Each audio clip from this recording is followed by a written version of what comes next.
You have just witnessed a military execution. Death is a dignitary who, when he comes announced, is to be received with formal manifestations of respect, even by those most familiar with him. This particular execution occurred on Owl Creek Bridge in northern Alabama during the war between the states. You might find it in the works of that past master of the incredible Ambrose Bierce, but its proper home is in the Twilight Zone.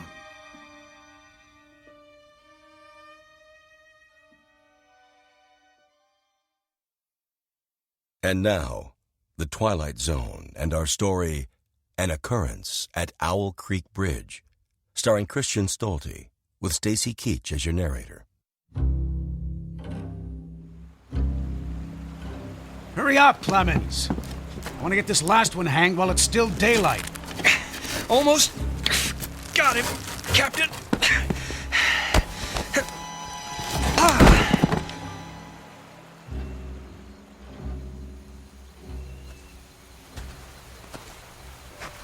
Your friends are dead, Peyton. That's your name, isn't it? Mr. Peyton Farquhar. Your act of treachery came to nothing, Peyton. And now you'll be called to account. I wouldn't recommend you think of doing anything as stupid as trying to get off this bridge. Apart from the fact that your wrists are tied behind your back, you'll find yourself more than adequately surrounded, whichever way you choose to run. See those sentinels at either end? Please don't get the impression they're just taking a rest. The way they're holding their rifles, they call that the support position. Means they're always at the ready. As a good soldier of the Federal Army should be. Don't say too much, do you? Huh? Peyton? Peyton Farquhar. Hello? Anybody at home? And here I thought you were a true Southern gentleman. I know what you're thinking, Peyton. That maybe you could make that 20-foot drop into the water.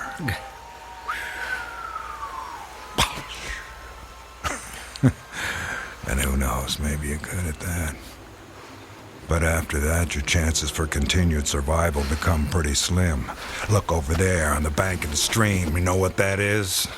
It's the muzzle of a cannon. You see, there's an outpost near here. If you really squint, you can see a company of infantry at parade rest.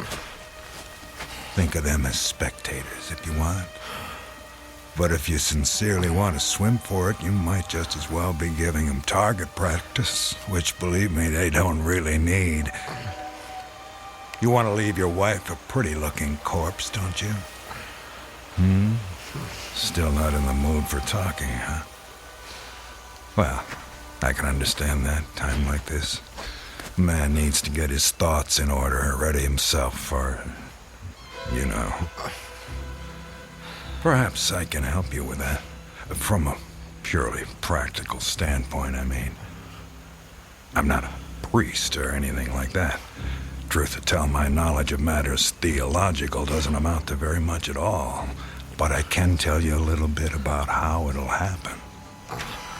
Me and Clemens will escort you out to the center of the bridge, then introduce you to Captain Newman. He's a nice man. You'll like him. Me and Clemens salute the captain, then we stand behind him, leaving you face to face with the sergeant. Now, he's not such a nice man, sorry to say, but, oh, I forgot. You two have already met. Well, when the moment comes, you'll both be standing on opposite ends of the same plank. He stands on the safe end, but you probably already guessed that. And you probably guessed that it's his job to hold the plank in place. Then, when the captain feels the time is right for him, not for you, he gives a signal to the sergeant. The sergeant steps aside, the plank tilts, and down you go. Nah, never having been hanged myself, I can't give you any information on what your final moments on this earth might feel like.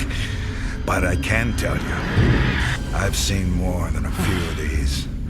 And I'm sorry to have to tell you, it doesn't look any too pleasant. Anything to say about that? Well.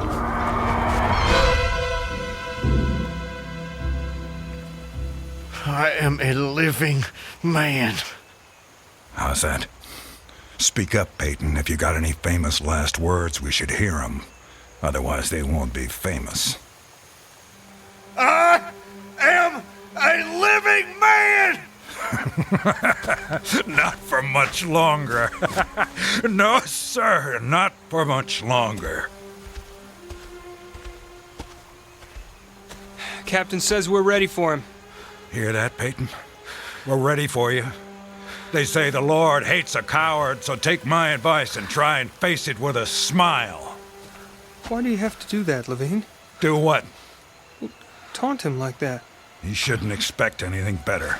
This is war. He was on the wrong side. The wrong side?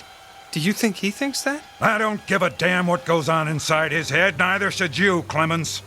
And unless you want to end up with a noose around your neck, don't let anyone else hear you talking like that. Now, help me up with him.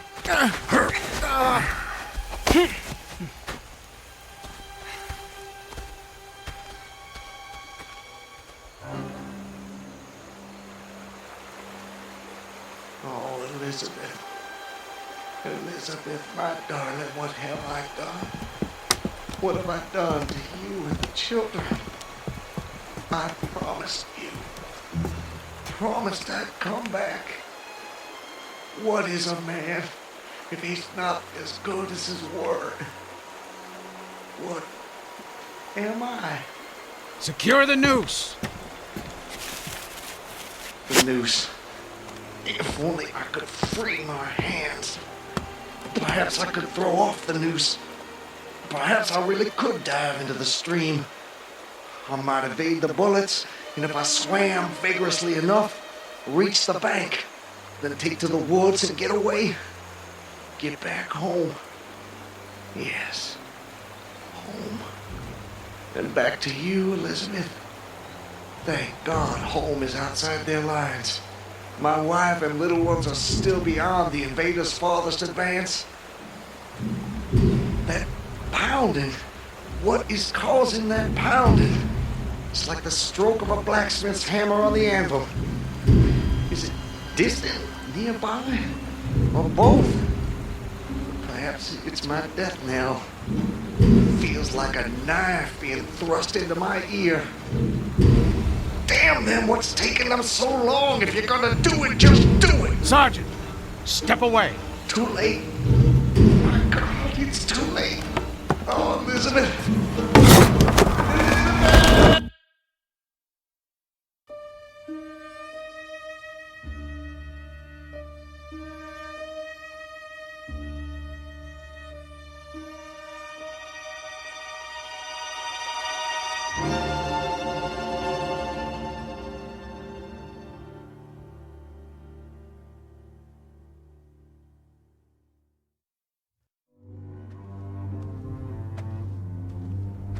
So, how much further is it? What? Much further to where? Where am I? You're home, Mr. Farquhar. How much further? A little further. Yes, a little further.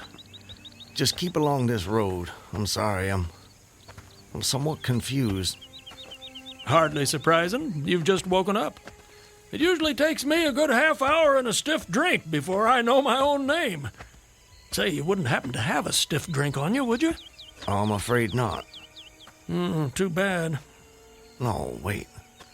I can't have been sleeping. Why not? Look at me, I'm walking. How could I fall asleep walking?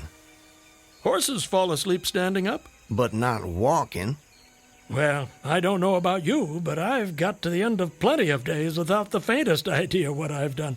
Of course, as I explained to you, Mr. Farquhar, I drink a bit. You know my name?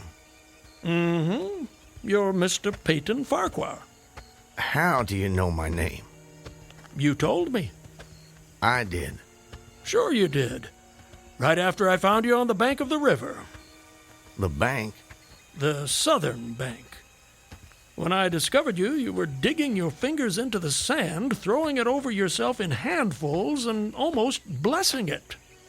That doesn't sound like the sort of thing I'd do. You don't remember? No. Well, it's what you did. You said it reminded you of diamonds, rubies, emeralds. I said that? I got the impression there was nothing beautiful you didn't think it resembled. Naturally, I was quite convinced at that moment that you were insane. No offense, sir. Sounds like a very natural reaction. I would have come to the same conclusion. And then you said something that captured my attention. And what was that? Still don't remember? Please, refresh my memory. You said, now let me think. This was all good stuff. I don't want to get it wrong. Oh, yes. You noted a definite order in the arrangement of the trees. That a strange roseate light shone through the spaces among their trunks, and the wind made in their branches the music of Aeolian harps. Well, sir, I've been from one end of this great land to the other, and I've met many madmen. Some of them confined for their own good, some of them elected to high office, but never a madman with such a poetic grasp of the language. That was when I knew you were just too interesting to leave where I found you. I do remember. Now it all comes back to you. Not all of it, not yet. But I remember lying on the bank. I was so content there. More than I've ever been in my... Right then and there, I had no wish to perfect my escape. I was happy to remain in that enchanting spot until they recaptured me. Recaptured, eh? You haven't mentioned that before. Of course, you haven't said much of anything since I found you. You're a man on the run, then. Forgive me, Mr. I'm sorry I don't seem to be able to recall your name. It'll come to you. Well, no offense, sir, but I'm not sure it would be wise to tell you the details. You're not a trusting man. Of late, I've become somewhat disappointed in human nature. I'm not sure why. This is a new world, Mr. Farquhar. It's understandable that you'd be cautious. But rest assured, I'm not what you might call political. But I do love a good story if you have one to tell. My story? I have no story. I have a life. A life that's become considerably more interesting of late, I'd venture to say. But beyond your name, I know nothing about you. What manner of man is Peyton Farquhar? Why do you want to know? The road I travel is long and lonely. I'm starved of intelligent conversation, and the only voice I ever hear is my own. Talking to oneself leads inevitably to madness. With you here as my temporary companion, I can stave off that unfortunate condition for at least another day. I see. And tell me, sir, where are you headed? Anywhere I'm welcome and nowhere I'm not. In short, nowhere in particular. So, you were telling me about yourself. Very well. My name is Peyton Farquhar. Peyton Farquhar. I'm a planter in these parts. A planter, eh? Good to have land. It is. So, I guess you have slaves. Naturally. No need to adopt that tone, Mr. Farquhar. I told you I'm not a political, just asking. Well, as it happens, I am what you would call a political. The Farquhars are an old and highly respected Alabama family. I'm naturally an original secessionist and ardently devoted to the Southern cause. Oh, your memory is reliable when it comes to the matter of who you are, if not where. I suppose so. And yet, if you'll forgive my temerity, for all your patriotic fervor, you clearly didn't take service with the gallant army of the South. May I ask why that was? Circumstances of an imperious nature prevented me from doing so, but I assure you I chafed under the inglorious restraint, longing for the release of my energies, the larger life of the soldier, the opportunity for distinction. And in good faith and without too much qualification, you assent to at least part of the dictum that all's fair in love and war. Are you mocking me by any chance? I would never, ever risk a fellow traveler's friendship for such a trivial gain. Please, continue, I beg of you. I imagine that the opportunity to serve your birthplace came at last, as it comes to all men in wartime. It did. It was one evening, as I was sitting under the magnolia trees near the entrance to my grounds. I was with my wife, Elizabeth. The children were playing nearby.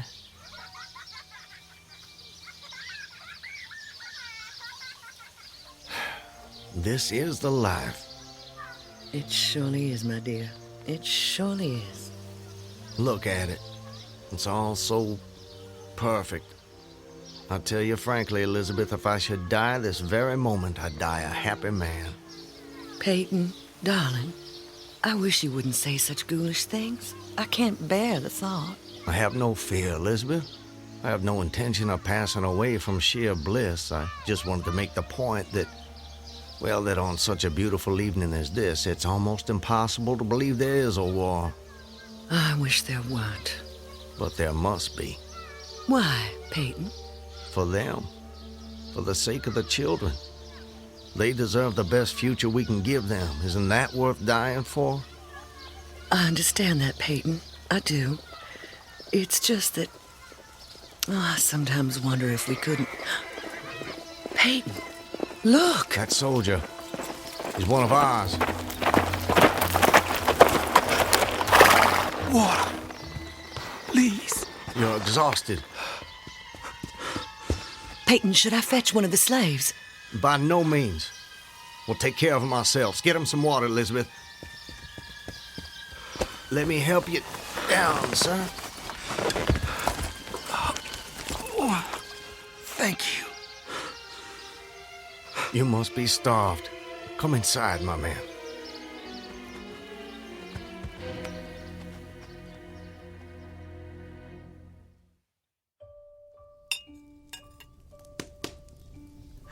Oh, this is a splendid meal. Thank you. Some more? Alice, more cornbread. No, please. This hospitality is far more than I deserve. Nonsense. Nothing is too good for our brave boys. Tell me, Corporal, whose command are you with? Colonel Tolliver, 13th North Carolina. How are things at the front? We hear so little down here. I'm sorry to say things are not going so well. Not so well at all. The Yankees are repairing the railroads in preparation for another advance. They've reached the Owl Creek Bridge. Owl Creek Bridge? Yes, sir.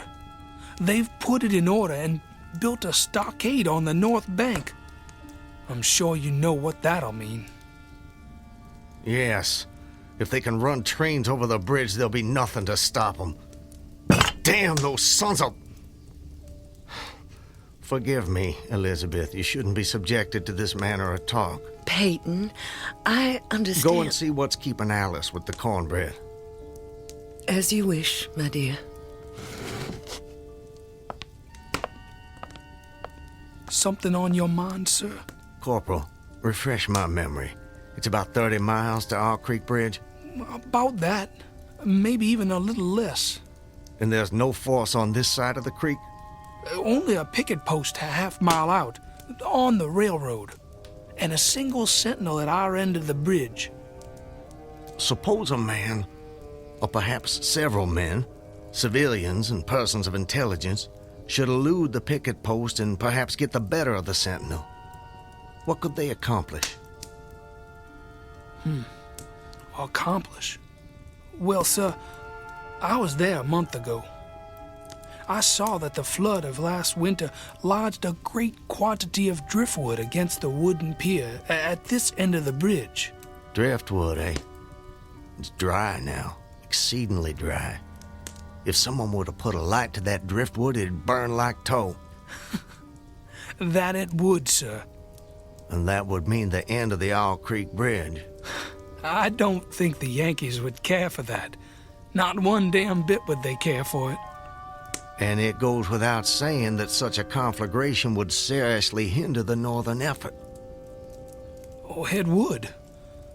But you should know, sir, the commandant's issued an order declaring that any civilian caught interfering with the railroad, its bridges, tunnels, or trains will be summarily hanged. I've seen the order. It's posted everywhere. Risk is a part of life, soldier. You face it every day. I do. That I do. And in my own small way, I've done what I can. No service is too humble to perform in the aid of the South. And should the opportunity present itself, no adventure would be too perilous to undertake if consistent with the character of a civilian who is at heart a soldier, of course. Mr. Farquhar, you are a true son of the South, and a very brave gentleman.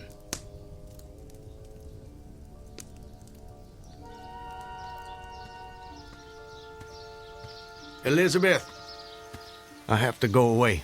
Away? For how long, Peyton? Probably just a couple of days. Why? Business. Larson will be going with me, maybe Zeller too. I don't know. I'll have to ask him. Peyton, don't go. I don't want you to. The children need you. It's for the sake of the children that I'm doing this, Elizabeth. Why can't you understand that? I do understand. I really do, but I'm afraid... terrified of losing you. If a man doesn't stand up for what he believes in, then we lose everything. Just promise me one thing. Promise you'll come back to me. I promise. And I'm a man who keeps his promises, my love. Setting fire to the Owl Creek Bridge. Sounds like a most audacious plan. It was. I must confess, Mr. Farquhar, I'm a little confused. How so? You strike me as a competent and determined gentleman. I imagine whatever you want out of life, you get it. That's fair to say. What of it? Simply that I'm surprised your endeavor came to nothing. And what makes you imagine that? Your present predicament. The absence of your co-conspirators, those marks upon your neck. And if someone had set the Owl Creek Bridge alight, I'm sure I would have noticed it in some way. Let me check. Where there's smoke, there's fire, and... Nope, no smoke. You're a very thorough fellow. For a moment I thought you might know more of my situation than you let on. From the way you talk, do I take it someone in your party betrayed you? Not in my party. But you recall the corporal who appeared at my plantation? Of course. He was a federal scout. Then you were deliberately entrapped. It seems they wanted to weed out the civilians who might cause them some trouble. If I'd only stayed out a little longer that night, I'd probably have seen that same rider repass my plantation, going northward in the direction from which he'd come. From the Owl Creek Bridge. Precisely. And when you and your co-conspirators... Patriots. ...made your assault on the bridge, the military were waiting for you. They made me watch as they hanged my friends for an act of treachery. The sergeant who put them to death was the same man who lured us there. Is there no honor in conflict? I've never been accused of having much imagination, but I might have guessed it would be something like that. I would say, sir, that you have too kindly an expression for one whose neck is in the hemp. It isn't. Isn't what? In the hemp. Of course, of course. What I mean, Mr. Farquhar, is that you are clearly no vulgar assassin. Fortunately, the liberal military code makes provision for hanging many kinds of persons, and gentlemen are not excluded. As they fastened the noose around my neck, I tried to fix my thoughts on my family, but there were so many trivial distractions. The water, touched to gold by the early sun, a piece of dancing driftwood caught in the sluggish current, the brooding mists under the banks some distance down the stream. Then there was a sharp pressure around my throat, followed by a sense of suffocation. Agony shot from my neck downward through every fiber of my body and limbs like streams of pulsating fire, heating me to an intolerable temperature. There was no more thought, only sensations. The intellectual part of my nature was effaced. I had power only to feel, and feeling was torment. I was conscious of motion, encompassed in a luminous cloud, of which I was now merely the fiery heart, without material substance. I swung through unthinkable arcs of oscillation, like a vast pendulum. But you're here. What? What? I said, you're here. Why is that? The rope, it snapped, and I fell into the stream. With a terrible suddenness, the light about me shot upward. There was a loud splash, then all was cold and dark. My power of thought was restored, and I knew instantly what had happened. And your hands, were they still bound? They were. Then forgive me, but why didn't you drown? The noose was tight around my neck. It kept the water from my lungs. And kept you from breathing. When you get into a predicament, sir, you don't do it by half measures. I suppose not. To die of hanging at the bottom of a river, even at that moment it seemed ludicrous to me. I opened my eyes in the darkness. I saw above me a gleam of light, distant, inaccessible. I was still sinking, and the light became fainter and fainter until it was a mere glimmer. Then it began to grow and brighten, and I knew I was rising toward the surface. Knew it with reluctance, for I was very comfortable. Comfortable?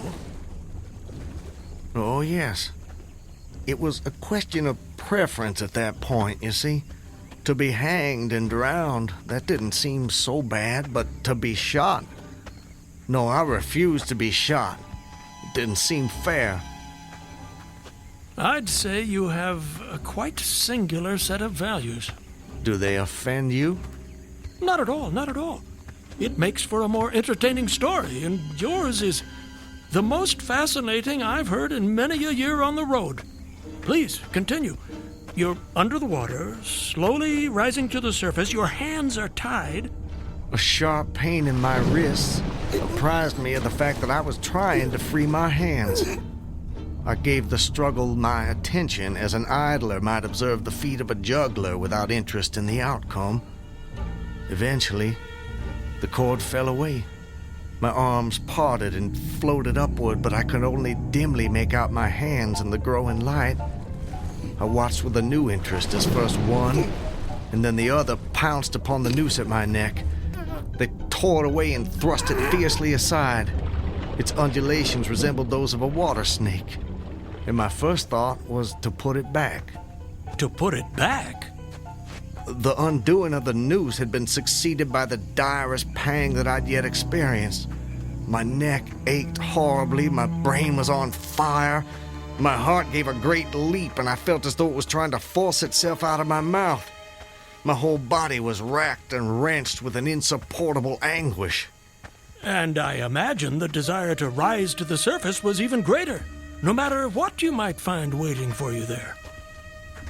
I wanted to stop myself, had to stop myself, but my disobedient hands gave no heed to my command. They beat the water vigorously with quick, downward strokes, forcing me to the surface. I felt my head emerge. My eyes were blinded by the sunlight. My chest expanded convulsively, and with a supreme and crowning agony, my lungs engulfed a great draught of air. So now you were in full possession of your physical senses. If anything, they were more keen and alert than before. I felt the ripples on my face, heard their separate sounds as they struck. I looked at the forest on the bank of the stream, saw the individual trees, the leaves, and the veining of each leaf, saw the very insects upon them, the locusts, the brilliant-bodied flies, the spiders stretching their webs from twig to twig, the prismatic colors in all the dewdrops on a million blades of grass, the humming of the gnats that danced above the eddies of the stream, the beating of the dragonflies' wings. They all made audible music. Remarkable. If you'll forgive my saying so, you missed your life's calling. You have quite a turn for descriptive language. I'm surprised you had the time to note your surroundings in such detail. It may only have been a few seconds, I'm not really sure. I seem to have lost the ability to judge the passage of time accurately. Or perhaps you've gained a greater appreciation of time. There's a whole world in every second. You have a singular turn of phrase yourself, Mr. I'll get it in a minute. No doubt. Did you acquire this philosophical outlook during your travels? Hard to say. See, it often seems like I've been traveling my whole life. But enough about me. I long to hear your story. You've painted a beautiful background for me, but it strikes me there are more pressing issues in this particular picture. For example, your executioners. My would-be executioners? That goes without saying, surely. Very well. I saw them, silhouetted against the blue sky. They shouted, they gesticulated. Their movements were grotesque and horrible, their forms gigantic. Suddenly, I heard a sharp report and something struck the water smartly within a few inches of my head, spattering my face with spray. One of the officers had his rifle. At his shoulder, there was a light cloud of blue smoke rising from the muzzle. I was surprised he missed. I read somewhere that marksmen with gray eyes are the keenest shots. This fellow was the exception to the rule, it seems. The marksman had gray eyes? Mm-hmm. How could you see that? I'm sorry? He was on the Owl Creek Bridge. You were in the water. And you must have drifted some distance. So, how did you know the marksman had gray eyes? I don't know how I know. I must have noticed it on the bridge. Just before your execution? My intended execution. As you say. Doubtless the detail was burned into my mind. Doubtless. I told you how much more alive my senses had become at that moment. Alive. Yes, indeed. That you did. At that moment, a counter-swirl turned me half around. I was looking into the forest on the bank opposite the fort. A clear, high voice rang out and came across the water with a distinctness that pierced and subdued all other sounds, even the beating of the ripples. The voice. What did it say? It said, "Attention, company! Ready! Aim!" How did you do that? Run! Fire!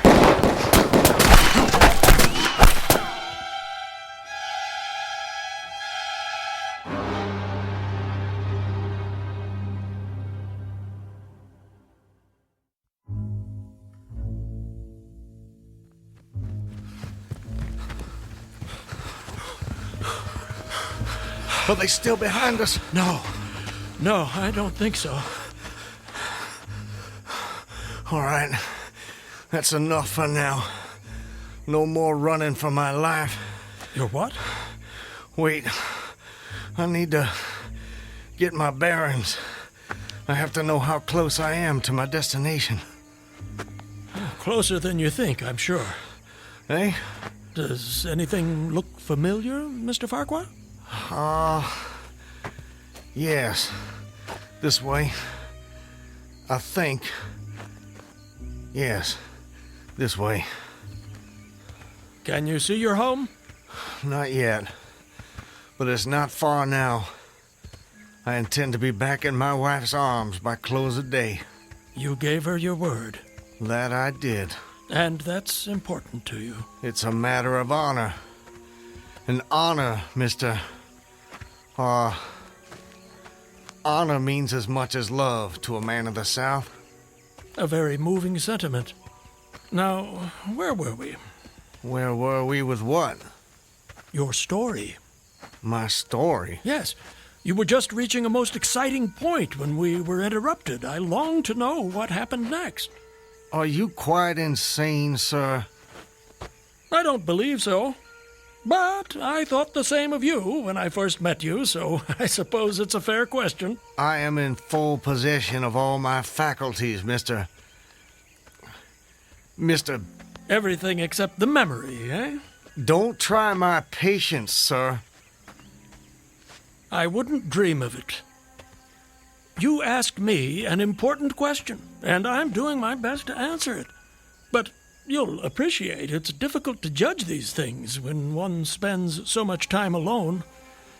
If I had a constant companion, someone to tell me if and when I appeared to be losing my senses, that might be helpful, but that's not what fate has in store for me. And as I say, I try to avoid talking to myself because that seems to me the fastest route to madness.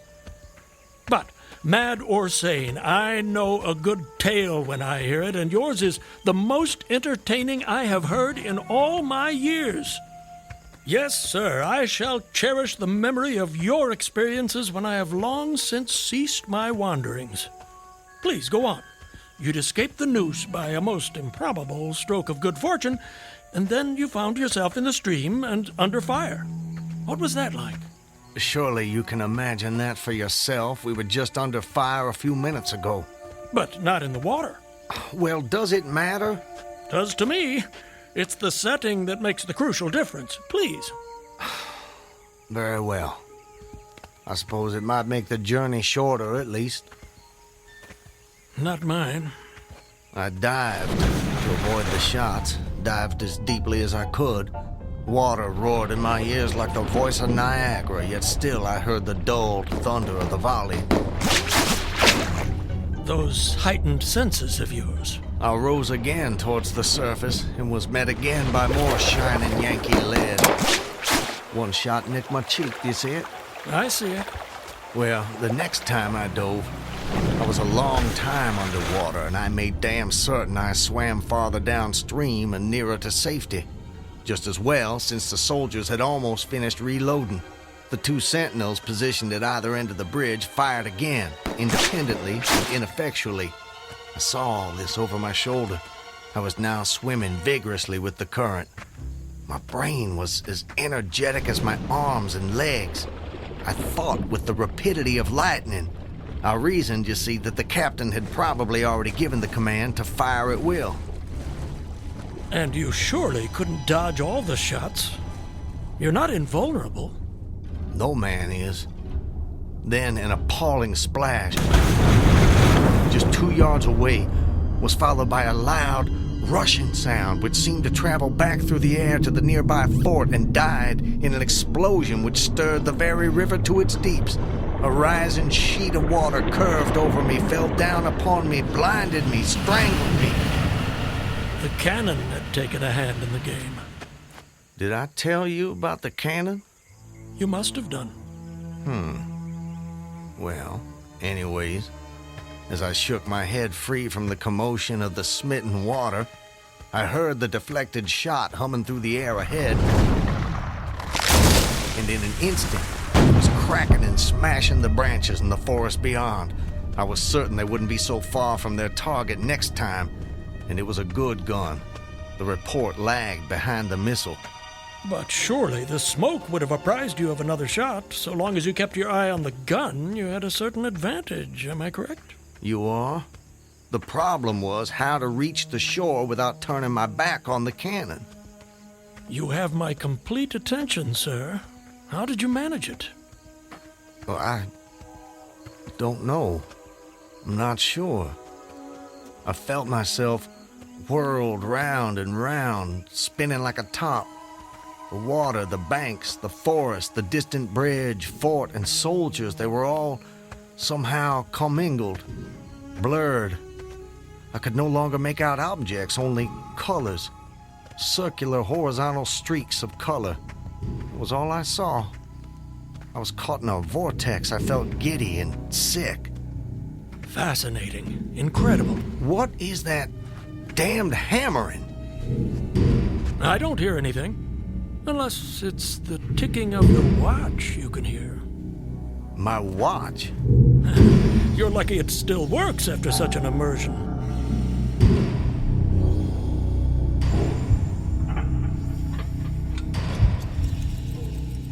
It is my watch.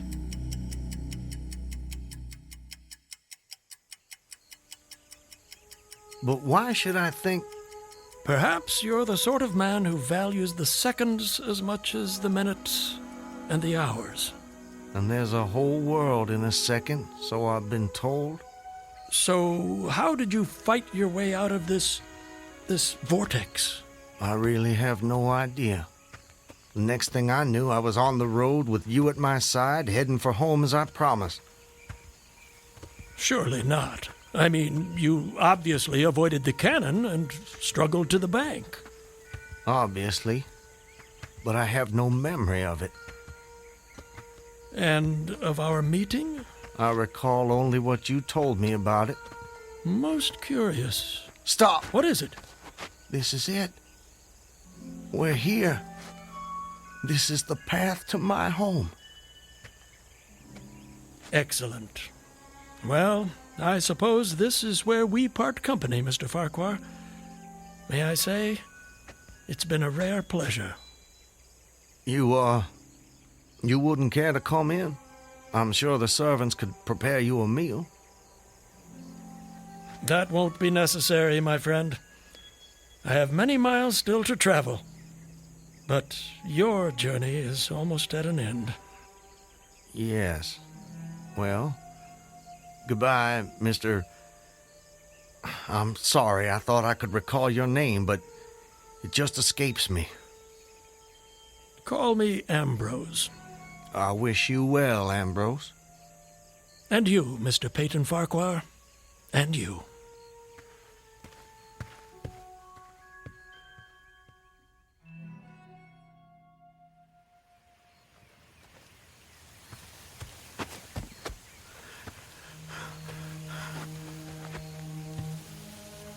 Home. Almost home. How long? How long since that damn imposter rode down this road? How long since I was drawn to the Owl Creek Bridge? I would say, sir, that you have too kindly an expression for one whose neck is in the hem. It is. Isn't what? In the hem. Of course, of course. I promised I'd return, Elizabeth. All so perfect. They couldn't keep me from Just you. before your execution. My intended execution. As you say. Not even a noose around my neck could stop me from coming back to you, to the family. Yes, indeed. I told you how much more alive my senses had become at that moment. Alive. Yes, indeed. I saw them. John, don't tease your sister. I want you Elizabeth! both on your best behavior when your father returns. Elizabeth! Elizabeth! You're not invulnerable. No man is. Elizabeth! Elizabeth! I swore I'd come back to you. I promised. Peyton! Elizabeth! Peyton! Elizabeth! Peyton! Oh, Peyton! my love. Elizabeth, let me hold you. Let me take you in my arms. There's a whole world in every second.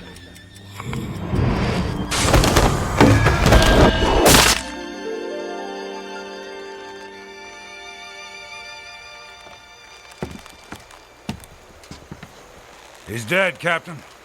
Good work. That's the last execution for today. Get him down! You know, Levine, for a moment there, I thought that rope wasn't gonna hold.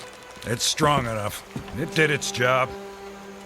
Do you ever wonder what goes on inside a man's head in those last seconds before death? Like I said before, Clemens, I don't give a damn. And neither should you.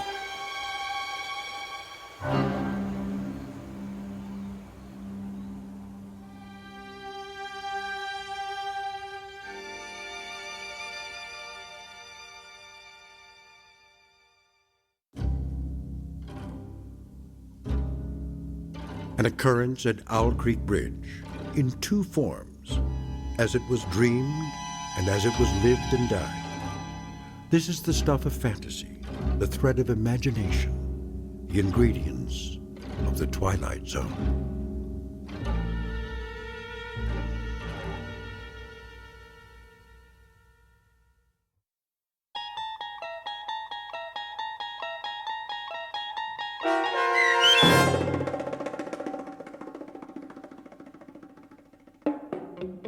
An Occurrence at Owl Creek Bridge, starring Christian Stolte with Stacy Keach as your narrator, was adapted for radio by M.J. Elliott and based on the short story by Ambrose Bierce. Heard in the cast were Rob Riley, Danny Goldring, William Dick, Susan Hart, Gonzo Schexnader, and John Hogenacker. The producers of The Twilight Zone wish to thank CBS Enterprises and the Rod Serling Estate for making this series possible. This copyrighted radio series is produced by Carl Amari and directed by Joe B. Cerny for Falcon Picture Group.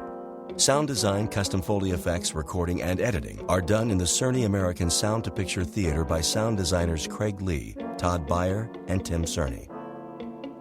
To learn more about the Twilight Zone radio dramas and to contact us, visit our official website at twilightzoneradio.com. Doug James speaking.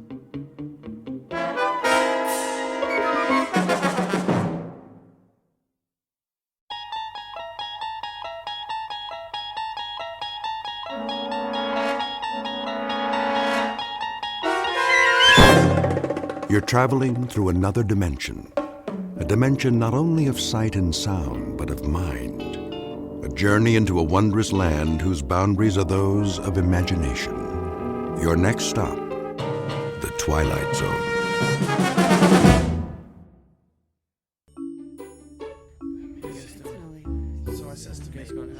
Okay, everybody, listen up. Listen up, all right? I know it's late, and some of you have tests tomorrow, so I won't keep you too much longer, but I'd like to run the beginning of that last scene just one more time. Emily? Right, Mr. Galvin. Places for the top of Act 4, Scene 1, please.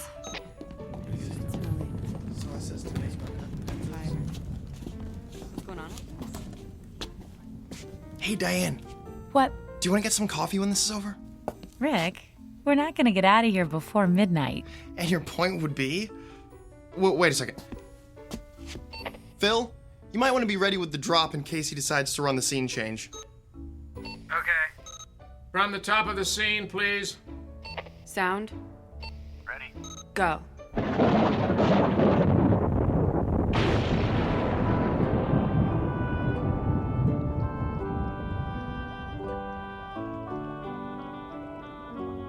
Thrice the brinded cat hath mewed. Thrice and once the hedge pig whined. Harp your cries, 'tis time, 'tis time. So, coffee? Oh, why not? I won't be sleepy till... Hey! What's the matter? Ow! Ow! Don't grab that barehanded! Here, let me...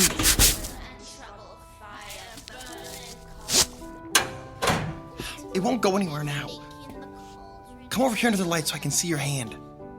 No, It's okay, but that line shouldn't have taken off like that. It's tied off. We'll check it later. Diane, could you take him to the office? The first aid kit's... I don't need... Oh, you were saying? Okay, maybe a Band-Aid. Come on.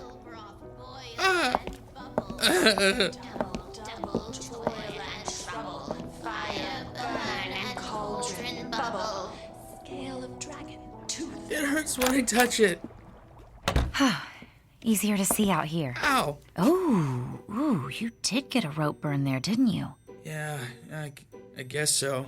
Hey, Mr. Galvin's not going to be looking for you, is he? No, he's just running the witches scene. Lady Macbeth's got nothing until... Oh! Didn't mean to startle you.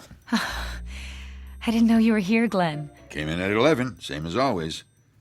What'd you do to your hand, Phil? Grabbed a running line. Without your gloves? Well, everybody does it once. It's the ones who do it twice that you want to watch out for. Right. Fire burn and cauldron bubble. Cool it with the baboon's blood. Then the charm is firm and good. Good. That's it. We'll pick up from there tomorrow. Sounds like you're done. I'm just gonna help Phil with his hand before we go. That's a good idea. All right, Toby. Just a few more minutes. Leave the office open when you're finished, will you? It needs a good vacuuming like nobody's business. I will. Thanks. Come on, Toby. Hey, how do you suppose he got him to let him bring his dog to work? Well, he's been the janitor here since forever. That probably helps. And there's nobody else here most of the time. No need for that. She means well, just doesn't know as much as she thinks she does, that's all. All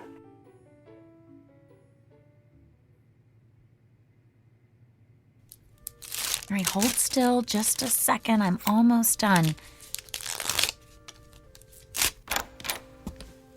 All right, I guess we're finished. 6 o'clock call for tomorrow, and as soon as your hand's wrapped up, you can go home, Phil. Unless you want to grab some coffee with us. Thanks, but I better just go home and get some sleep. Hey, do you want to come in early tomorrow?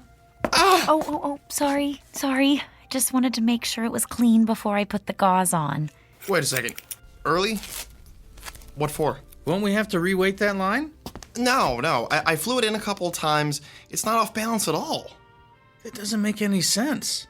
How could it take off like that, then? There, try bending your hand. That's good. Thanks. But the line...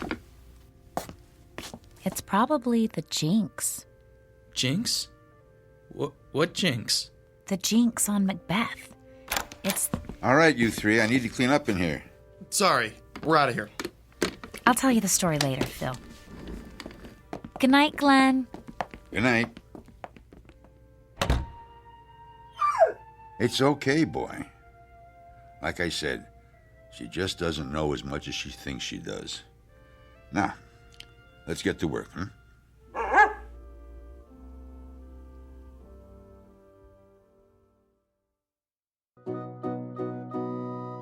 End of rehearsal for a college production of Macbeth. The sets are built, the actors have learned their lines, and the director is finally starting to believe that the show's coming together. The playwright, of course, is absent. But if he were here, he might be tempted to offer a quote from another one of his plays and remind these students that there are more things in heaven and earth than are dreamt of in their philosophies.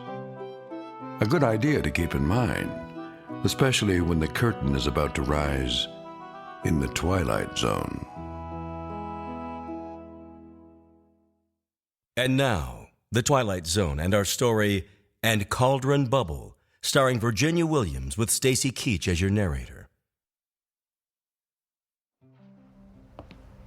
Well, hey, Phil. I wasn't sure I'd see you here today. Skip a scene shop class this week?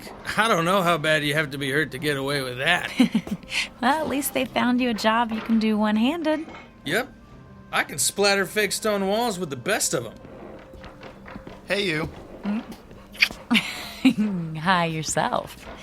We finished with the costumes a little early, and I thought... Hey, Rick, when you two are done, how about giving me a hand with this flat?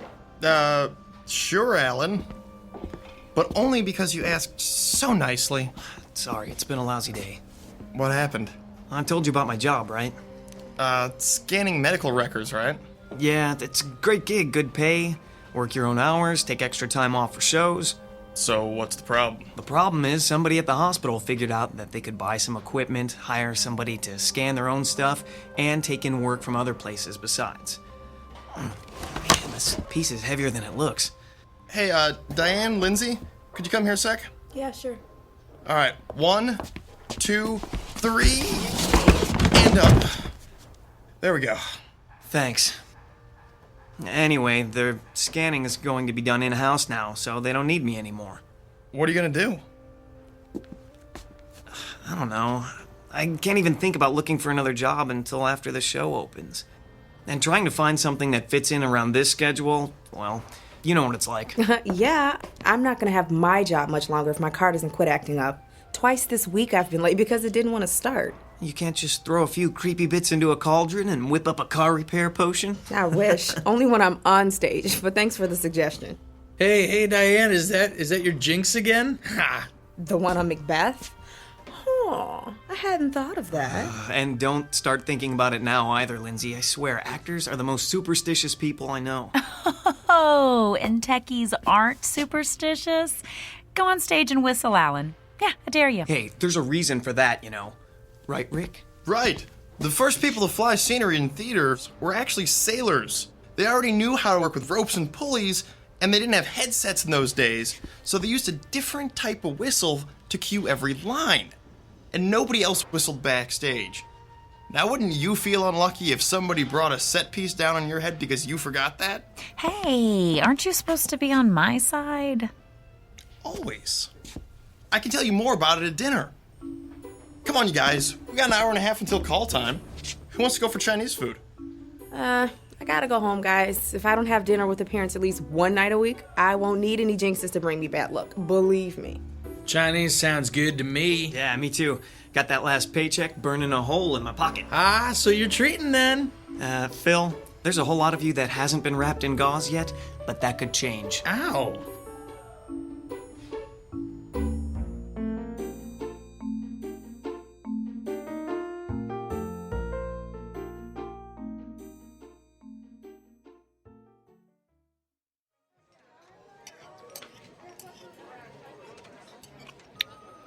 Oh, here. There's still some Kung Pao chicken left. Oh, not for me, thanks. If I eat any more, I'll be able to fly the mane out just by leaning against the line. I think you're going to need a doggy bag, Diane. Make sure you don't call it that around Toby. He'd figure it was for him. He's a smart dog, Phil, but I don't think he's that smart. I wouldn't bet against it. Have you ever seen him fetch tools for Glenn? He's the only dog I've ever seen who can tell a screwdriver from a crescent wrench. I've got a better one than that, Alan. Glenn had to come in during the day once when somebody else was out, sick, and Toby came over to where he was working and scratched at the door, like he wanted to be let out. So? Our old dog did that, and he was so dumb he used to forget his name. So, Glenn tells him, "I'm busy. Go take a walk." And Toby goes to Glenn's toolbox, picks up a leash, and walks off with it in his mouth. He was still carrying it when he came back. I guess they both figured that if he had a leash, he didn't have to be on a leash. I still can't figure that guy out. I know he's been working at the school for a long time, but does anybody know what he did before that? Or anything about what he does when he's not at work? I keep forgetting this is your first semester. You haven't had time to hear all of the stories yet. Some people say Glenn used to be a teacher somewhere, but he got tired of dealing with all the paperwork. Or that he was a roadie and all the partying finally caught up with him. Now that's something I'd love to see. Glenn partying, it boggles the mind. But my favorite one is the one where he's writing romance novels under an assumed name and keeping the day job. The night job for the, benefits. Oh, speaking of writing, Phil, I never got a chance to tell you about the jinx. Oh, here we go again. Oh, hush, Alan. Read a fortune cookie or something. Here's the thing, Phil. Shakespeare may have been a genius, but he wasn't above borrowing things here and there. He was a plagiarist? Ordinary writers are plagiarists. Shakespeare was, well, Shakespeare. So when he wanted to borrow something, he did. I am shocked. Alan. She won't stop you now. Beg pardon. Do go on. Thank you. Okay, it turns out that when he needed incantations for the witches in Macbeth, he lifted sections out of a 16th century book on Scottish witchcraft. All those speeches are really parts of spells. But what does that have to do with being a jinxed show? Magic is a lot like electricity, Phil. It's power. If a spell's done properly from beginning to end, the power is contained, focused. But if you just throw bits and pieces around with no real point to it and no direction, well, it's unpredictable. It's the difference between a light that comes up on cue and one that shorts out and arcs all over the place. See what I mean? Yeah, I think so. And the arcs are what brings the bad luck? Exactly. Every time Macbeth is performed, or rehearsed, or even read, uncontrolled power gets set loose. That's why some actors won't even say its name. They call it the Scottish play instead. Tell him what you're supposed to do if you do say it. Oh, you're making fun of me now. I just thought he'd want to hear it. Right. Well, I've never done it myself, but if you say Macbeth, you're supposed to spin in a circle 3 times, spit and swear. That takes the hoodoo off. Oh, that would make for a fun performance, wouldn't it? Tragedy, horror, spinning, spitting, swearing. And you wonder why I didn't mention it. Come on, you gotta admit, babe, it sounds a little odd. Oh, of course it does. And useless, too. If you actually wanted to do some good, casting a protection spell would make a lot more sense. No offense, but how do you know about this stuff, Diane? Well, my last roommate had a ton of books on magic. She left them when she skipped out on the rent. If you'd like to, I Better can... hold that thought. We've got to go soon, Lady Macbeth. Uh-oh.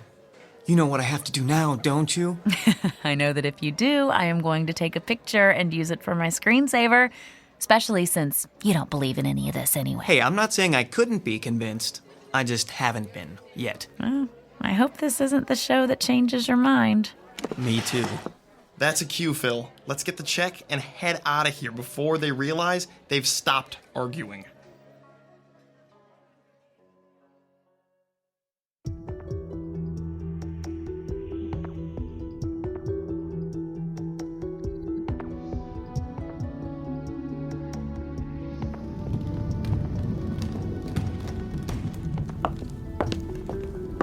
Rick, have you seen Lindsay? That's since before we left for dinner. She isn't in the green room? Not in the green room, not in any of the dressing rooms, not in the office. Mr. Galvin's going to want to call places as soon as the scenery is set, and we're starting with her entrance. Hold on, just a second. Has anybody seen Lindsay? Emily's looking for her. Yeah, she's not up here. Sorry, nobody's seen her yet. Oh, this is going to be ugly. You know how Mr. Galvin gets when somebody's late. I sure do. I was late once, my first show, with Sir James Galvin, theater director par excellence. I thought he'd get me kicked out of school before he was done. Emily? Here we go. I hope he doesn't decide to shoot the messenger. Phil? Yes? The floor's clear. Go ahead and bring in the drop. Okay. She's not here. Oh boy, I think I'm going to find a set piece to hide under and stay there. Chicken. Rick, did you know Lindsay's not If she's not answering her cell, try calling her parents. Maybe they know where she is. Oh, yeah. Everybody knows. I hope she's okay. Diane? Uh-oh. Yes, Mr. Galvin? Change of plans. We'll run through Lady Macbeth's speech from 1-5. Alan, bring out one of the chairs and never mind about changing the set.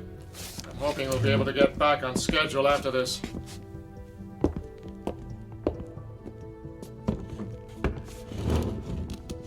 All right, that's fine. All right, Diane, from your entrance. Go. They met me in the day of success, and I have learned by the perfectest report they have more in them than mortal knowledge. When I burned in desire to question them further, they made themselves air into which they vanished. Mr. Galvin? Whilst I stood... Stop! Emily, why would you... Emily, what's wrong? I didn't get an answer at Lindsay's parents, so I tried her cell again. Her father answered it this time. They're at the hospital with her in the emergency room. While she was on her way home for dinner, she got into an accident.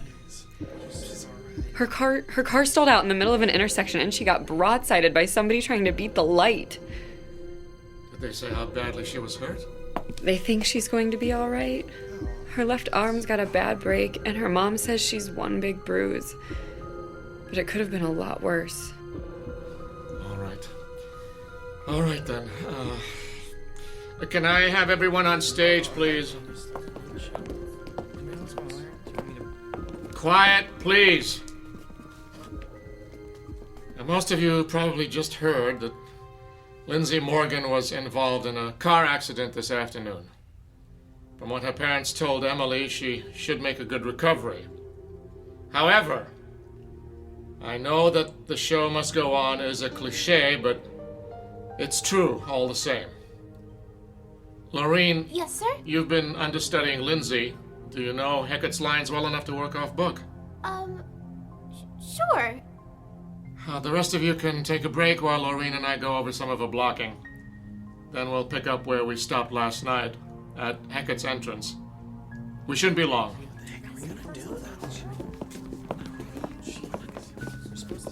Rick, Alan, hey, can we go to the back office for a minute? Sure. Is there something wrong? Are we going to the green room? No, not right now. Come with us. What's going on? I'll tell you in a minute. Let's go.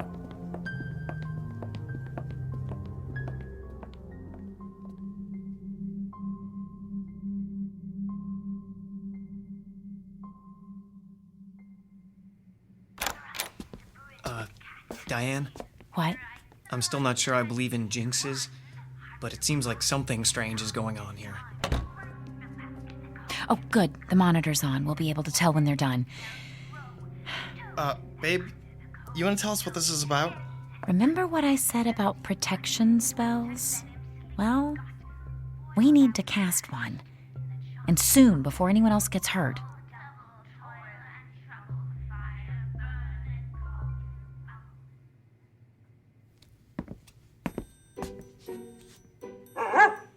Settle down, Toby. It's still early. Don't you want your dinner? I know. But there's time yet. Don't worry.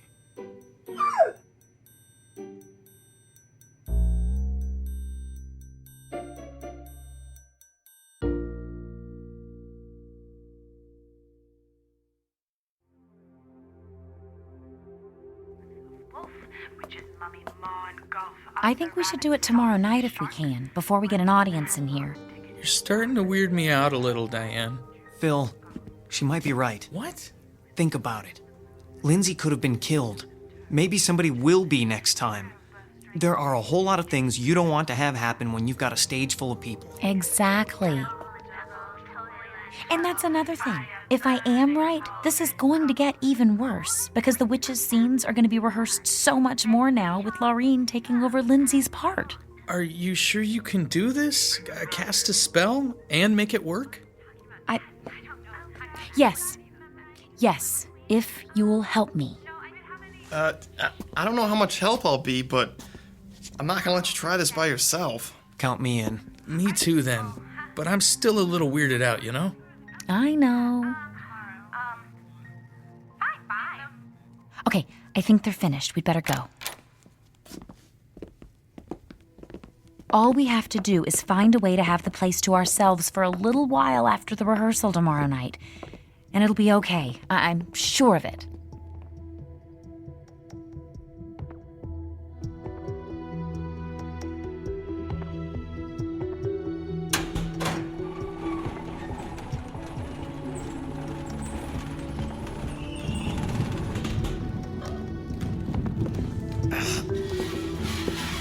Stop! Bring up the lights. What's wrong? sorry. We were moving the castle stairs out, and I think there's something jammed in the casters. Oh, for the love of... Can you see what it is? It's somebody's sword. Well, it was. I mean... Can you move the unit now? Yes, sir. All right. Get it into place. Rick. Yes, Mr. Galvin. Bring the drop in. And then I want everyone to stop whatever they're doing and listen for a minute. Shit, I'm glad I'm not the one who dropped that sword. Well, I don't know how anybody could have dropped it. What do you mean? People, I'm assuming that you're all aware that tomorrow night's our dress rehearsal. That means we have exactly 2 more chances to get through this show, including tonight, before we do it in front of an audience. Is there anybody here who thinks we're ready? Nobody. Well, that makes it unanimous. Look, I went as easy on everyone last night as I could. We were all distressed by what happened to Lindsay. But we're running out of time here. So I'm telling you, start paying attention and get it together. Because if I have to choose between postponing the opening and letting you embarrass this department with a lousy performance, I know what the choice is going to be. And if it comes to that, you're all going to wish you'd gone to a nice trade school instead. Do I make myself clear? Yes. Yes, sir. Yes, sir. Yeah. Yes, sir. Good. We'll pick up where we stopped. Emily? Places for the top of 5-1. Lights 78. Stand by. And go. I have 2 nights watched with you, but can perceive no truth in your That sword shouldn't have been there. I think everybody would agree with you. No, that's not what I mean. They're only brought out for the fight scenes, Mr. Galvin insisted. Rise from her bed, throw her nightgown upon her, unlock her closet. Well, somebody must have been goofing around. It couldn't have gotten there all by itself, right? I don't think I have an answer to that. Well, not one I want to think about right now anyway. And besides, we have to talk about it later. My entrance is coming up. Just go out there and break a leg, then. But not really, okay? Huh? I'll do my best.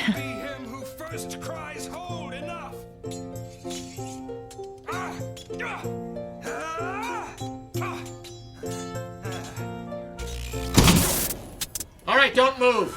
Everyone stay right where you are. We should have backup lights in just a moment. There, can you all see? Yep. Yes. Good. Yes, sir.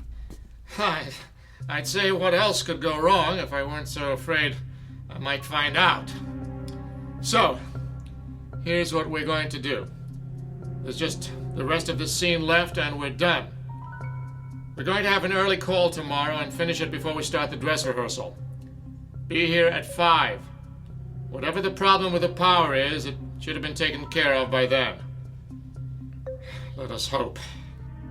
Do we need to let Glenn know before he comes in? I don't think he'll bother coming in when he sees that the power's off, do you? Well, just put any props you have out away. Leave everything else as it is. That'll save us a little time tomorrow. Be careful on your way out, everyone. And do I really need to say, be on time tomorrow?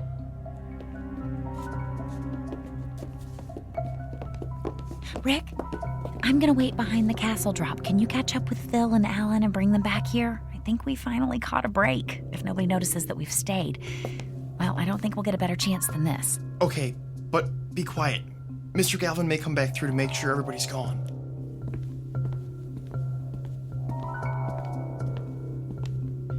Hey, guys, have you seen Mr. Galvin? Oh, yeah. He said something about making sure we closed the door behind us and took off. I think he had it. Oh, so we're the last ones here. Yeah. We hadn't seen you or Diane, so we figured you must still be back here. Okay, let's get started. I want the power going out to be the last shot that jinx gets at us. Sounds good to me. What do we need to do first? I brought this book. Oh, but I need more light, and we have to get enough room to stand in a circle. Let's go further downstage.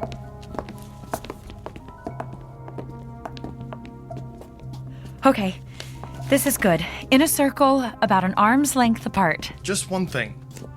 Will this take very long? I mean, what if somebody comes in to check on the power, then... Don't worry, we should be done and out of here without anyone having a clue. Alan, could you just move a little closer to Phil? There, that's better. Everyone needs to focus, to think about surrounding the theater and everybody in it with a white light that nothing bad can pass through. Just keep that image in your mind while I'm reading, okay? Okay. Here we go then. Spirits of air, grant us your protection. Spirits of earth, shield us with your strength. Spirits of water, make all that would harm us flow by. Spirits of fire, wrap us in the safety of your flames. Wait, did you hear that? Shh, not now. If we don't do it the way... Quick, get off the stage. Now! Diane, look out! Oh!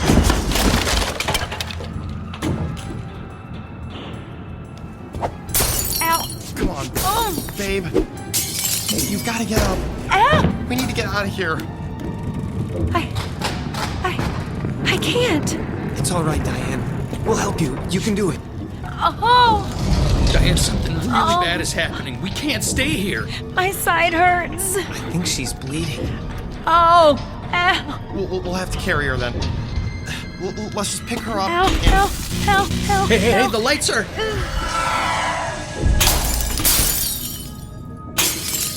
Oh, I'm sorry. I'm so sorry.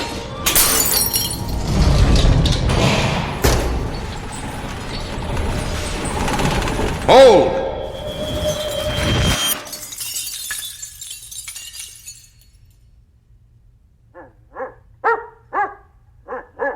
Yes, Toby, you're right. It is a mess. Glenn? How did you... Later, Rick. But right now, there's some cleaning up to do.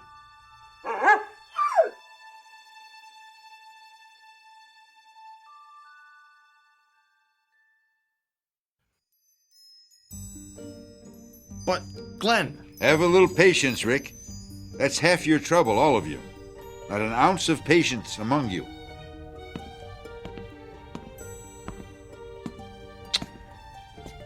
What have you been up to, Diane? Glenn, I got hurt. Yes, I can see that. Looks as though a piece of that wall flat caught you on the side when you fell. Glenn, can you help us get her to a hospital? No need for that. Just... there. What do you mean? She's... What was that? Easy, easy. It doesn't hurt now, does it? No, it doesn't. She must be going into shock. We need... Silence! I'm sorry, I just don't have time to argue right now. Come on, Toby. What was that all about? I couldn't talk. Couldn't make a sound. Rick, could you help me up, please? No. Babe, don't try to stand up. But I'm fine. See? A little quiet, please. Thank you. All that is broken, be whole again. Look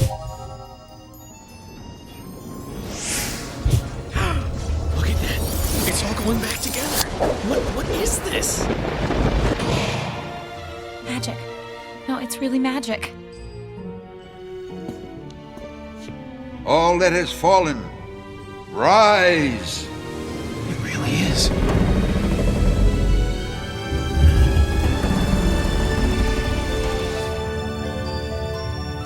All that has been disturbed, return to your proper place. And all that is unwanted here, be gone. So is my will. So mote it be.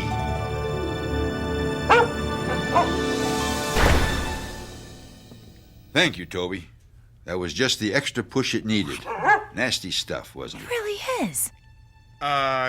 Glenn? Oh, yes. You had some questions, didn't you? Well, I have a few to ask you first. It's really not, I mean... Let's go sit down. There's nothing more to do here, and this could take a while.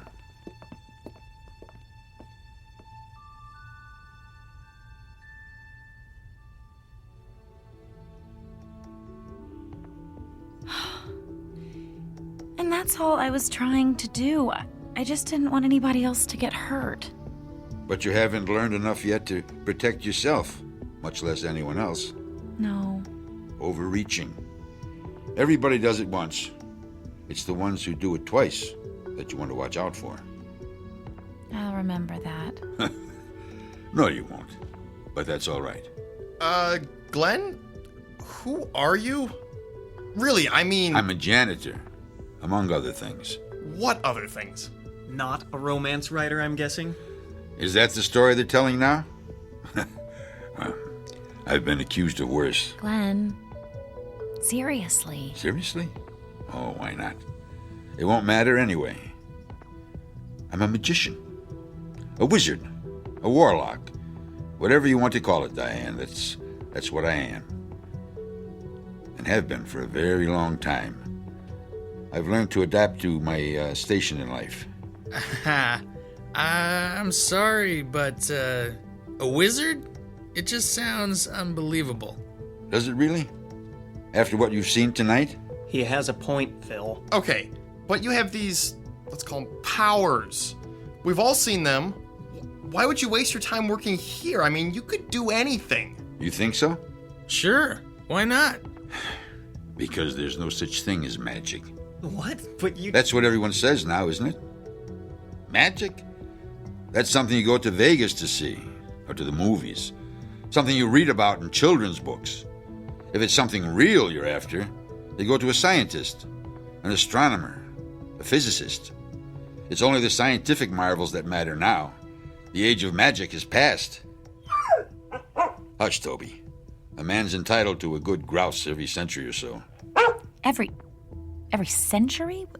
Glenn, how old are you? Old enough to have seen Shakespeare's plays when they opened, and to have been written into his last one.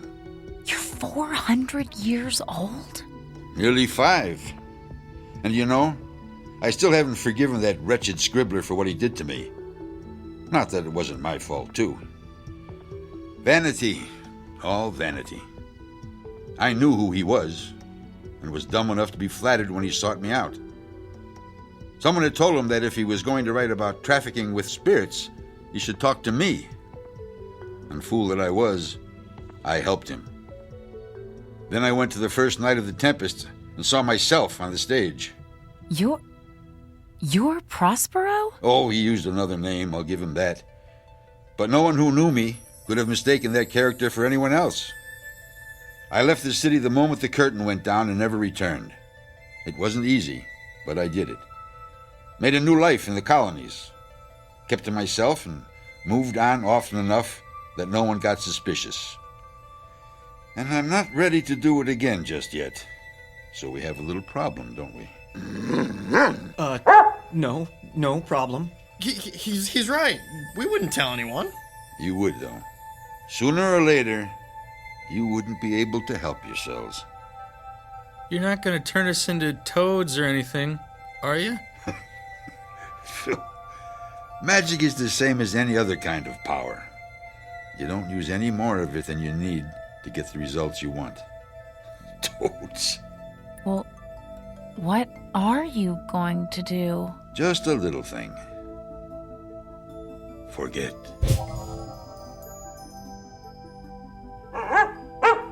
And what are all you doing here? Aren't you done for the night? We are... But what? Well, we had to come back to To what? I don't remember. Yeah, me either. It couldn't have been too important then, could it? No, I guess not. So why don't you clear out and let me get to work here? I'm already behind from having to wait for the power to come back on. I wonder what... Huh? Oh, well. Good night, Glenn. Good night.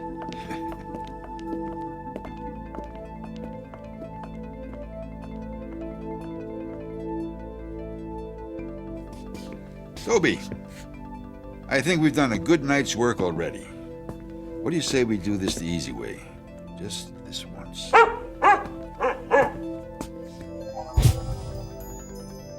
There. Clean as a whistle.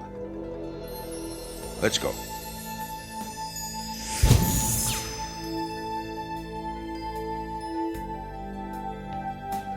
Exit stage right. A janitor and his faithful dog. Both good actors who know very well how to play the parts the world around them expects, and how to slip into very different roles when a casting call comes from the Twilight Zone.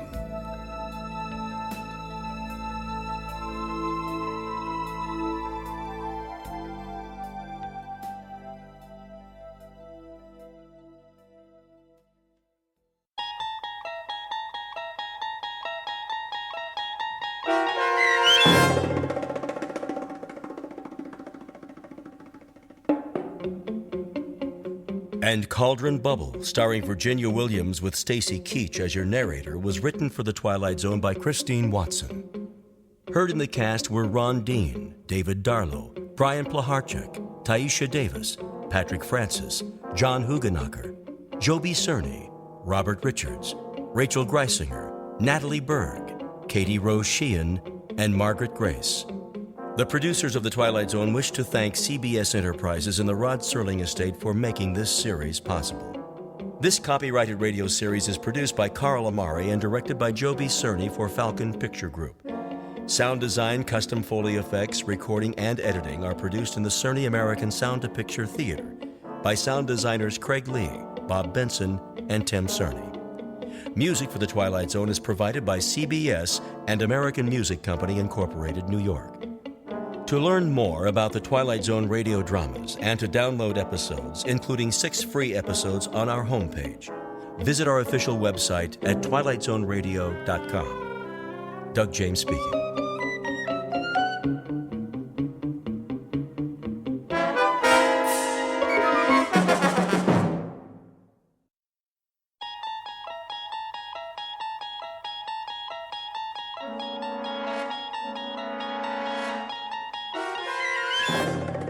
You unlock this door with the key of imagination.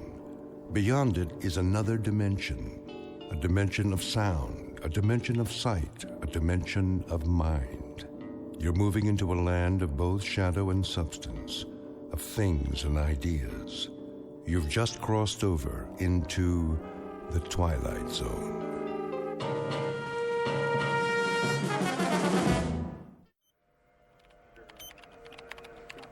.019er, steady and holding. Fuel consumption, normal. On course, X6. Hold coordinates. Oxygen supply? Check. How does she look? Beautiful, General. Just beautiful. Flight path? Right on the button, sir. No corrections? Hardly any. Couple of degrees starboard pitch right after takeoff. And the crew? A-okay, sir. A little cramped on the ship, but that's about it. Good. The White House will be pleased.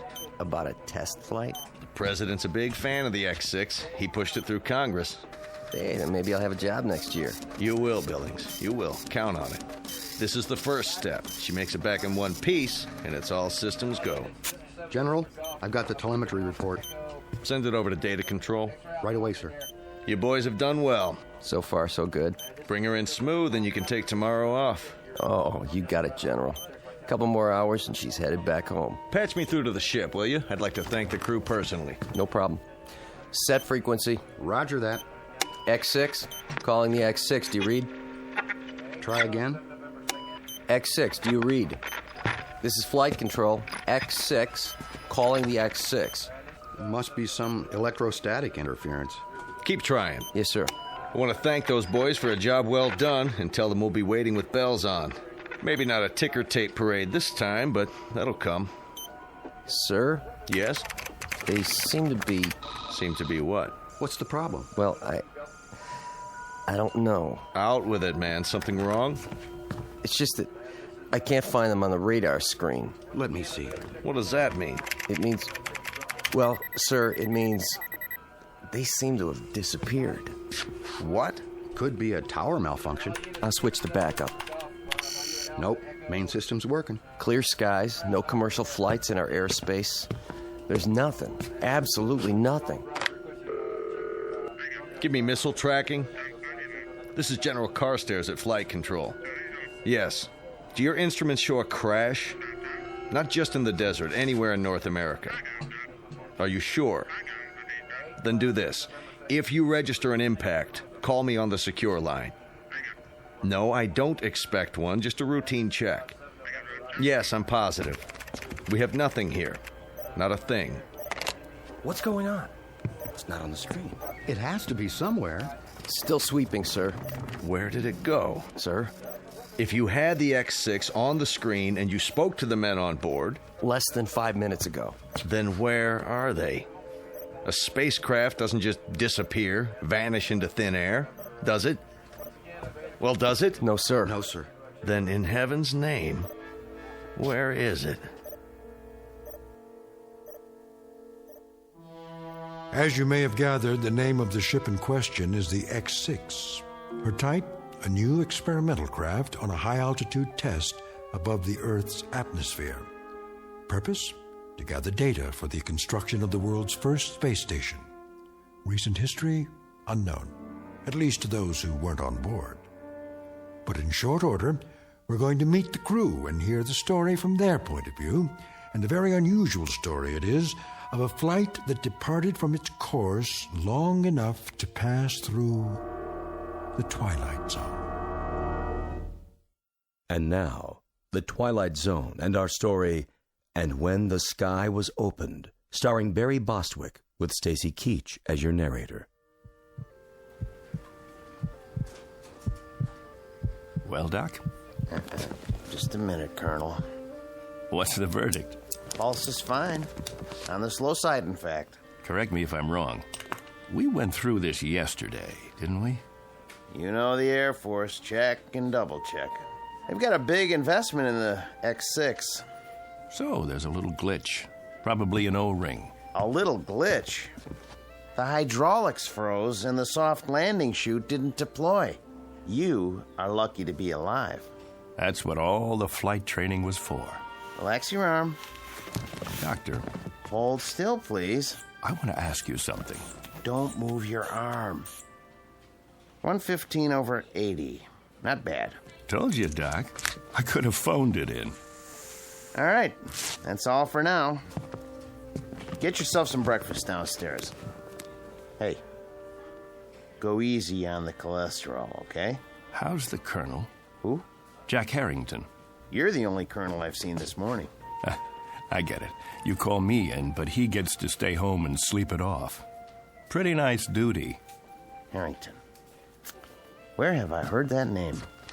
You have a heck of a sense of humor. Did you have a question? It can wait. I want to, check with someone first. Well, look, try not to worry about anything. You may be a little disoriented for a day or two. Need any, medication while you're here? Sleeping pill? Muscle relaxant? Me? Never felt better in my life. If you experience any headaches, neck pains, that sort of thing, give me a call. Now forget about me. Gart's the one with the busted leg. He's still on the 3rd floor. Yeah, he'll be in a cast for a while. He's healing fine, though. 3rd floor. Room 14, wasn't it? Well, you should know. Gonna stop by? I was thinking about it. Go ahead. Give him a hard time, just not too hard. Tell him I'll be by on my rounds. Oh, and congratulations, Colonel Forbes, to both of you. What? Haven't you seen the paper? You're heroes. We flew the course, nothing special. Well, the force is proud of you just the same. The nation is. Just doing our job. Here, take this with you if you like.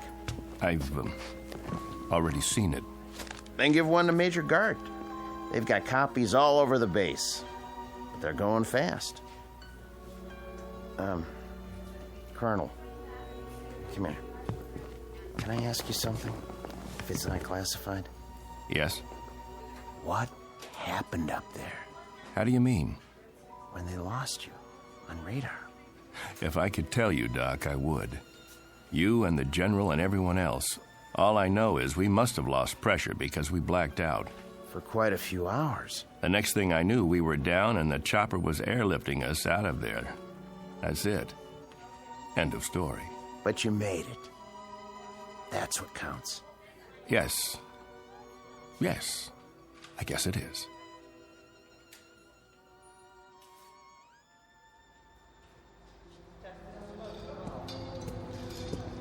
I want her completely broken down, piece by piece. Whatever it was, we've got to find it. Doing the best we can, sir. How's the investigation coming? Well, so far, everything checks out. Meaning? The only damage evident is from the touchdown. She came in on her belly at something close to 300 miles an hour. Must have buckled part of the landing gear. Wasn't fully extended. That's why the wing looks the way it does? She plowed through a sand dune just before she stopped. If you want my opinion, sir. By all means. I don't think you're going to find anything wrong. Well, that may or may not be. But for now, we've got a mystery on our hands. We need answers. Well, it would be my suggestion. Yes? That if you want to unravel this mystery, you better check the crew, not the aircraft. The crew can't tell us a thing. How's that? We had them on radar for the first couple of hours. Everything went strictly by the book. Then they disappeared for 24 hours. Well, until they crashed down in the Mojave Desert. They must have lost consciousness because they don't know anything. The only way we're going to get answers is to dismantle the aircraft. Unless one of the crew members gets his memory back and fills in the blanks. So far, they're not talking. I'll be that as it may. I want to see every nut, bolt, and screw laid out on the hangar floor in order. Every wire, every piece of insulation. If there's anything wrong with this baby, anything at all, we're going to find it. Yes, sir. On the double, sir.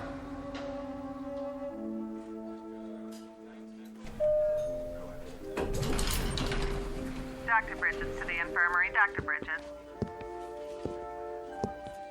Oh, hello, Colonel. I didn't see you. That's all right, nurse. No harm done. How are you feeling, sir? Fine, thank you. How's Major Guard? Coming along nicely. You can go on in if you like. He'll be glad to see you. Thanks. I will. Is that one of the pilots? The ones who crashed? Yes. Colonel Forbes. He's cute. He is. But did you see his eyes? Blue, I think. No, that's not what I mean. I mean, they've got a kind of far look. Like his body's here, but, I don't know, his mind's somewhere else. I don't know where. I just hope he's okay.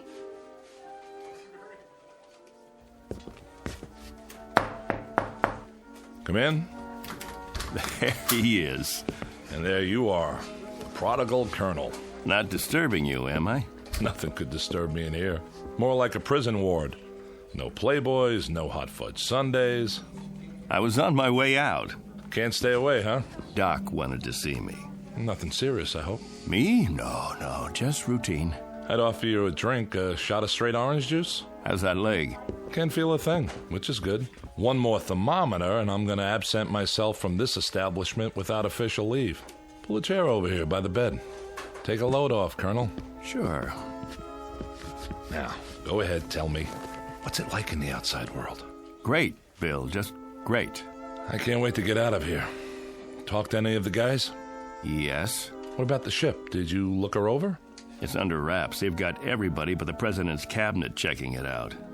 Bill, did you see the paper? Sure. We made the front page. Only page 3 today. Take a look. Ooh, steady, Colonel. You go off on a toot last night? Why? Your hands, they're shaking. You don't look so good. Thanks. Little hungover, huh? No big deal. So what's it say? Bill, I wanted to talk to you about that. They spell our names right? First, I've got to get oriented. If you don't mind, I'd like you to answer some questions. Shoot. When did I leave here? Huh? When did I get discharged from the hospital? Yesterday morning? Don't you know? I don't know anything anymore. Easy, Colonel. All I know is I need to verify a couple of things. Now, that shouldn't be very complicated. Around 9:30 yesterday morning, I walked out of here, didn't I? About that time, I guess. And who did I walk out with? Are you kidding? How am I supposed to know who you walked out with? Some nurse you picked up in the hall, probably. What's the matter? Can't remember her name? I mean, when I left the room, this room, who was with me? Nobody. That's just it. You say nobody. I'm pretty sure I was awake, yes. If you remember it differently, What's today's paper say? Go ahead, tell me. What's it say? 2 astronauts crash in Mojave Desert. Over a picture of you and me before the flight. What else?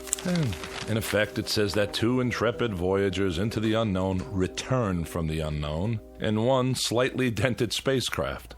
Sounds about right. What about the picture? I've seen better. What's in the picture? Look, if this is a literacy test, I can assure you that even though I'm not a West Point graduate, I can read and write, count up to 10. Gart, don't get wise with me now. What's it say under the picture? Read it.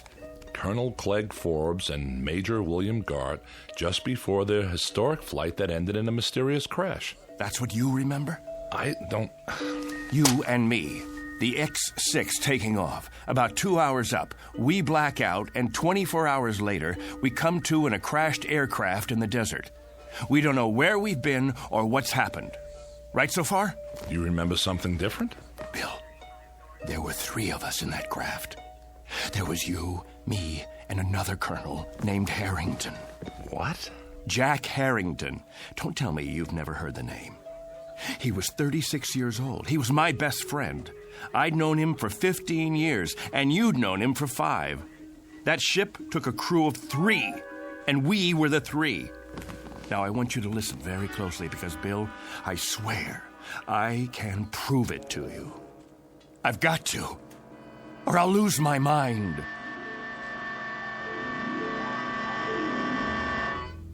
What are you talking about, a 3rd crewman? They brought 3 of us back to the hospital when they found us in the desert. You, me, and Harrington. Jack and I were just scratched up. You got the busted leg. Yesterday morning, they discharged Harrington and me. There was 3 beds in this room. Now, wait a minute. We said goodbye and promised we'd come back today to visit you. Then Harrington and I left to do the town. Now, you tell me none of that sounds familiar? Clegg, I don't know what you're talking about. I don't know anyone named Harrington. Whoever he is, he wasn't on the crew with us. The X-6 carried 2 men, you and me. Nobody named Harrington. Nobody else at all. When you walked out of here yesterday morning, you walked out by yourself. There were never 3 beds in this room. Only 2, yours and mine. Something's happened to you. I mean it, Clegg. This is an after effect of the crash. It has to be. I think you'd better tell the doctor run some tests. Look, Bill, let me describe to you what I remember. Go on. I'm listening. I'll give you a chronological breakdown of everything that happened as of yesterday morning. First of all, I saw the paper. The one you just showed me? No, not that one. Yesterday's edition. I saw it on the stands downtown, only it said that 3 men came back. There was a picture of you, me, and Harrington on the front page, taken just before we took off. That's impossible. I know, it must be impossible. You say there were 2 of us. Everyone else says there were 2 of us. And now, that's what it says in today's paper. Well, then, that should tell you something, shouldn't it? A reality check. But I know there were 3 of us in that aircraft. They picked 3 of us up in the desert and airlifted us in a chopper, and 3 of us were checked over and debriefed. They kept you here because of your leg, and it was Harrington and I who left this room yesterday morning. Then we requisitioned a staff car and got a ride into town together. Bill, you said goodbye to us from that bed, and then you said, Harrington, keep an eye on Forbes. He can't hold his liquor. Those were your words. I don't know what you expect me to say. Don't say anything. Just listen. I was standing right at that door, and Harrington went back to your bed and made like he was going to sock you. I swear to you, Bill, it happened. I know it happened. And Harrington, keep an eye on Forbes, will you? He can't hold his liquor. Hey. Why, I'm gonna let you have it, you fresh kid. I'm gonna fix this punk's wagon. I wish somebody would.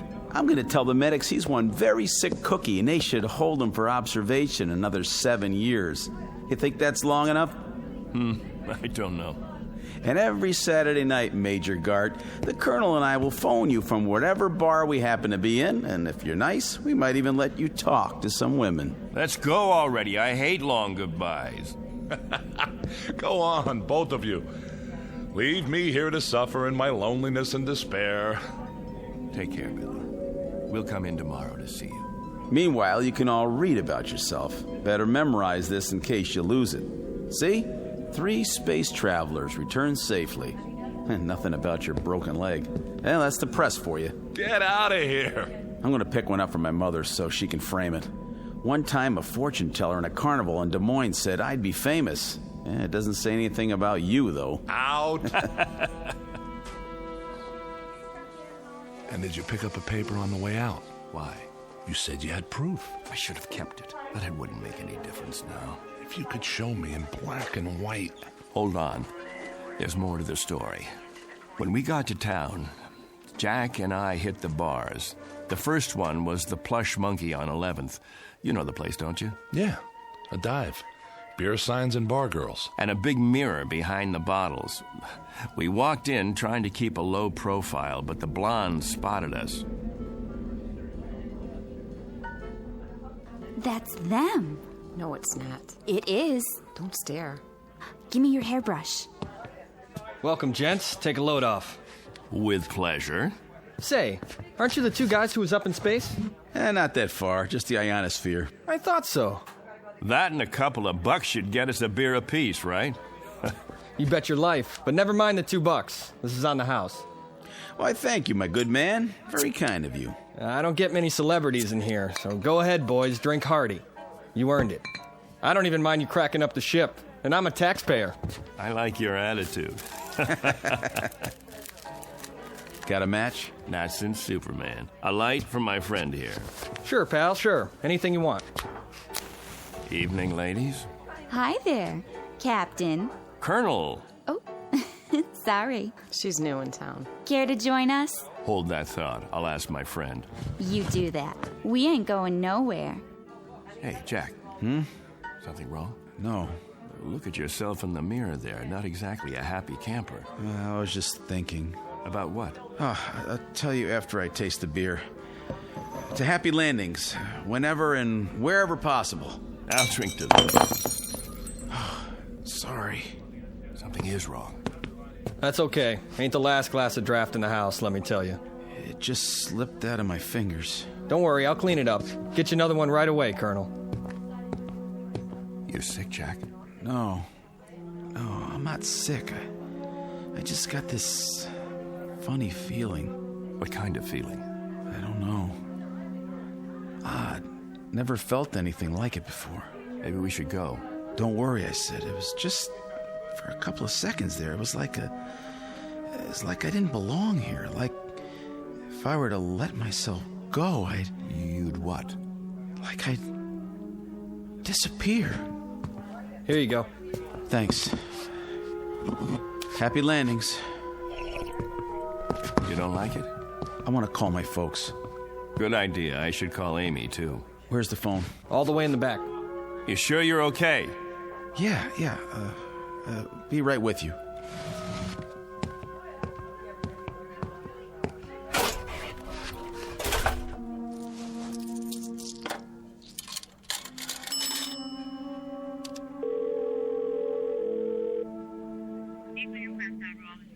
I'd like to place a call. Collect, please, to Des Moines, Iowa. The residence of Mr. James Harrington.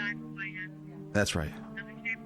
Oh, my number, let's see, Fletcher 90632. That's what it says here. My name, it's Jack Harrington. That's right. Thank you, operator. I'll hold. I'm sorry about the broken glass. My friend's sorry, too. Forget it. I can sweep it up as soon as I get my mop. Clegg. Yeah? Come here. Will you come here quick? Coming. Please?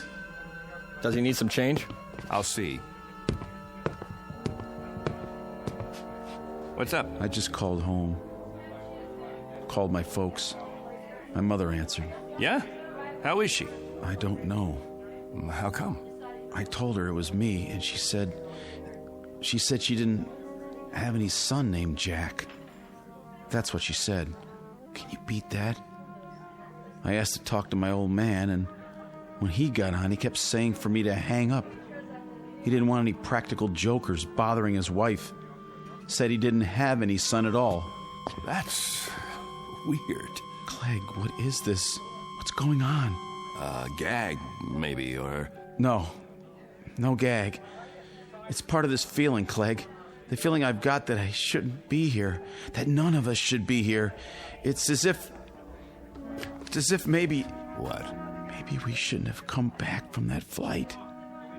Maybe somebody, something, made a mistake and let us get through when we weren't supposed to. Stay put. I'm going to get you a good stiff drink to go with that beer. I have to. I told you to stay here. Shot of whiskey, please. Make it a double. Sure. Say, Colonel, you think you could do me a favor? What? Sign this newspaper? My boy'd get a big kick out of it. Wait, where did you get this? From the machine outside. Here's a pen. Could you sign it to Richie? Right on the picture. But it's wrong. What is this, a joke? You have it printed up? 2 spacemen return, crash in Mojave Desert? Huh? That's you, isn't it? Colonel Forbes? The other guy's still in the hospital, right? Which other guy? It says right here, Major William Gart. But there was a third man. See for yourself. He's back there in the... Back where? In the phone booth. It looks empty to me. Nope.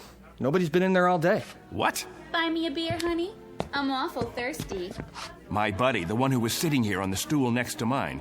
You just got him another... Hey, where's his beer? What beer? My buddy's drink. Colonel Harrington, where is it? The one you gave him in place of the one he dropped on the floor, right here by the... Nobody dropped nothing on the floor.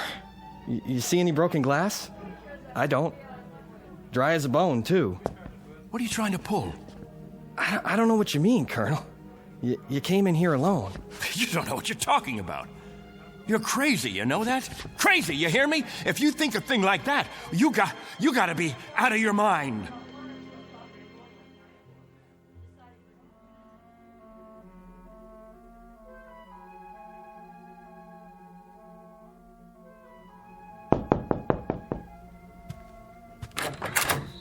What do you want?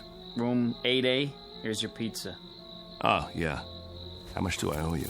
Let's see. Yeah, I got the bill right here. Keep the change. Thanks. Hey, say, aren't you, No.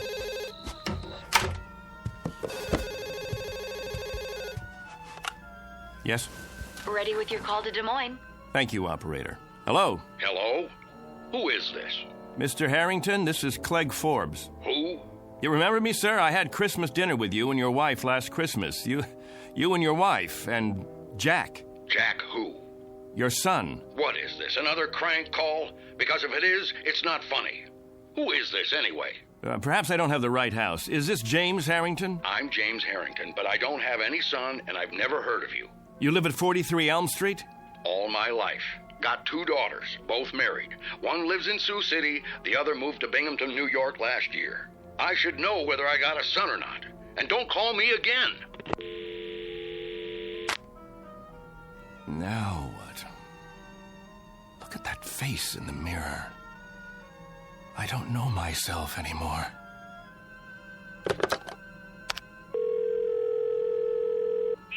Operator, I'd like Anderson Air Force Base, please. Commanding officer's residence.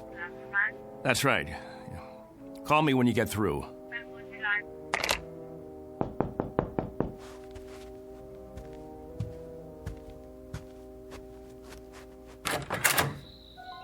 You've got some nerve. Amy, honey, am I glad to see you? Keep your hands to yourself. You, Colonel Clegg Forbes, are a devious, miserable, two-faced, two-timing... Amy, you won't understand this, but I need your help. You send me a telegram that you're getting out of the hospital in the morning and that you'll meet me at the station at 2. Well, I was at the station at 2. Amy, listen to me, please. I was also there at 3, and I was still there at 4. I could have had my pick of several Marines and an elderly gentleman who owns 25,000 shares of AT&T, but there was a missing Air Force officer named Forbes who didn't have the simple courtesy to leave a message or even a number where he could be reached. I can explain. Do you have any idea how many bars I've been to? How many hotel lobbies? Did it ever occur to you to... Amy, please! You look terrible, by the way. All right, Clegg. What kind of trouble are you in? And what are you doing in this motel? Are you hiding out? Oh, I don't even know where to begin. I sent you the wire because I did get discharged from the hospital that morning. Jack and I... The wire. It was in the telegram. What was? I told you that Jack and I were getting out. Wait. I wrote down the message when I sent the telegram. That'll prove it. I wrote it on a piece of paper. Now, where? Wrote what? Here it is. I wrote it right down here. See? It says, Dear Amy, I'm getting out at 9. No. I was sure of it. I wrote down that Jack and I were getting released from the hospital. Both of us, understand? Jack and I were... Am I missing something? Who's Jack? Don't you know? I don't know any Jack. Who is he? There were 3 of us in the ship. Gart, me, and Harrington. Jack Harrington. And I was with him, and he just disappeared. But you know him, Amy. You know him. You've met him 100 times. We've eaten dinner together. We've gone to dances together. We've double dated. Clegg, what is happening to you? I don't know. I swear to God, I don't know, but... Yes. Put him on, please. Hello, General. This is Clegg Forbes. Yes, sir. That's right. General, about Jack Harrington. Harrington, sir. Well, you know Jack. We were in your wing at the field. We were there for your... Harrington, sir. Jack Harrington. We were on the X6 together. Jack Harrington. Stop it. Jack Harrington. Jack Harrington. You need help. If you'll tell me who to call. No, I know. I know this is a put-on. That's what it is. A big, earth-shaking, highly complicated, practical joke. He's still back at the bar. Of course he is. Amy, that's where he is. He has to be. At the bar. Clegg? Clegg?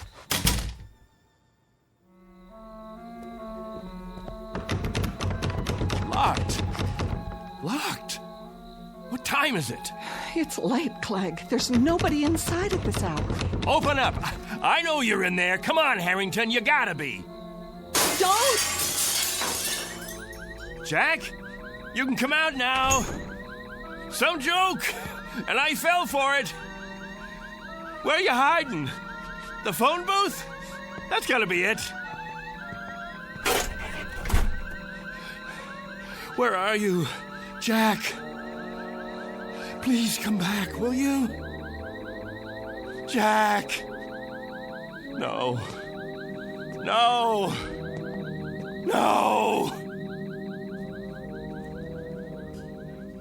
That's some story. I don't know what I did then. Just ran, I guess. All the way down the street like a crazy man. I left Amy standing there. I don't even know what happened to her after that. And I don't know Jack Harrington. I never heard of him before now. He's an illusion or something. He has to be. He's not an illusion. For some reason, he's been yanked out of here, taken away. You're letting this get to you. Didn't you hear what I said? He told me he had a feeling that maybe somebody or something made a mistake and let us get through when we shouldn't have. And maybe they'd be coming back to get us now. Maybe somebody from up there. Clegg, it doesn't make sense. And now, I've got the feeling, too. I've got this idiotic, oddball feeling. I don't know how to describe it. It's weird, Bill. It's just plain weird. Like I don't belong. I don't want it to happen, you hear me? I don't want it to happen to me, too! Clegg! Oh, I gotta stop him. Somebody get him!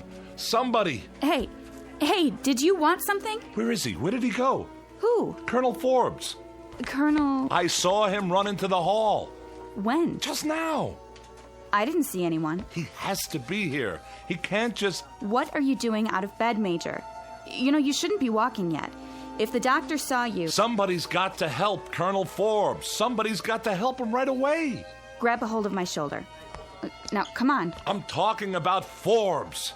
You know, Colonel Forbes. He was brought in here with me. In here? That's right. In the other bed, next to mine. Look, this is a private room. What? There's no other bed but yours. No. You see? All right, now, lie down. Now, raise your cast. That's it. What do you mean there's... Oh, no. Dear God. What happened to the other bed? Okay, try to rest. I'll call the doctor. Here, would you like to look at the paper? You're a hero. Do you realize that? Spaceman completes journey. Lone traveler returns to Earth. Lands in Mojave Desert. It's a nice picture of you. Would you like a glass of water? Major William Gart. Just before his historic one-man journey into space.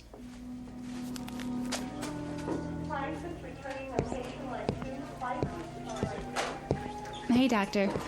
I was sorry to hear about that crash. What did they call it? The X6? Yeah. Well, we do the best we can. When they come back. Sometimes it's out of our hands. Mm-hmm. At least it was an unmanned flight. Well, that's the one consolation, I suppose. Anyway, I wanted to check the ward. How are we fixed for beds? I've got some men in the infirmary. Let's see. 2 open rooms at the moment, Doctor. Great. Oh, and number 14's empty at the end of the hall. It can take up to 3 if we move some beds in. Well, that should do. Order some beds up from QM, will you, nurse? Yes, sir. Right away. Once upon a time, there was a man named Harrington, a man named Forbes, and a man named Gart. All were officers in the United States Air Force, trained for experimental flights into the upper atmosphere. They used to exist, but don't any longer. Someone or something took them somewhere. At least they're no longer a part of the memory of man. As to the aircraft, the X6, it's still supposed to be housed in a hangar on the base, or it will be one day. For the record, it hasn't been built yet. It's still on the drawing boards. But be careful. Don't let anyone hear you arguing about the reverse, or they might question your sanity. If you have any questions about the aircraft or the men who flew her, be sure to speak softly and only in the Twilight Zone.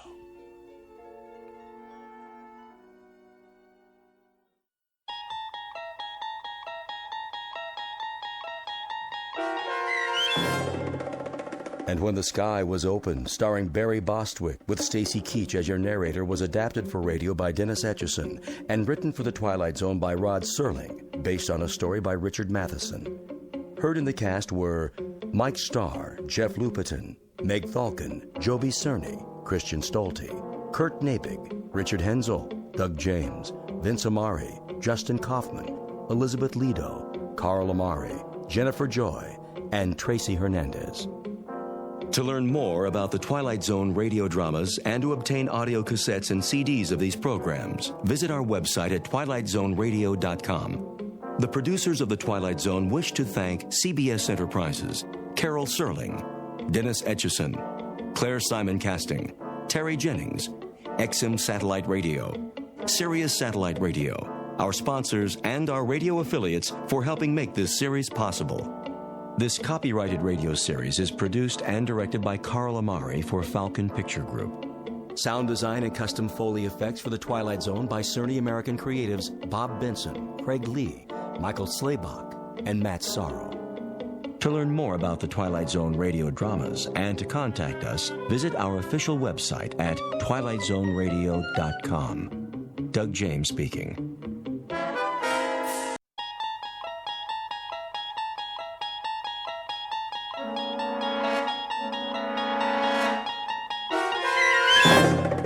You unlock this door with the key of imagination. Beyond it is another dimension, a dimension of sound, a dimension of sight, a dimension of mind. You're moving into a land of both shadow and substance, of things and ideas. You've just crossed over into the Twilight Zone.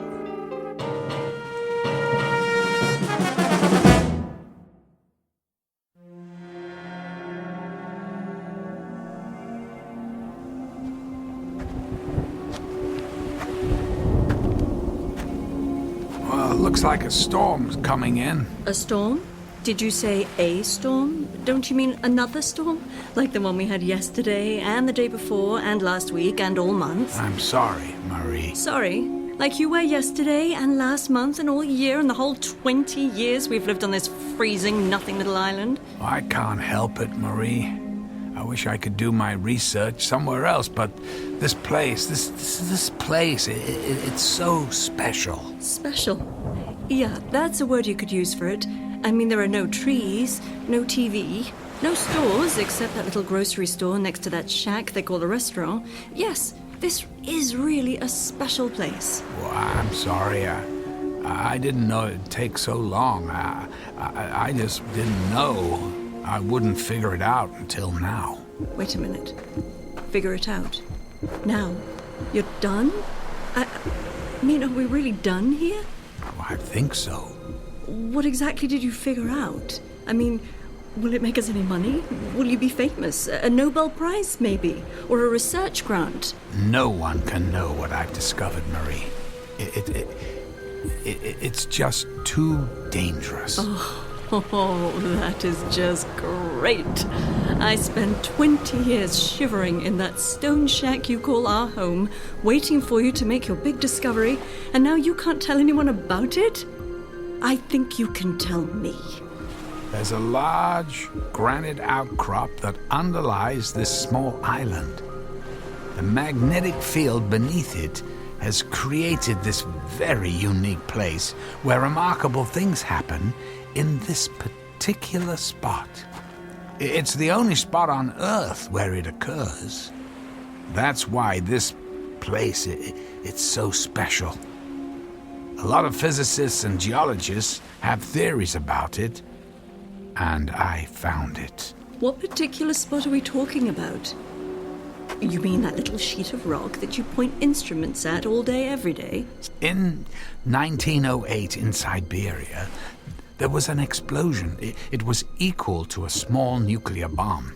Most people assumed it was an asteroid or a comet, but a few proposed that it was a collision with a rift in the space-time continuum, another dimension traveling through space that intersected with the Earth and created a terrifying explosion. You want to blow up this island? The rift in this location is shifted somehow so it doesn't explode. I mean, I've been able to observe it occur 6 times over the 20 years we've been here, and I finally figured out how to trigger the shift. That small rocky shelf is a door to the infinite number of parallel universes. I should have listened to my father. He said you were a flake and I would never be happy. I'm going back into the house. Hey, Benny, come here, Benny. And then I'm leaving you. Wait. Let me show you, please. At least watch. I mean, you've waited 20 years. Don't you want to see what this is all about? I developed a handheld device that aligns the particles of the matter that fill that space a certain way. When I activate it, a shift occurs, a shift in dimensions. Now, Just stand back from the rock shelf. I don't like this. It's not that dramatic, really. You see that small plant growing in the crack of that rock. That's a weed, Matt. Well, whatever. Now, just watch this.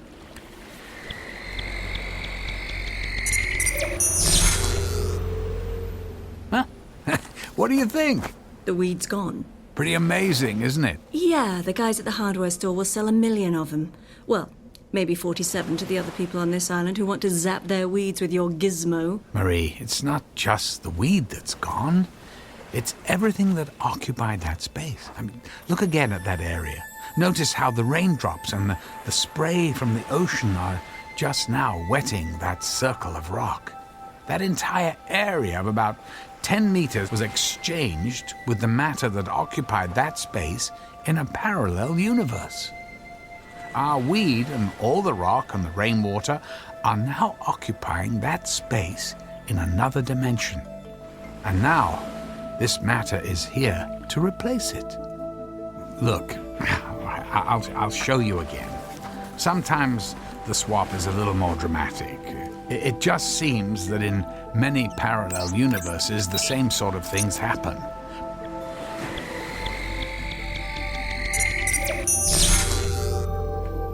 What do you think? Wow. You made the skeleton of a dead, rotting fish appear. In this dimension, at least up to a few seconds ago, that fish was alive and still swimming in the sea. In a parallel dimension, it was dead. Now it's here, and the fish that was in this dimension. The same fish is now alive in a parallel universe. Wait, you're telling me that fish isn't dead? But it is now, in this universe. But in the other universe, I just shifted from it's alive and frolicking. Are we alive and frolicking in another universe? There's no way of knowing. Although it's quite possible that we are. Only things could be different in small ways or extremely dramatic ways. The possibilities are infinite, which would indicate the potential for significant change. So, if I stood on that spot, would I disappear? Marie, yeah, well, that's not a good idea. Or would the Marie from the other universe show up? Oh, good God. The thought of an infinite number of copies of myself living on this island is horrifying. It wouldn't be a good idea to stand on that spot. There's no coming back. I can shift space and cause the rift to occur, but I can't bring anyone back.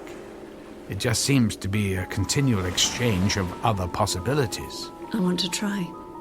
Try what? I want to stand on that rock mat, and you send me away. Maybe things will be different. Marie, you can't.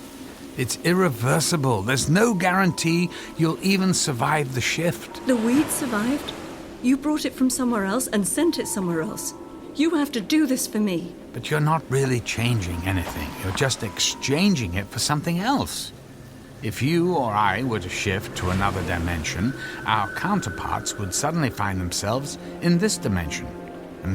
Things could be the same or very different for them. There's no way of knowing. But who's to say we're not having this exact same conversation somewhere else right now? If there are infinite numbers of us somewhere, there's a Marie who's making the trip, and I'm the Marie who's still stuck on this island. Give me that thing. How do you work it? No, please. Let go of the gizmo. I'm going. No, let's talk about this. You don't understand the consequences. Any consequence is better than this. Please, stop. No, let go. Benny, no. Come back here. Get away from that dead fish. Stay there, Benny. You're coming with me. Now, give me the... No! Oh, my God. Where's the dog? Matt, where'd the dog go? He's gone. Gone where? Benny, come back here. I don't know. I don't know. I told you. I can't control where anything goes. It just changes places. So how come another version of the dog didn't appear? I don't know. I want my dog back. Benny, where did you go? What did you do with my dog? Give me that thing. I'm going after him. Marie, wait. I'll go with you. I want him back. I want him back.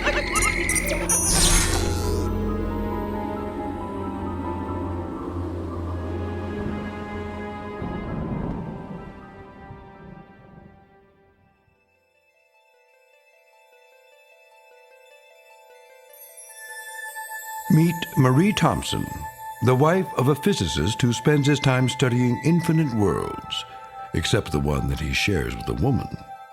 Her patience is worn thin by the constant erosion of wind, water, and the time she has spent on a cold and lonely island. All she wants is what life has never given her, a chance to be someone else, and somewhere else, regardless of the cost. It's a cost without a price tag, and it's on sale for a limited time from that purveyor of lost hope and endless dreams called the Twilight Zone.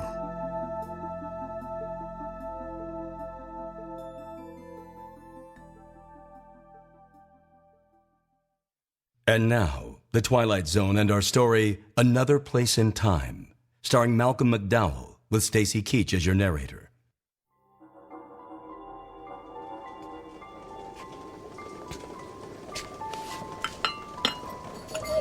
Have some tea. You're cold and wet. I'm sorry about the dog, Marie. You shouldn't have grabbed the device. We can get another dog. I mean, people do that all the time, don't they? I'm leaving you. I'm not staying here. Look, I don't blame you. I'll go into town and arrange the ferry, assuming there is a ferry. We're in another place in time now, Marie. Things might not be like they were. We might not even have a dog. I'm not leaving until I find Benny. Marie, where are you going? I'm going to find my Benny. If he's on the island, I'm going to find him. Mail call! Sorry, Marie, I didn't see you. It's okay. Well, you're not going out in that gale, are you? It's really starting to storm out there. I have to find something. Hello, Matt. Everything okay? Oh, yeah. Yeah, no, everything's fine, Jim. You probably should call Marie back. It's really starting to blow out there. Yeah, well, good idea. Jim, let me ask you something. Have you seen a dog? Oh, you mean Benny? You know Benny? Well, yeah. Oh, have you seen him? No. Well, I figured he'd be inside here with you folks. Marie, you found him. Yeah. He was running across the meadow. I called him, and he came running. He knows me. He actually knows me. Oh, that's great, Marie. I can't explain it, but that's great. Oh, Benny. Oh, look, Matt. Remember when that wolf bit his ear and tore it up? It's all better. Wolves? Yeah. Then he got cornered by a wolf and got a bit of a fright a while back. His ear was almost torn off, but it looks like it healed real well. Matt, I've lived on this island for 62 years. I've never heard anyone talk about seeing a wolf. Really? Well, that's great. Did you hear that, Benny? No more wolves to worry about. It probably wasn't a wolf. Must have been another dog or something. Yeah, I guess. Although I was always under the impression Benny was the only dog on the island. Well, look, you folks take care of yourselves. Well, we'll see you later, huh? Yeah, bye. Yeah, bye. Such a good dog.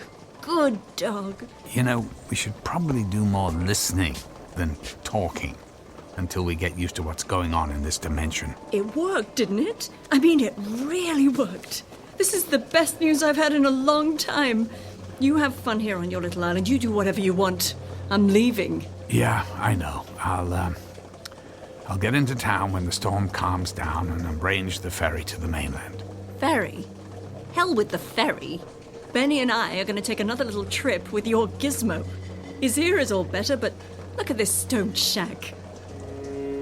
Look, Matt, nice job on the dog's ear. Now let's keep this thing going. It's progress. You are aware of the word progress, aren't you? I'll set you up on the ferry, and we can pack you up whenever you want. Pack? What would I pack? Look at this collection of junk. I don't want a thing from this rock hut. It's all yours. Now get the gizmo and get me and Benny out of here. Well, I'm going with you. Oh, really? What's the problem? You looking for something better for yourself? Marie, I have to go with you. If you shift into a new dimension and it's a terrible place, you'll be trapped. The interface, the device, the gizmo, it's not easy to operate, but oh God, this is all wrong. Is that so, Mr. Wright? Well, you don't have to go if you don't want, does he, Benny? Marie, this isn't fair to either of us. I mean, not us here, but the Matt and Marie living in another dimension. I mean, when we shift to another dimension, we change places with them. There are versions of ourselves suddenly thrust into a different place and time that we wouldn't necessarily understand. Now let's get going. Now? You want to go now? In this storm? Well, why don't you pick us a day with nice weather? I can't pick anything. It just happens. I've been waiting my entire adult life for this, and I'm not stopping now.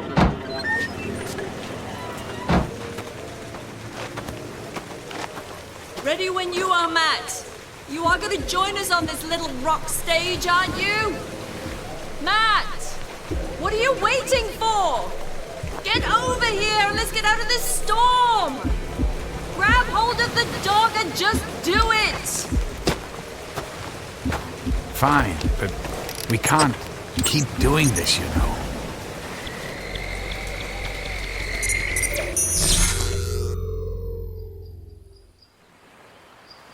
Oh my! Nicely done, Matt. 5 sunny days a year on this island, and you found a perfect one. This isn't about the weather. Marie, go slow. Ask questions, or better yet, just listen a bit. Listen? Okay, I'm listening. Oh no. Oh, don't tell me. Matt. Oh, Matt, not good. Not good at all. Glad you're here. We've got to go. What's the matter? What do you see? Hello? Are we listening? It's a baby crying. You know, maybe you're not so good at this shifting thing after all. I mean, it's coming from our house. Our same crummy little rock house, and now there's a baby inside of it. I told you long ago, no kids. Marie, that baby's parents, they're us. A version of us from this dimension who have suddenly found themselves in the place and time we just came from, only without their baby. I mean, think what we've done.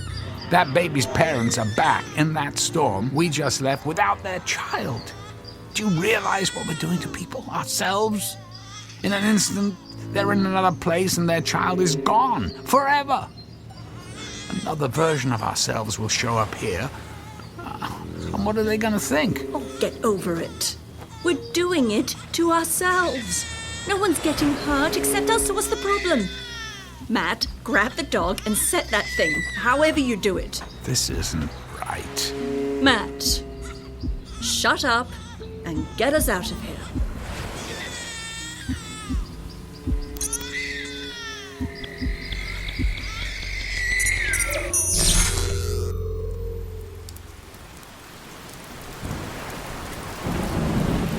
Rain. Perfect. What happened to the sun? God, this has to stop. Okay. Let's go take the break that you wanted. There's the shack waiting for us. Come on, Benny. All right, Marie, this is it. This is the last shift we make. Oh, really? Oh, no. This is the worst. Look at this place. It's a shambles. It looks abandoned. No one's lived here for some time. You mean we haven't lived here for some time? Well, what do you know? Somewhere there's a version of us that finally came to their senses and got off this island. I guess so. I wonder where we went. Oh, please, please, make it London, Paris, anywhere but here. I don't think there's anything to eat here. I found a tin of tea. Let me get a little fire started and we'll see if we can improvise a place to sleep. We're sleeping here? We're staying here, at least I am. You said you were leaving and I'm not stopping you. The wood-burning stove still looks pretty good. It'll be warmer in a minute. How long do you think we've been gone from here? I'd say a couple of years, maybe more. Hard to tell. So if you're staying here, it's going to really confuse a lot of people if I show up in London and you're not around. If that's all you care about. Well, that fire's going good. We'll at least be warm. Now I'm gonna see if I can find some water to make some of this tea. I'll be here, unfortunately.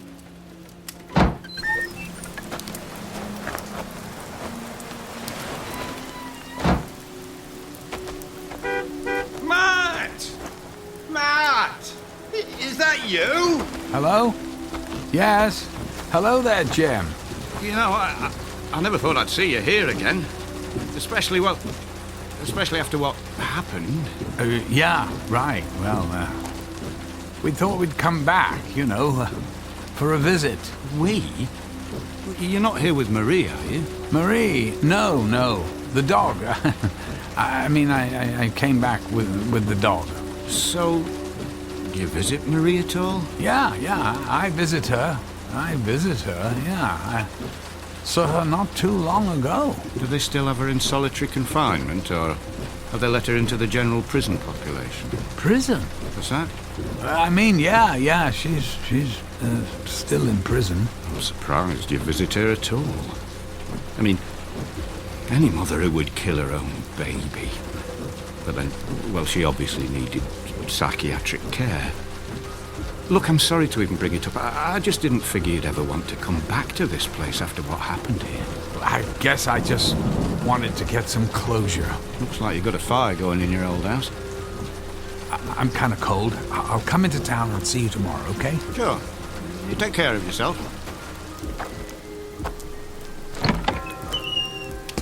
Find your water? Marie, we have to get out of here now. Well, listen to you, Mr. I'm not leaving. Just when it's starting to get warm in here, you want to go back out in the rain? Marie, you're supposed to be in prison. In this universe, in this place and time, you killed a baby and are in prison. Marie, how could you? You've got to be kidding me. I didn't do it. It was someone else. We're leaving right now. We have to find a different dimension. Grab the dog and let's go. I never should have listened to you. We have to find a dimension when we're not in jail, where an innocent baby won't be in danger. And then, this is it. It's over. Over for you, maybe, but not for me. Don't you get it? This is why no one can know about this. What if everyone decided to do what you're doing? You can't go shopping for the perfect life someone else worked so hard to achieve. Perfect life? Is that what you call the life we were living? Now activate that thing. This has to end. You get it right next time and it'll end.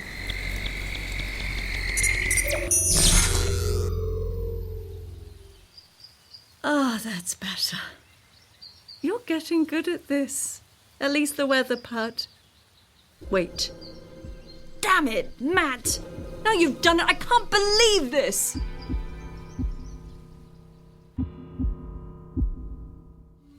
Damn you, Matt! Where's the dog? I thought, I thought you had him. We have to go back and get the dog. We can't go back, I've told you. There are infinite possibilities. We'll never find the same dimension. Only different ones. Then you're just going to have to find us a dimension where I have my dog again. Oh, but look! Look at our house! It's enormous! It almost looks like a small castle. Let's go see it. Maybe the dog's in there.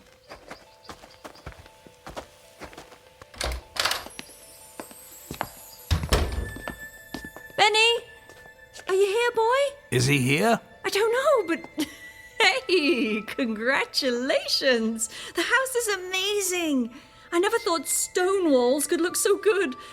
Matt, we must be rich. Maybe you did sell your invention. Marie, this stops here. I'm going to destroy the device. Why?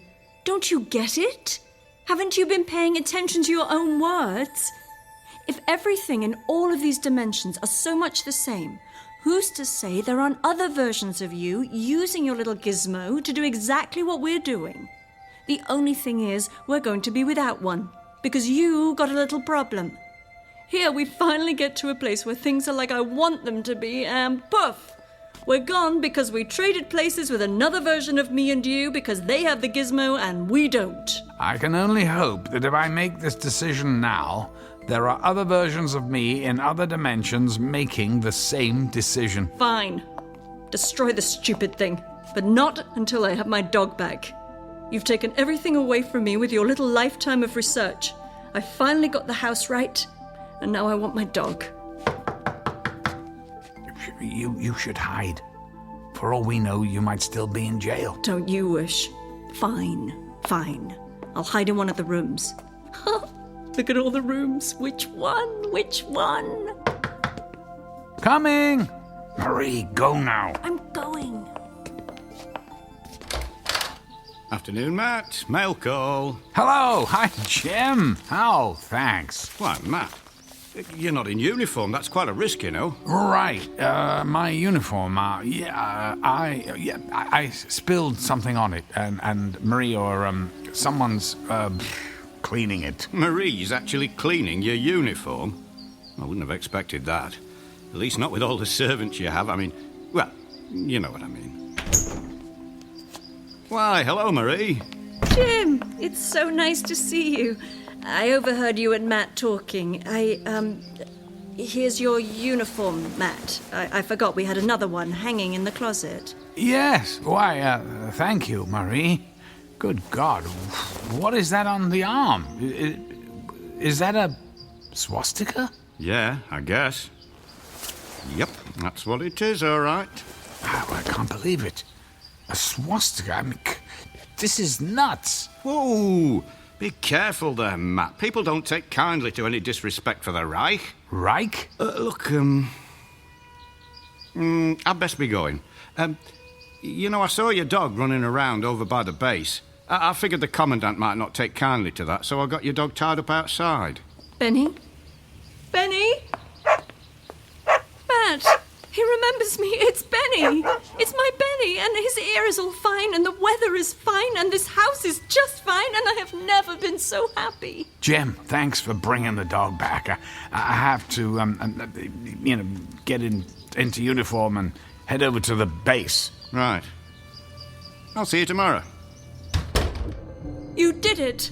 Matt, you did it. Marie, God, it's a Nazi uniform. It has a swastika on it. Don't you see what this means? It means the Nazis won the war.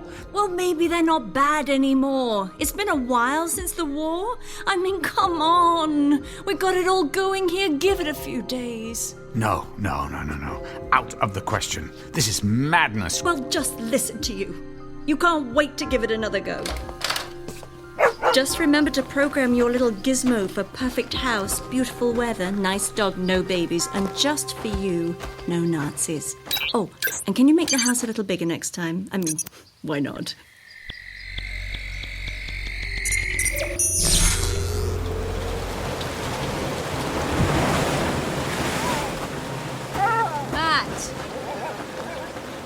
Matt! What? Is this a cruel joke? We're right back where we started! Matt! Where are you going? I'm going inside.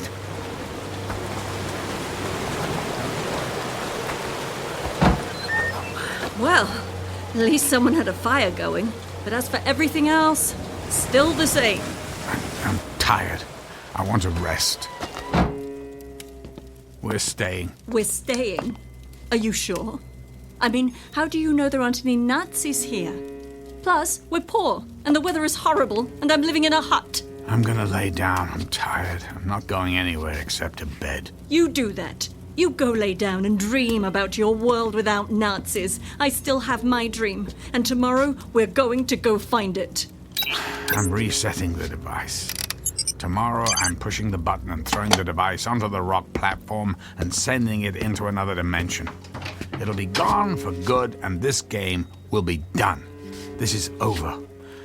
Good night. Good night, Matt. Yeah, you have your good night. I'm gonna sit here and try to pretend I'm living in a castle with a man who's amounted to something. That's okay, Benny. That's okay. Mummy will fix it. You'll see. You see that gizmo sitting on the kitchen table there? That crummy old wooden wobbly kitchen table? That gizmo is going to take us somewhere special tonight, Benny. He's already set it up for us. All we have to do is stand on the rock ledge and press the button. And when we get back to the castle, you'll have your own room. And we'll take long walks in the sun. And Mummy will have a new version of her husband. You watch, Benny. Mummy will make it all better. Are you ready? Shh! Don't wake up Daddy. We have a big surprise for him. A new Marie just for him. I'll just take our little gizmo here and... Come on.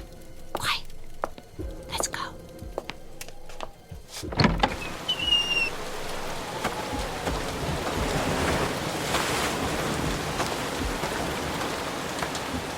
Benny! Get over here! Mommy's gonna push the button and we're going to the castle! Are you ready? Here we go! Benny! Benny! Come back here!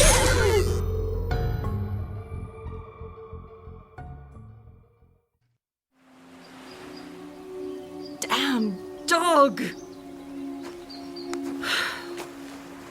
Hello? Hello there! Hello, Matt. I decided to go for a little walk.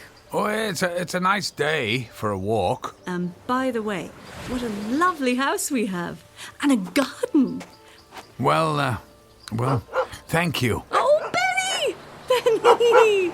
Benny! Benny! Come here, you good dog, you. Now, Benny, is that any way to say hello to Mummy?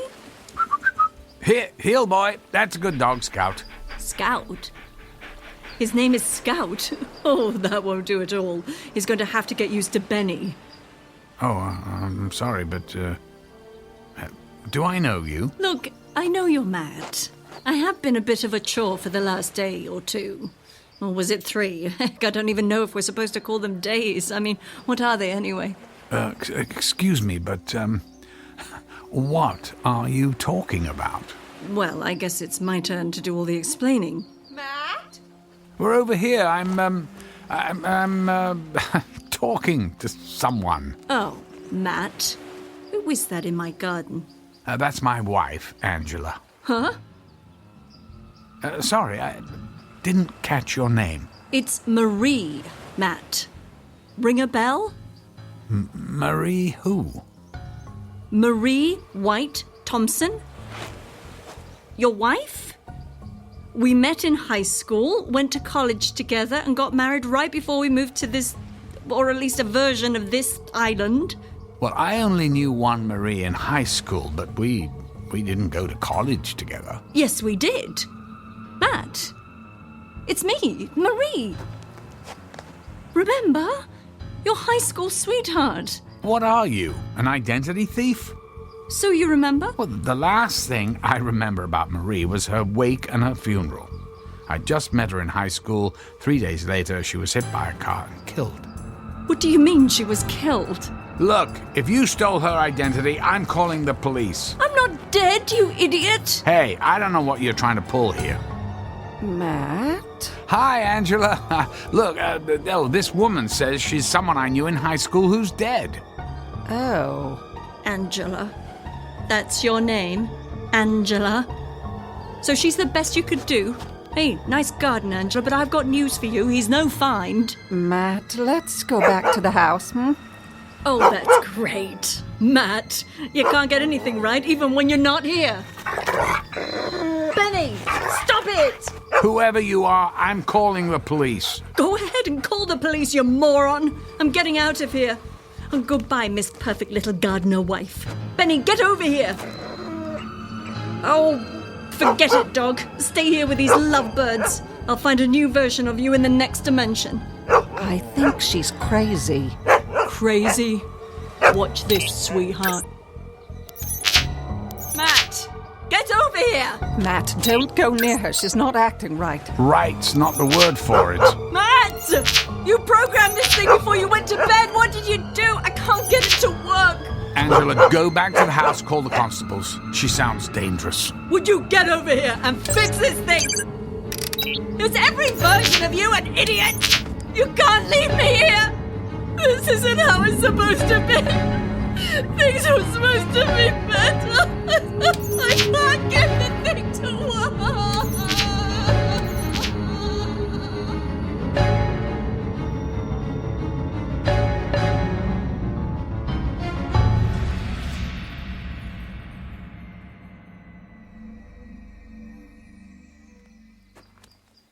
I don't know where she came from. I saw Matt talking to someone and went out to say hello, and she just started talking and acting very strange. Do you think she's crazy? There's nothing she was saying or doing that any sane person would do. We got her on a boat to Liverpool. I'm pretty sure they'll commit her. I don't think you have to worry about her anymore. You folks have a good day. I feel so sorry for that woman. Did she say she knew you? Yes, well, used the name of a girl I met briefly in high school, but she's long dead. Funny thing, though, for a split second, I thought she actually kind of looked like her. Older, but just a slight resemblance. Until she started acting nuts, and I just wanted to get away. She sure held on to the rock. Oh, that's the other thing. She kept saying stuff about another dimension and parallel universes or what, I don't know. That sounds like how you used to talk when we first got here. Yes, but there's nothing to it. I've been all over this island and all the theories about it aren't true. But I never did study the shoreline. Maybe it's worth a look. Yeah. Maybe I'll get the old instruments out tomorrow and point them at that rock. And I'll paint a picture of you holding this. What's that? It's that thing she was holding. She called it a gizmo. I meant to give it to the constable. I'll give it to him tomorrow. Oh, well, that's actually a very sophisticated little device. Maybe I'll take it apart first. All the police are going to do with this is put it in a box and then probably sell it at an auction. Do you think it's worth something? I mean, should we offer to pay for it? Technically, it's her property. We should give it back to her, but I want to study it a bit first. She won't need it where she's going. Oh, hello. Here looks like another storm coming. That's no surprise. Let's get inside. Yeah, good idea. And then maybe tomorrow we'll see what that rock and this gizmo is all about.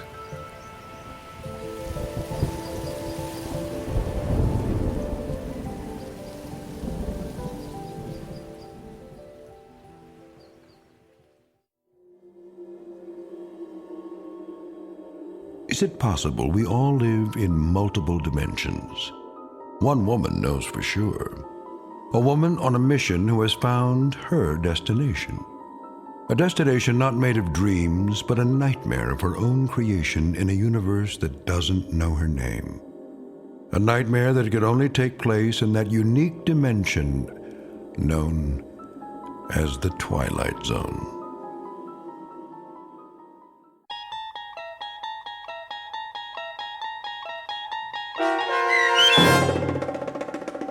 Another Place in Time, starring Malcolm McDowell with Stacy Keach as your narrator, was written for The Twilight Zone by Steve Newby.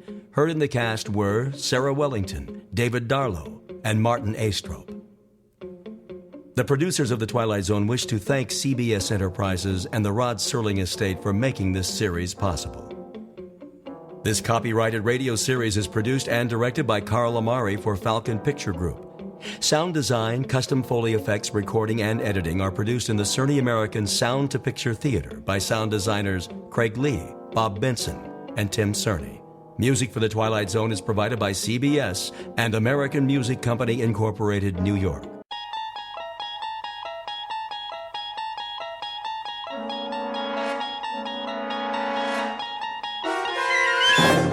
You're traveling through another dimension. A dimension not only of sight and sound, but of mind. A journey into a wondrous land whose boundaries are those of imagination. Your next stop, The Twilight Zone.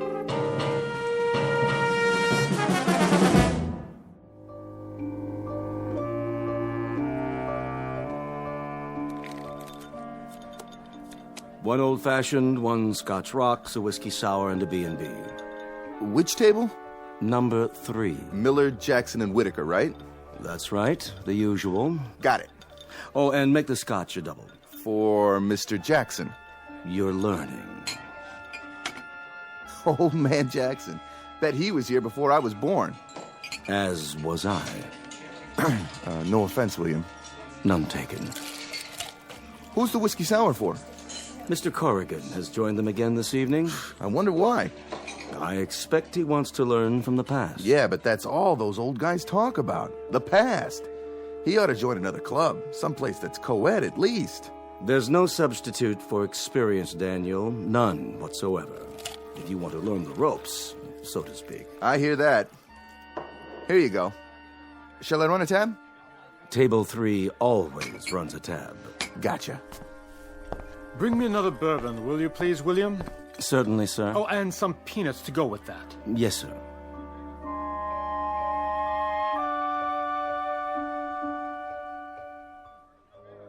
Well, that trumps me. No more cards, gentlemen. You've picked my pockets again. We play by the honor system, Corrigan. You know you have a line of credit with us. No, not tonight. Unless you care to let me make that last bid over again. You don't think that would change anything, do you, Peter? We had you on the ropes 10 minutes ago. Yes, but if I bid spades instead of hearts... Wouldn't have made a bit of difference.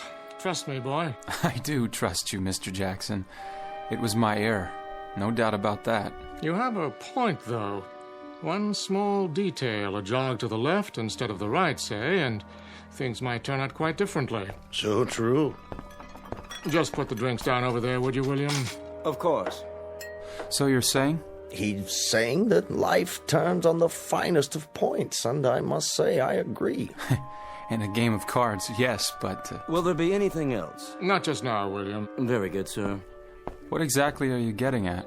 Oh, we've all seen it time and again. One vote more or less on the floor, a scandal that might have been avoided, and our current political standings would be quite different.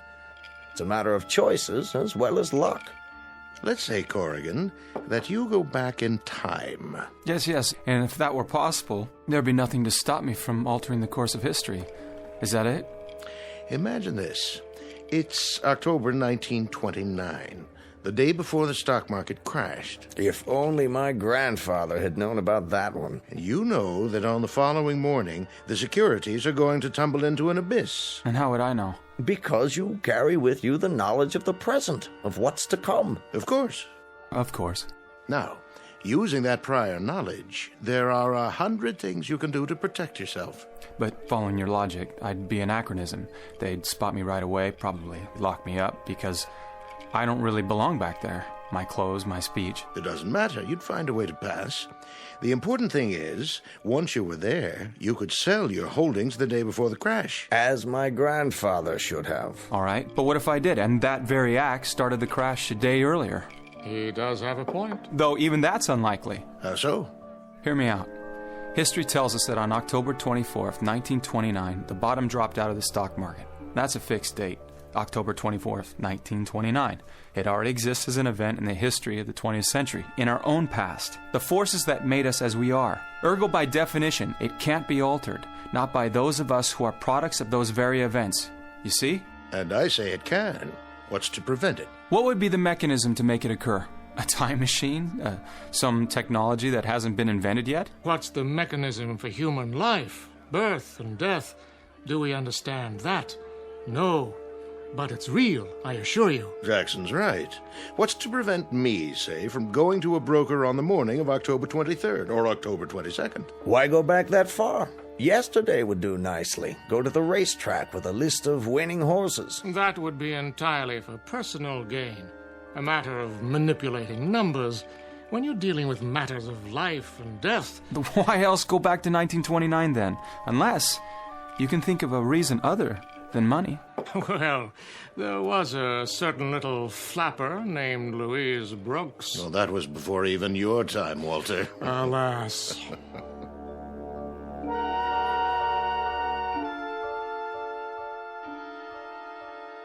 Witness a theoretical argument at the very private Potomac Club in Washington, D.C. The club was founded in 1858, but the argument is occurring in the present between four intelligent men. They're talking about an improbable thing, whether it's possible to go back in time. A friendly debate after a game of cards revolving around a simple issue. Could a human being actually change what has happened before? Interesting and theoretical, because who ever heard of a man going back in time? Until tonight, that is. Because the Potomac Club just happens to be situated not only in Washington, D.C., but somewhere near the edges of the Twilight Zone. And now, back to our story from the Twilight Zone. Back There, starring Jim Caviezel, with Stacy Keach as your narrator. There can be no such device according to science. Don't be so sure. The answer may lie within, rather than from a deus ex machina. Ever hear of black ops? I've heard of men in black. Same thing. There's secret funding going on right now, strictly off the books, you understand, to project the minds of CIA agents to other locations. Now, if they can do that, using only brainwaves... Who says they can do that? Gentlemen, we've strayed from the subject. The topic is the paradox of time travel. Oh, we don't even know if it exists. Care to place a friendly wager on that? Thousands of people disappear every year into thin air. Poof. Who can say where they go? Maybe they found another place to go. Someplace where they're needed. What? Someplace where their talents are useful. You all right, my boy? Yes. I just felt a bit dizzy there. Happens to me, too. Not enough sleep. I say where they can make a genuine contribution. I fear that some of us were born too early, or too late. My feelings as well. A man named Charles Fort once said... What time's it getting to be? Coming up on 7 o'clock, I should think. What does your watch say? Closer to 8, actually. Gentlemen, I'm afraid I'll have to leave the subject of time travel to you and H.G. Wells. I'm much too tired to get any more metaphysical than that. And since nobody has ever gone back in time... Care to place a friendly wager? Then the whole blame thing is much too theoretical, as far as I'm concerned. See you over the weekend? If you don't get lost back there, Peter. Where? Why, in time, of course. I'll try not to. Good evening, everybody. Leaving, Mr. Corrigan? That's right, William. Good night. Oh, I'm desperately sorry, sir. I've spilled coffee on your sleeve. No harm, William. No harm at all. Oh, that was clumsy of me. I think I shall survive. I really do. Let me wipe your jacket. No need, honestly. I'll see you tomorrow. Did you have a coat with you, sir? No, I'm rushing the season a little tonight, William. I felt spring in the air. Came out like this.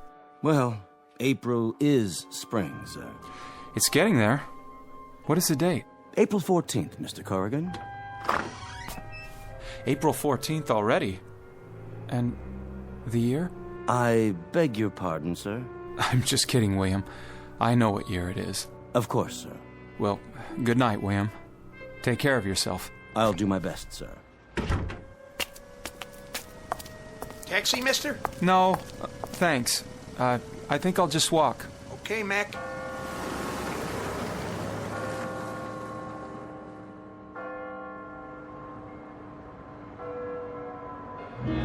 What? What is wrong with me? My head?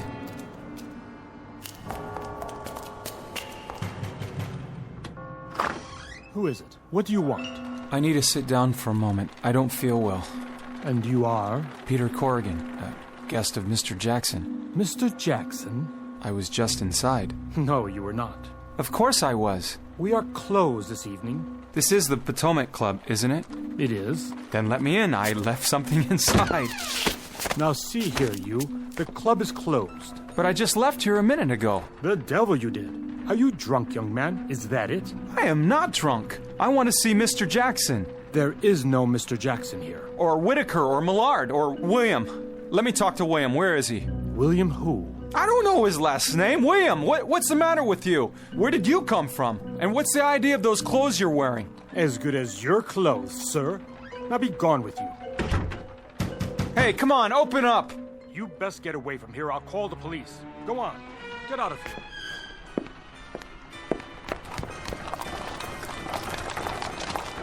Carriage, sir. Carriage? Since when are there carriages in Washington? Why, since always, sir. May I take you somewhere? Get away from me. I'll go home. That's it. And sleep it off. I'll go home.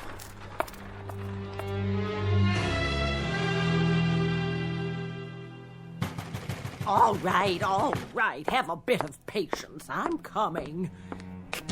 Yes? Sorry, my key didn't work. Your key? Oh, no.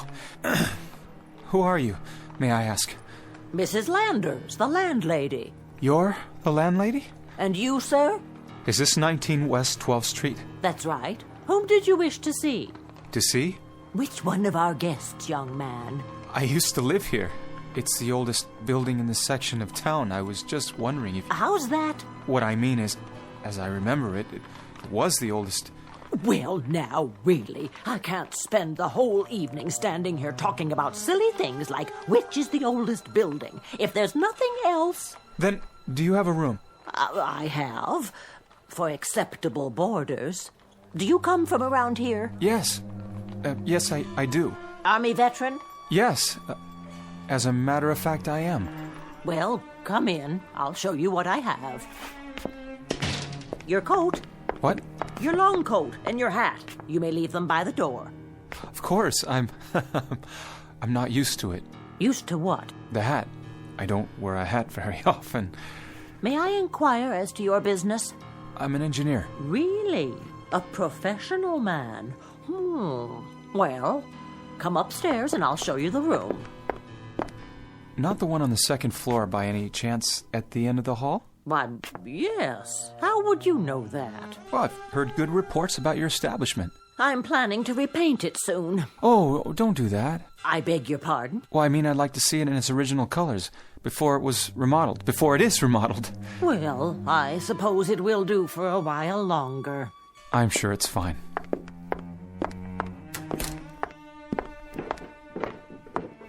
Off to the play? That's right, Mrs. Landers. Dinner at the Willard and then to the play if my husband finds a cab in time. Well, enjoy yourselves and applaud the president for me. We'll certainly do that. Good night, Mrs. Landers. Good night, my dear. Have a good time. This way, Mr. Corrigan. What did you say?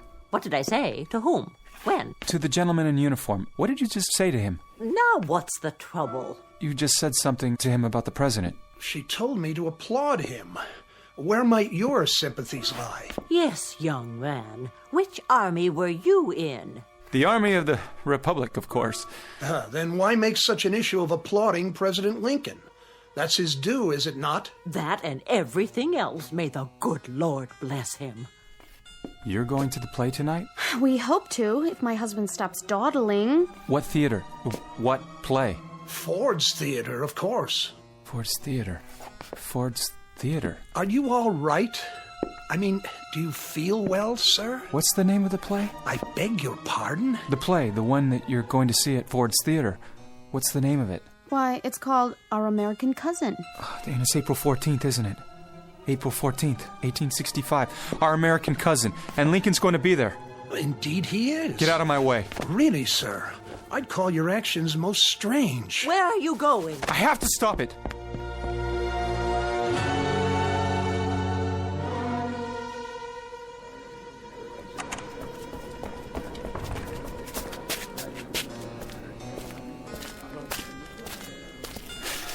Is this Ford's Theater? It is, and who might you be? It doesn't matter. You have to let me in. Are you the new understudy? No, I need to get a message to... Now, you just give me your message and I'll pass it along. You don't understand. This is a matter of life and death. I'm sure it is, but only the cast can get through this door. I'm sorry, I misspoke, you see. I am the new understudy. Name? Peter Corrigan, but you won't find it on the list. I'm a last-minute replacement. Sure. Now, why don't you just tell me your message and I'll see to it then. Let me in before it's too late. You stay back. I have to get through. President Lincoln is going to be shot tonight. Oh, President Lincoln, is it? Be gone with you now before I call the police. You've got to warn him. Tell everybody or the president is going to die. You shut your lying mouth about the president. It's going to happen unless you tell the guards. There. That'll hold you. Now somebody call the police and get this lunatic out of here.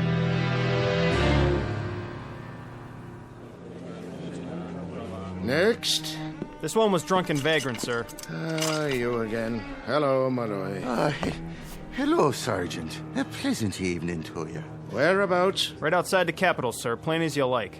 Ready to camp out, it looked like. That's true, Mr. Malloy. Oh, just for a few hours it was. Such a nice big lawn they have. I'm sure Mrs. Lincoln wouldn't mind none. That's the First Lady to you. Let him sleep it off. I can smell it on his breath. Oh, you needn't trouble yourself. I can sleep out just fine on a spring night like this. The moon and the stars. If certain people would mind their own business. Come along.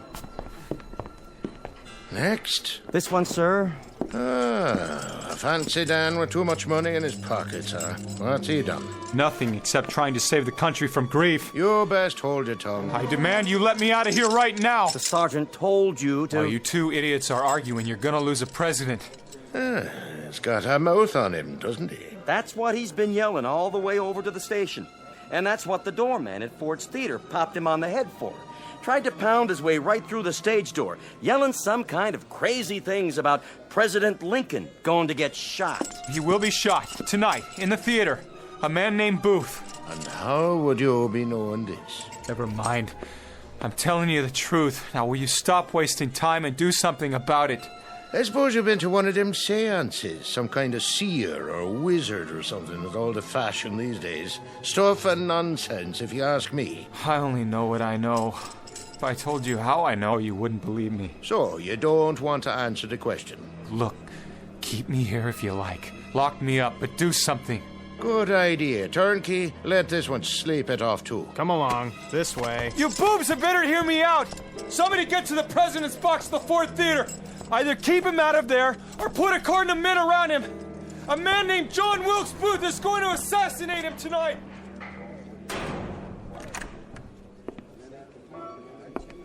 Evening, sir. Can I help you? My card. The name is Wellington, Sergeant. Jonathan Wellington. Well, what can I do for you, Mr. Wellington? That man you just had incarcerated, Mr. Corrigan, I believe he said his name was? Drunk, sir. That's probably what he is. Drunk or perhaps ill. I wonder if he could be remanded in my custody. He might well be a war veteran. If so, I'd hate to see him placed in jail. Well, that's real decent of you, Mr. Wellington. The least I could do for one of our own. A survivor of the Great Conflagration. You say you want him remanded in your custody? Precisely. I'll be fully responsible. Fully? I think perhaps I might be able to help him. I myself am a veteran, you see.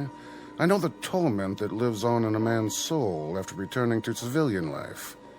It is a horror, not easily laid to rest. All right, sir. If that's what you like. But I'd be careful of this one if I was you.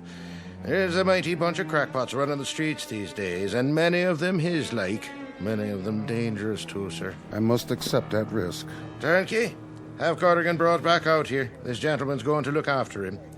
It's real decent of you, sir. Real decent indeed. I'll be outside. Have him brought out to me, if you would. I will indeed, sir. Next? Begging your pardon, Sergeant. What is it? About that Corrigan, sir. What about him? Well, wouldn't it be wise, sir, if... If what? Well, he seems so positive, sir. So sure. About the president, I mean. What would you have us do? Send all available police to the Ford Theater? And on what authority? On the word of some demented fool who probably left his mind someplace back in Gettysburg. I only thought... If I was you, mister, I'd be considerably more thoughtful at sizing up situations. You'll not advance 1/2 grade the next 20 years. Now be good enough to stand aside and let me get on with my work. Sergeant, it wouldn't hurt. It wouldn't hurt if what? I was going to suggest, sir, that if perhaps we placed an extra guard in the box with the president. The president has all the guards he needs. He's got the whole federal army at his disposal, and if they're satisfied with the arrangements for his protection, then I am too, and so should you be. Next.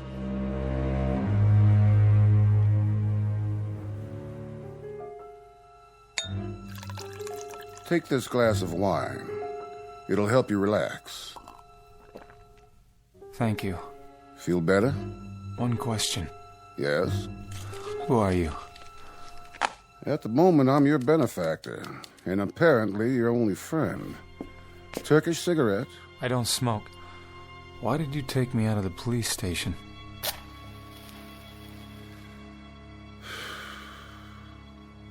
I'm in the government service. But as a young man in college, I dabbled in medicine of a sort. Medicine? Medicine of the mind. A psychiatrist. What? Or what were they called before that? An alienist. I don't know either term.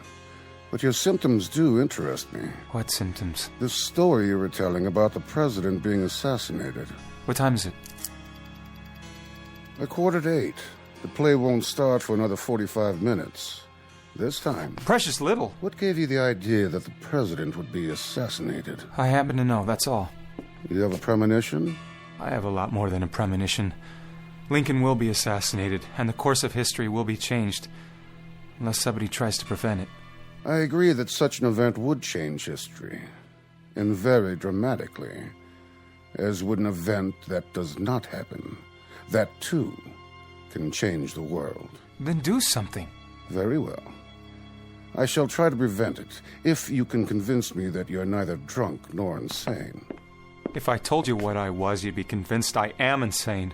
So all I'm going to tell you is that I happen to know for a fact that a man named John Wilkes Booth will shoot President Lincoln with a pistol in Ford's Theater. I don't know what time it's going to happen. That's something I forgot, but... Something you forgot? Listen. Please. What's the matter? I think I better sit down. Take my handkerchief. That bruise on your head hasn't been treated properly. You'd best cover it. That's odd. What is? I'm so faint all of a sudden. So weak. It's almost as if I were... As if you were what? As if I suddenly got drunk, right? Or something else. I've never felt like this before. Yes? The wine.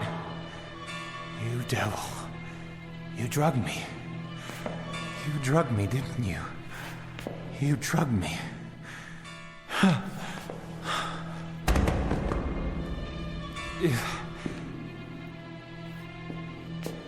I was forced to, my young friend.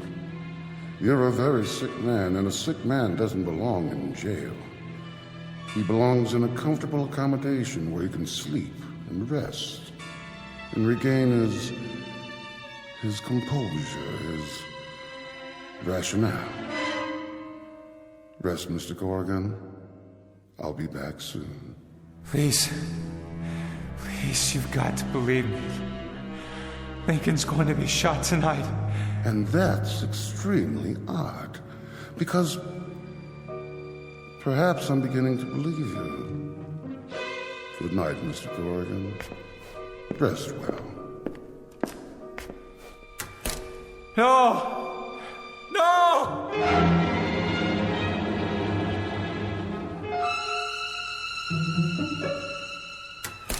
Please.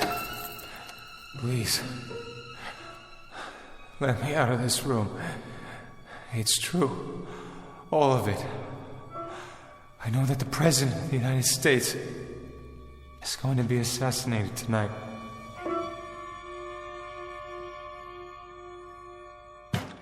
Stand aside. There's no need to break it down, officer. I have an extra key. Oh, good Lord! Are you all right, sir? What's happened here? What time is it? You've got to tell me the time. It's 10:35. Come on, Corrigan. Tell me what you know. You may be a madman or a drunk. I'm neither. But you convinced me. I've been everywhere from the mayor's office to the police commissioner's home, trying to get a special guard for the president. And do they agree? Not one. Then go yourself. But I don't have the authority. Find out where he's sitting and get right up alongside him. That's the way it happened. Shot from behind. And then the assassin jumps from the box to the stage, and he runs out of the wings. You're telling me this as if it has already happened. It has happened. It happened 100 years ago, and I've come back here to see that it doesn't happen this time. Where's the man who brought me here? Where's Wellington?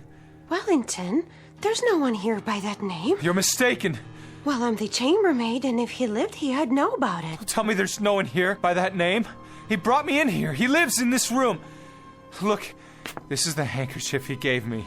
Let me see that. No Wellington. I'm positive. I tell you, his name was... See for yourself. The initials on the handkerchief. JWB. That's right.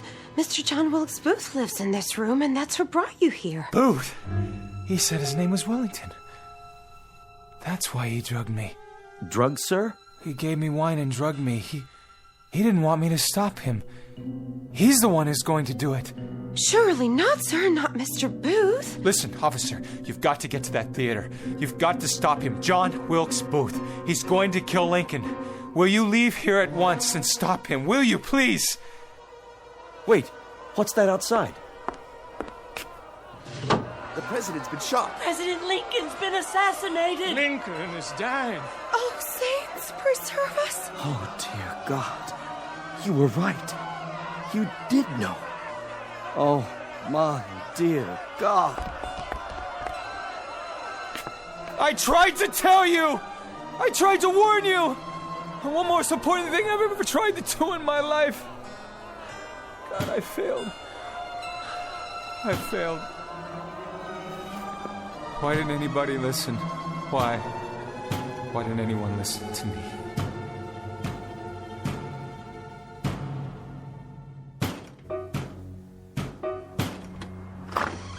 Good evening, Mr. Corrigan. Did you forget something, sir? What? Forget something? You just left a moment ago, sir. I thought you forgot something. A moment ago? Yes, sir. Where's William? William, sir? There's no attendant named William here. And this is the Potomac Club? Of course it is, sir. The oldest club in Washington, as you well know. I want to go back to the card room. By all means.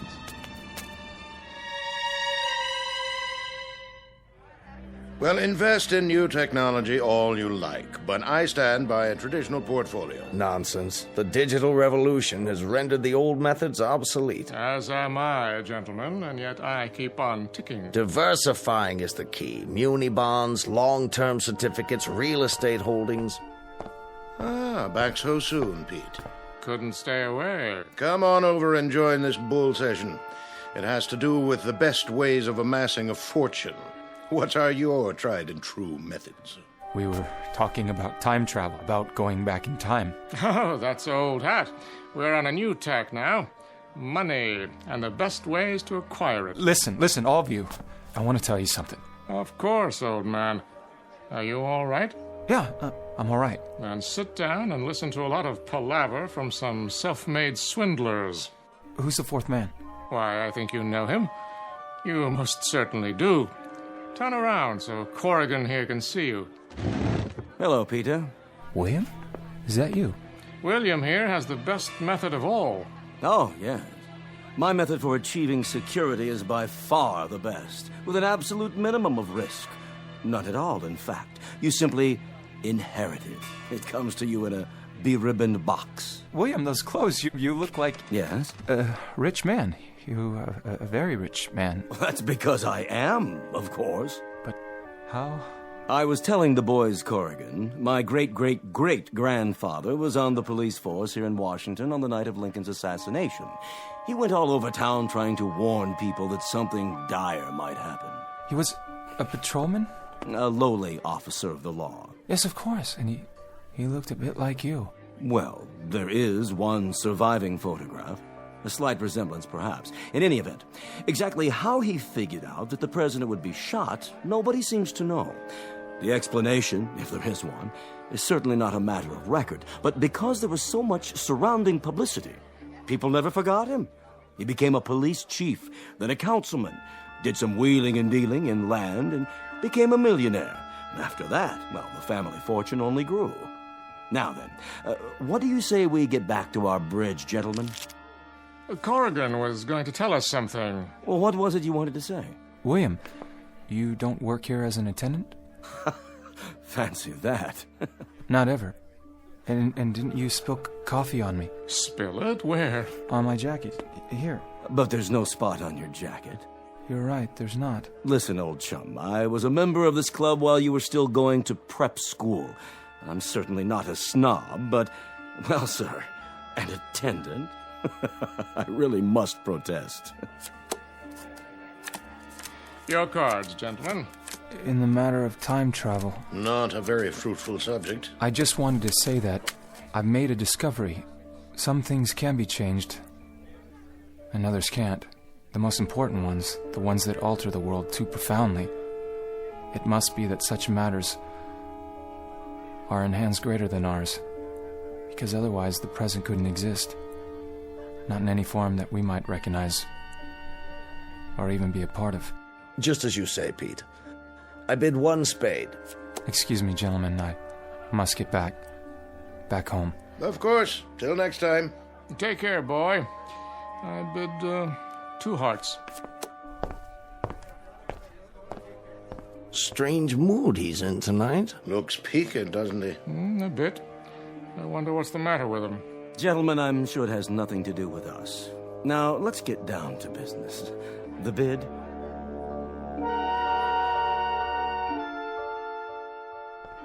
Good night, Mr. Corrigan. Wait. Yes, sir? How long have you worked here? At the Potomac. It's been 17 years now. And when I left the first time a few minutes ago, you remember that? Certainly. You were the attendant who saw me out. Why, yes, sir. I see. Will there be anything else? I guess not. Well, good night, then.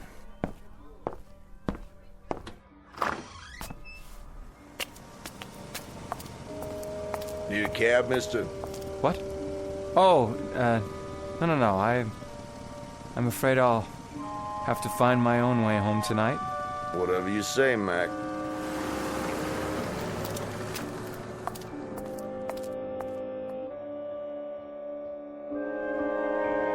Mr. Peter Corrigan lately returned from a place known only as Back There, a journey into time with highly questionable results, proving on the one hand that the threads of history are woven tightly and that the skein of events cannot be undone, and on the other hand that there may be small fragments of the tapestry that can be altered, however unpredictable the final result.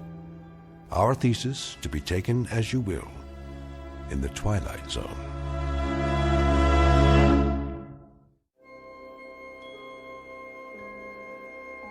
Hi, this is Carl Amari, producer of the Twilight Zone radio dramas. I'd like to take a moment to tell you about our official website at twilightzoneradio.com, where you'll get the latest news and information on these Twilight Zone radio dramas. Plus, at twilightzoneradio.com, you can digitally download 3 free episodes or any of our episodes for only $1.95 each. In this age of ever-changing technology, we've decided to make these episodes instantly available to you by making the Twilight Zone radio dramas a digital download-only series. This means that this series will no longer be offered on CD. The CD collections at our website are now being offered while supplies last at buy one, get one free. So be sure to get your favorites before they're sold out. Be sure to visit us often, and I'll see you in the zone.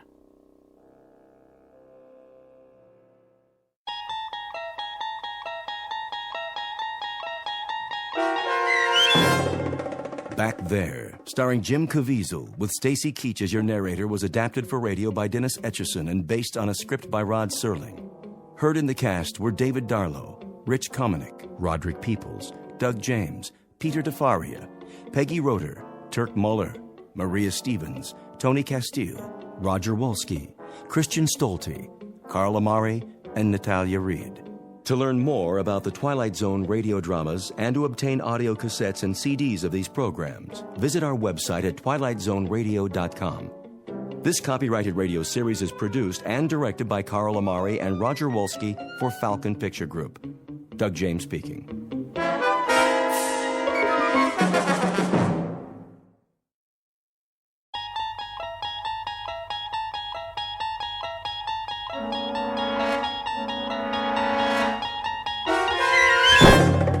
There is a fifth dimension beyond that which is known to man. It is a dimension as vast as space and as timeless as infinity. It is the middle ground between light and shadow, and it lies between the pit of man's fears and the summit of his knowledge. This is the dimension of imagination. It is an area which we call the Twilight Zone.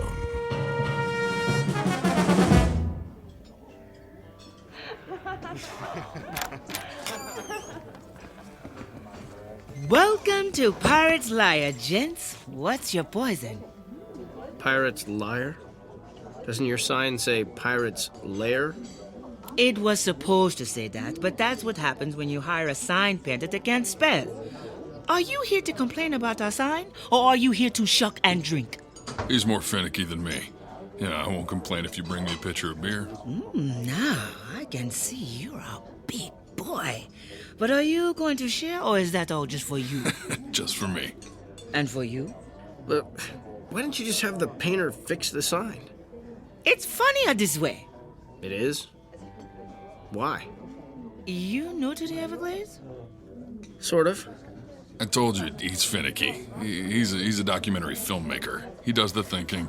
I'm his cameraman. I do the hauling and shooting. So, you're a working man, and that's why you're doing all the talking, too, so you can get to shucking and drinking. Yep. So, what's your movie about? The plight of the Everglades? I got a feeling you're the sensitive sort. Shall I bring you a Shirley Temple? Yeah, and put an umbrella in it.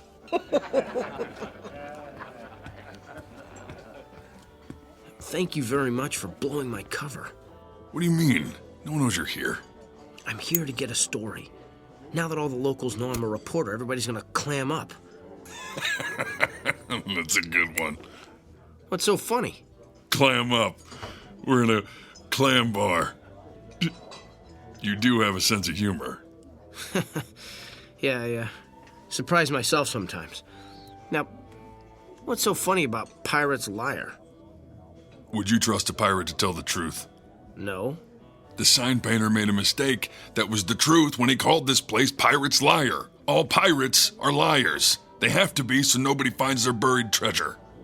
If that's true, then why does our place map have a treasure map on it?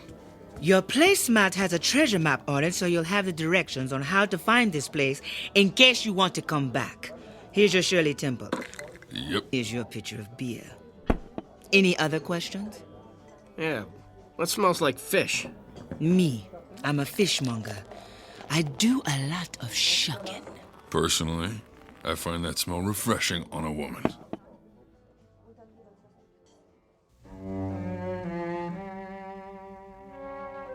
Pirate's Lair, an out-of-the-way clam bar on the edge of the Everglades, a battleground for one of nature's last great struggles for survival.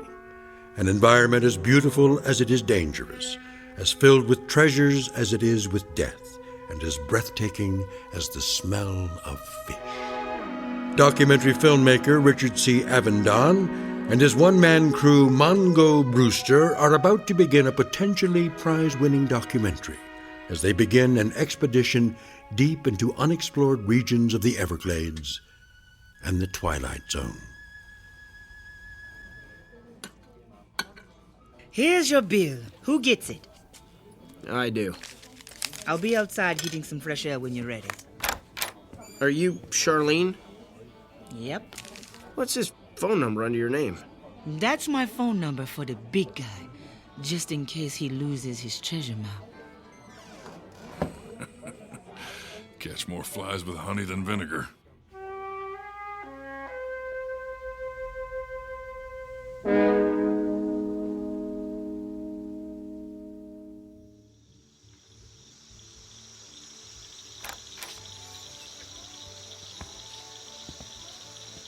That was one great dinner. And, thanks for the wonderful service. And thank you for the wonderful tip the big guy told you to leave. So, what are you boys looking for? He's looking. I'm just carrying the baggage for him. You afraid of me? No, I just don't know where to begin. Well, I'll give you a hint. Just take a second and listen. What am I listening to? Nature. It's out there calling your name. Listen. Hear that clicking sound? Yeah, insects? Lizards? Anyway, it's frogs crushing insects' bodies. They crush those hard little shells and bony spines by the million an hour. Then the snakes eat the happy, fat little frogs. As they slither off, the birds of prey swoop down out the sky and eat the snakes. When the birds get too full to fly, they land on a log floating in the water, which usually turns out to be a nasty gator, which gobbles up the bird. Gators are sloppy eaters, and they leave little pieces of the bird fall to the bottom of the water, which feeds the clams which you just ate. Good. What you are listening to is Mother Nature perpetuating a vicious cycle that you want to save with your little documentary. Was that what you were thinking when you came here? I wasn't quite envisioning it like that. I was thinking more of... What was that? A big old bull alligator just got lucky. You want to go down there and tell him don't eat the pretty birdies? You're going to ask him if he'd like a Shirley Temple to wash it down. Stop! I know just what you're doing. You're trying to discourage me from making my documentary. You're trying to keep people away from here to protect this swamp. Why would I do that? Yeah, why would you do that? Because you're a pirate's liar. You're lying to scare me to save your restaurant. This is where your clams are. Your clams are your treasure, and you don't want anyone to have them except you. That's right, because they are so finger-licking good. Can't blame a girl for trying, can you? Hey, don't throw your cigarettes in the water. You'll contaminate it. How do you contaminate a swamp? You know, I'm getting that out of there right now.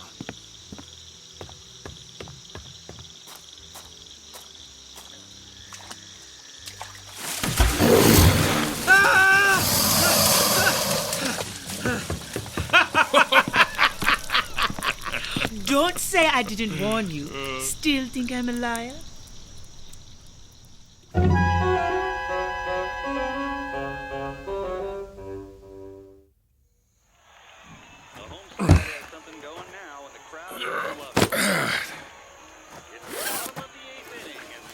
Two flash, camera bag, nightstand, microphone, cables. You got everything? Yeah. Now you're finally gonna tell me what we're looking for? The Beewinjapeedee. The what? There was an Indian tribe that lived in the Everglades centuries ago. And? They disappeared. Well, if they disappeared, how are we gonna find them? I don't think they're gone. I think they're still out there. That sounds like a story right out of Pirate's Liar. You're right. The last sighting was reported at that bar by my brother 17 years ago. It was the last place he was seen alive. What happened to him? Well, that's what I'm hoping we'll find out.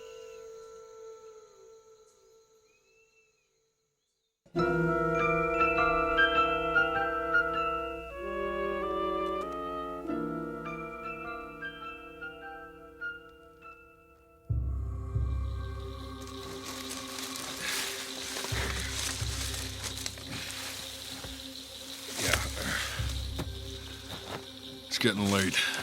I can hear the toads eating the bugs faster. Let's find a spot to set up camp. Well, that looks like a nice spot over there. I was hoping for a Holiday Inn, but I guess a dry spot will have to do. Get a shot of me in the sunset.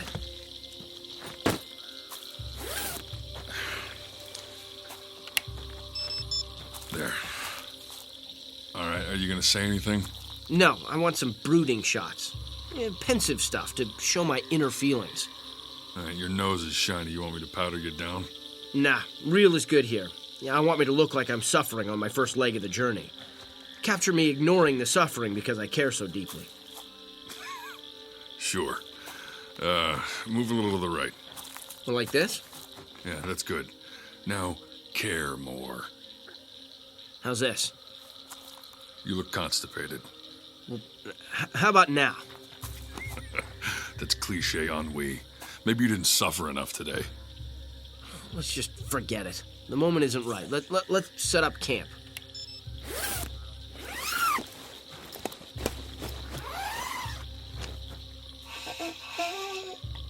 Don't worry, I'll do my share. Don't be sarcastic. What do you mean? Well, that pathetic little voice you just did, under your breath. I didn't say anything. Help. Help. Well, there it is again. It's coming from that itty-bitty hole in the dead cypress.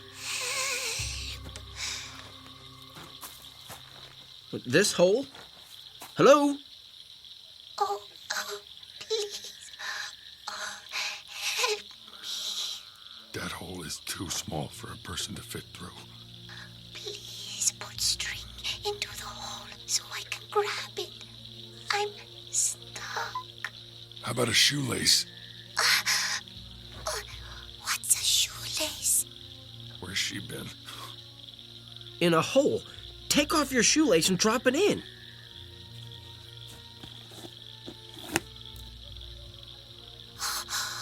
Got it. Pull.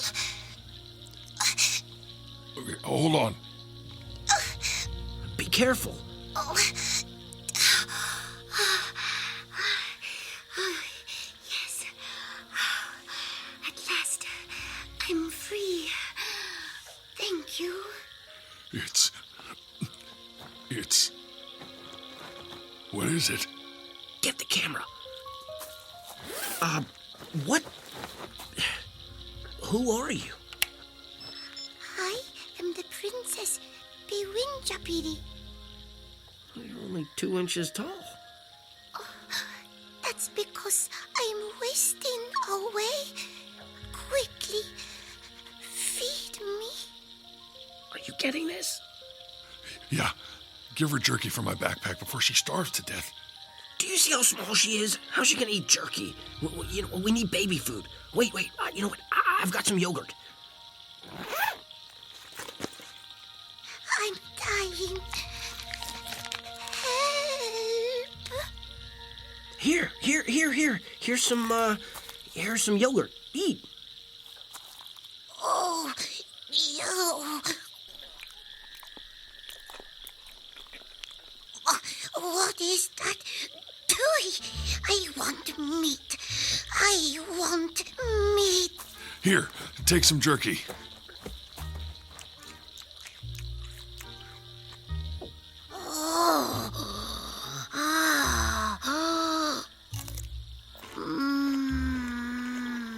That's what I figured. Indians invented jerky. You're crazy. Jerky was invented by a second-generation German guy in Milwaukee. I did a documentary about it. Good. I want more. I want more. What happened to you? My tribe's medicine man put a spell on me to protect me 400 years ago. My tribe discovered the fountain of youth. Bad men tried to steal the water. Our medicine man gave me the power of the shape shifter. I made myself invisible so the bad men would not find me. It is hard to see when you are invisible, and I accidentally fell into the water of the fountain of youth. And it shrunk me. Food. Did you get that? The fountain of youth? It's for real? Yeah. You live forever, but you get smaller. Everything is a trade-off. Give me jerky. Beewinjapeedee likes jerky. How long have you been in that tree? 17 years. Each year the tree grew a new ring around me. I thought I was going to be crushed. I was saved by a brave man who looked like you. Wait a minute. That was my brother. Your brother was a good man. A very good man. He saved me from certain death. He sacrificed his life to save me. And now you have saved me. Are you a good man too? Hey, boss, we're losing daylight fast. It's getting too dark to shoot. Quickly, make a fire. The glades come to life at night, and death stalks from the shadows. Hide me. I am bite-size. I'll set up a tent and hide her. You make the fire. Soda, soda, soda, soda, soda, soda, soda, soda. Is that an Indian prayer? No, I'm thirsty. Your brother gave me soda. I liked it. Do you have soda? Give me soda, soda, soda, soda, soda, soda.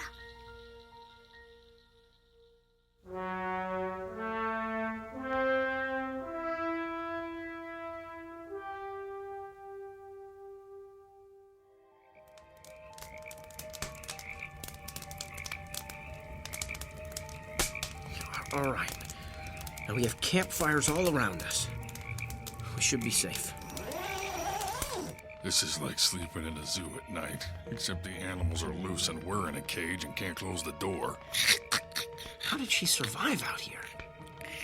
Well, the Lone Ranger always has Tonto what to do. Indians always seem to have a sense of how to get in touch with nature. But she's dead asleep. She's full of jerky and soda. I don't think she's going to be in touch with anything tonight. Maybe we better put her between us to keep her safe. Good idea. Good night. Good night.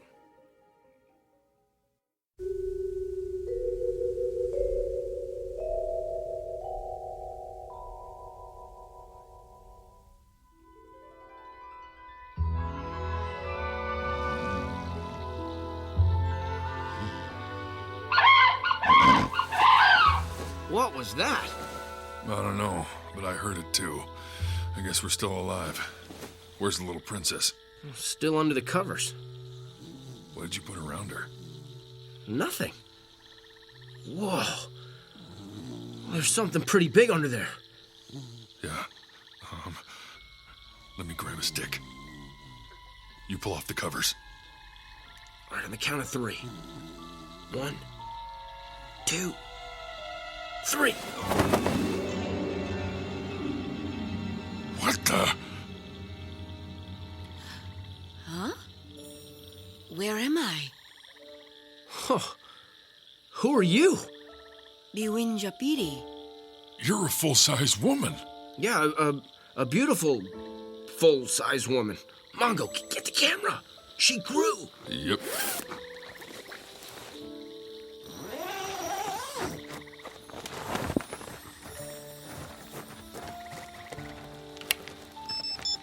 Let me stand next to her. Am I in frame? Okay. This is the 2-inch tall woman we filmed last night. Now she is taller than me. Wait. How do we know you aren't someone else? I still have his shoelace. Yeah, it's not good enough. Like, you could have mugged the little princess and took it. Okay, wait a minute. All right, I've been careful not to mention my brother's name to you. What is it? Your brother's name was Eugene. That's right. God, this is insane. You grew to 6 foot overnight? Are you going to continue to grow? No. Each time I emerge from hibernation, I rehydrate, and I always grow back to the same size I was before I was enchanted. Then what? Then a member of my tribe arrives to equip me for my journey, during which I pay respects to all my ancestors. Look! Charlie! Charlie! Oh, Charlie! Now what? What is that? I think it's one of those airboat things. Yeah, well, it's heading right toward us. Hello, princess! Film this. He's wearing a Hawaiian shirt. Film it. Looks like it just came from a Jimmy Buffett concert. Welcome. Are you a visitor from the past? No, I'm Charlie. I see you found Beewinjapeedee. Charlie, did you bring my talisman? Yeah.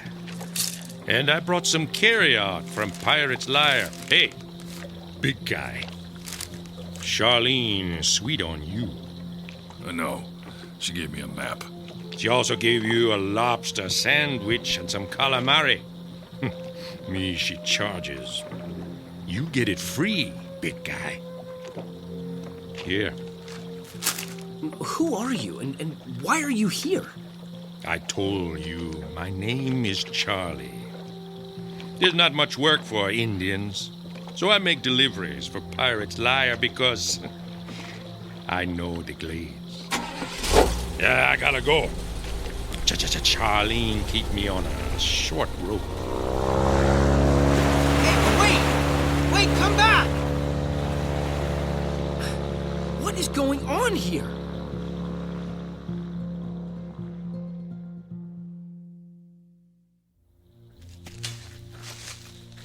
We practically kill ourselves traipsing into the middle of the Everglades to find a legendary princess. Instead, we find a 2-inch tall glutton who's stuck in a tree and then grows 6 feet overnight. Then an Indian who delivers carryout to the middle of nowhere in an airboat gives her a magic talisman and then takes off without warning and strands us. I mean, this all seems mighty strange to me.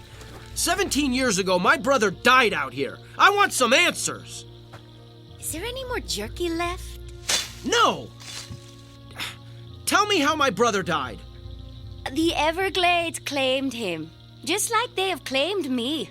We are both part of the Everglades forever. Yeah, but my brother is dead, and you are alive. This is because the Everglades chose to give me the gift of eternal youth. But they also have taken my life. What does that mean? My tribe is gone. My parents, grandparents, brothers, sisters, husband, and friends died centuries ago. I am eternally alone, struggling each day to remain alive. Your brother, like you, sought to find me. I never asked for that or wished for that. He discovered my hiding place and learned how I could hibernate and live off my own body like a bear, but much longer. I filmed a special about bears. We roused one from hibernation and it wasn't such a good idea. Leave a sleeping dog lie. What are you saying? That my brother woke an animal? Don't move. Freeze, boss. Durak-dura sanua puta junja.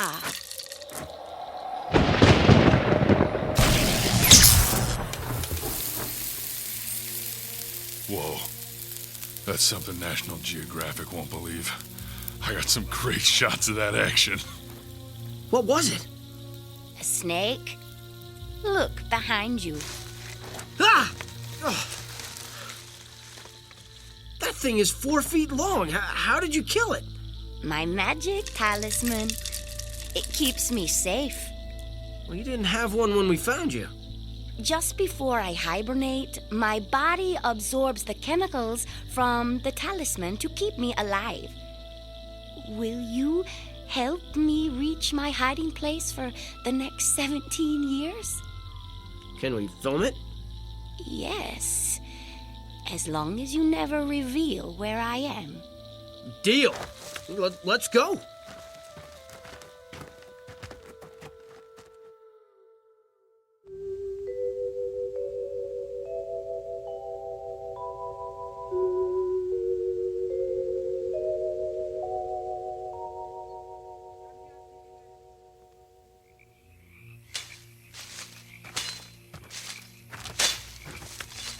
We are almost there.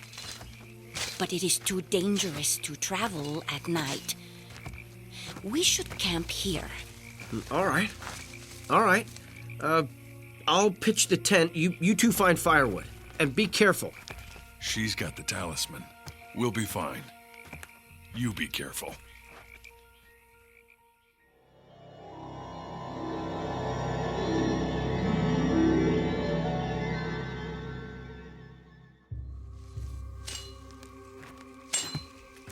Oh, hey, there's some dead brush over there. It'd be good for starting a fire. What did you think when you first saw us? You reminded me of my husband. A tall, strong warrior. You didn't think I looked like a pack mule? No. I found you attractive. What was your husband like? His hair was like silk, but black as a crow. His body was supple, and he moved like a jaguar. His eyes were soft and warm, and when I looked into them, I found him irresistible. Wow. I wish I had eyes like that. Look into my eyes. Huh? I see.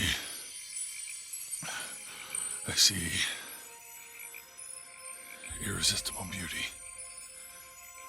And a beautiful, soft, mossy clearing. Close your eyes and turn around.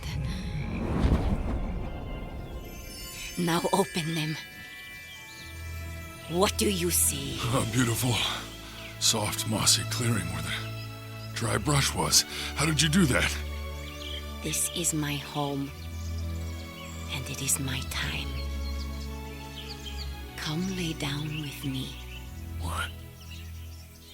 Tonight, it is 17 years since I walked the earth.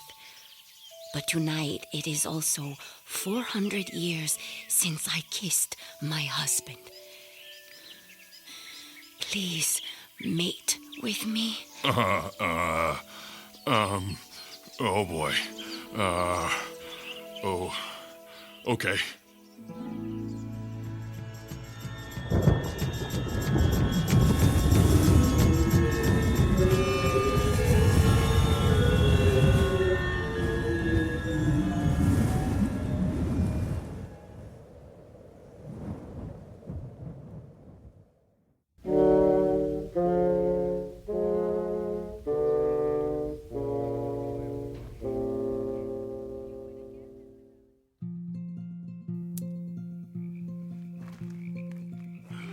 Unbelievable.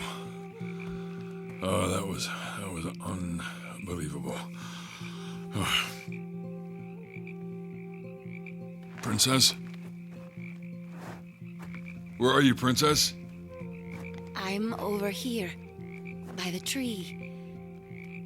What are you doing over there? You fell asleep. I didn't want to wake you. Hey, I don't know how to say this, but, don't tell Richard what we did. If that is your wish, I don't want to hurt your feelings, but he just wouldn't understand. then he shall never know. Harum dara dum sumanu watum. You just hold your talisman and say a few words and that's it? Yes, relax. I just turned our bed of moss into a bed of quicksand. Our secret will be buried forever. What? Well, hey! No, hey, I'm sinking! Now you will be part of our homeland forever. You'll always be here with us. With me. No! Help! Help!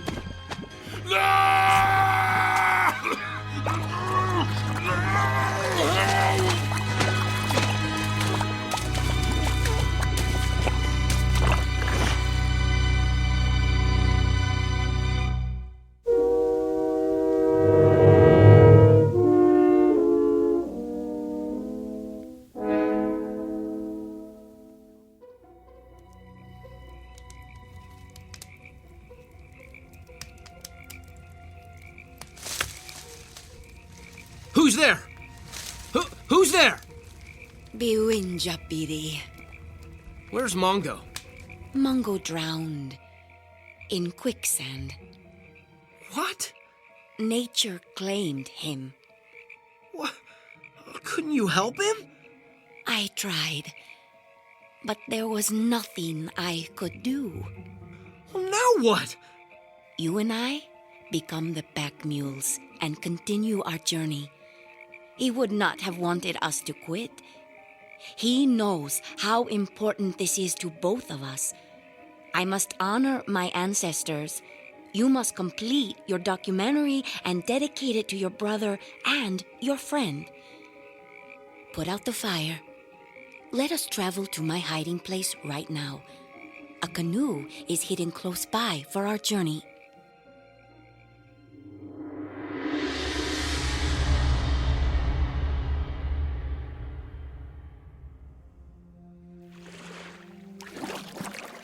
Leave everything in the canoe. You will be leaving shortly.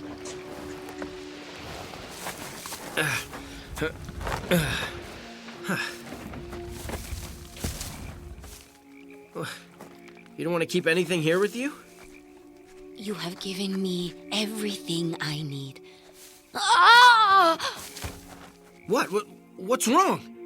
My shoulders are cramping. You must have paddled too much. Turn around. Let me massage your shoulders.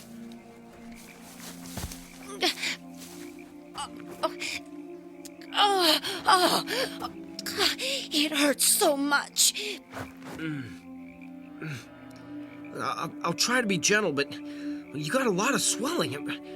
Did something bite you? 2 huge welts are forming on your back. Oh no. The skin is splitting. Oh, good. Good. Your skin splitting is good? Yes. That means it won't hurt anymore soon. This happens every time I reach full size. Oh. This has happened before? Yes. I hate it, but I love it. You mean like no pain, no gain? No! Watch. This is really something.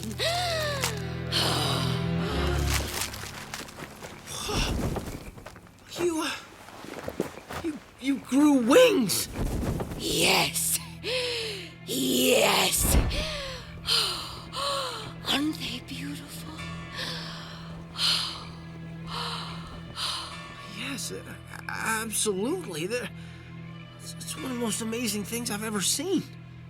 I'm so glad we had moonlight so you could see everything. In moments, I must ascend to there. See? The crook of that ancient cypress? Yes. 17 years is a long time. What will you dream of? Meeting someone as kind and caring as you or your brother when I awake 17 years from now. Without your help, I would never have survived. Quickly, set up the camera. The moonlight is perfect. Set the camera up so the moonlight will shine on me as I ascend to the top of the tree. Imagine how beautiful it will be with the moonbeam sparkling on my gossamer wings. Yeah, it would be an incredible thing to see. We must hurry. But before I go, I must do one last thing. What? I must have a final meal. Something that will last me 17 long years. Princess, I just had a terrible thought. My blood kind of turned cold. Why? You're not gonna eat me, are you? Eat you?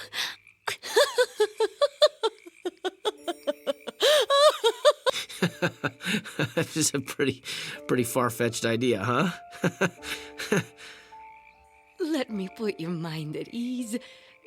No, I am not going to eat you. I feel pretty stupid now. Silly me. I just wanted some more jerky and a soda. I love soda. That I can give you. Here.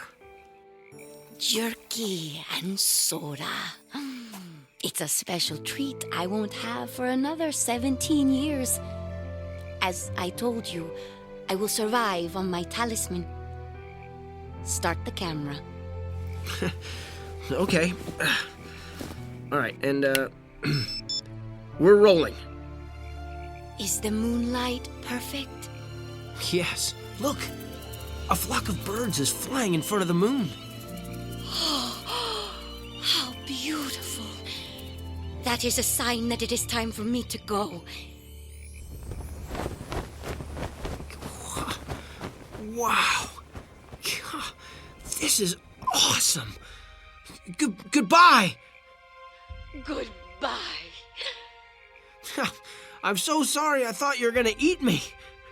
Don't be silly, my love. I saved you for my children. What? Those weren't birds crossing the moon, Richard. Like a locust, I reproduce once every 17 years. And those are my hungry babies coming to eat you.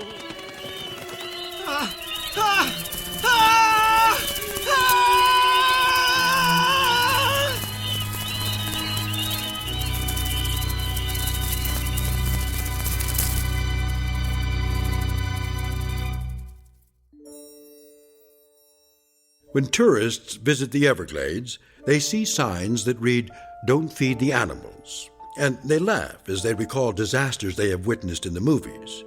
They can't imagine something like that happening in the real world to real people like them. But like all clever predators, Mother Nature is very patient and has a special way of protecting what is hers.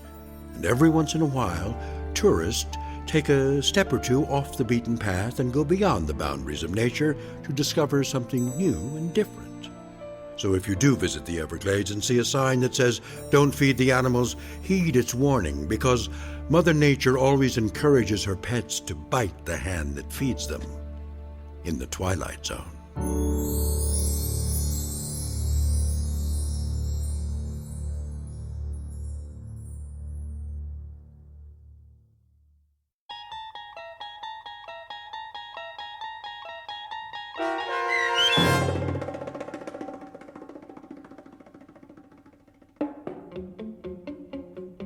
Beewinjapeedee, starring Sean Astin with Stacy Keach as your narrator, was written for The Twilight Zone by Joby Cerny.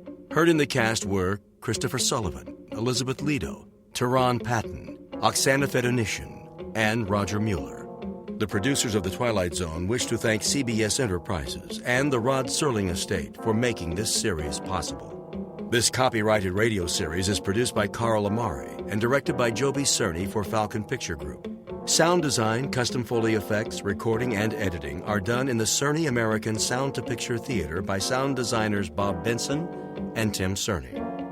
Music for The Twilight Zone is provided by CBS and American Music Incorporated, New York. To learn more about the Twilight Zone radio dramas and to download episodes, including 3 free episodes on our homepage, visit our official website at twilightzoneradio.com. Doug James speaking.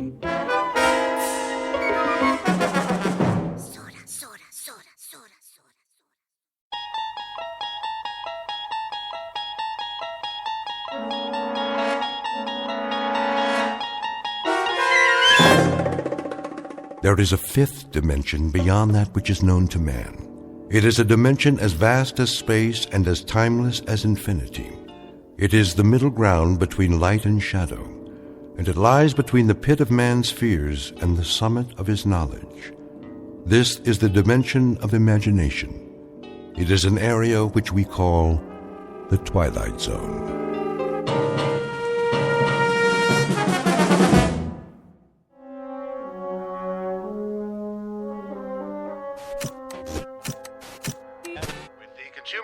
On the rise, Wall Street pundits predict no more hikes in the interest rate for the next quarter.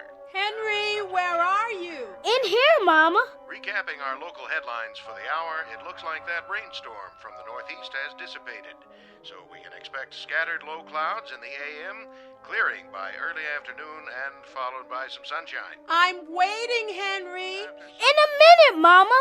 Barley's gonna be on the news. Henry, come in the kitchen right now. 1 more minute. And in sports, here's a flash from the past. One of the city's favorite sons is set for an important boxing match tonight at St. Nick's Arena. Mama, come here. What is it? Quick. For this battling middleweight, tonight's the night, the one that counts. I thought you were going to help me with the dishes. Look. Henry, I need you now. Look. Why, that's a picture of Bowley. But after such a checkered career, can he make a comeback? I know. To put it another way, is this bout really necessary? No fighter lasts forever, and sports fans don't want to see a good man take a beating in the ring. So here's this reporter's advice to Boley Jackson. It's time to pack it in. Find another line of work if you have to, but take care of yourself and stay out of the game. Get a job behind the scenes, training younger, stronger, talented young bloods whose careers are ahead instead of behind them. Now. Yes, Mama. You're a good boy, Henry, but you gotta learn. Don't get your hopes up too high or you'll... Where are you going now? I gotta see Bowley. Leave him alone. He must be busy getting ready. But he needs me. Listen to me, Henry. Some things you just can't wish for. They're too big. You just set yourself up for a big disappointment. Please. He's my friend. Well, just for a second, but don't you get in his way now. I won't. In and out of the ring, it's been up and down. After a string of early victories, he found it hard to keep getting up again and again.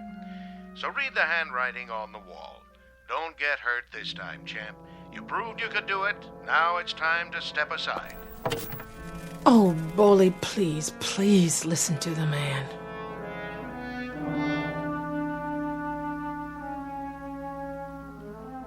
In this corner of the universe, a prize fighter named Boley Jackson, 183 pounds, a little over his best weight, and an hour and a half away from his chance for a comeback at St. Nick's Arena. Mr. Boley Jackson, who now lives in a tenement building and by the standards of his profession is an aging, over-the-hill relic of what was, and who now sees a reflection in his dresser mirror of a man who left too many pieces of his youth in too many stadiums for too many years before too many screaming people. Mr. Boley Jackson, who might do well to look for some gentle magic in the hard-surfaced glass that stares back at him from somewhere in the Twilight Zone.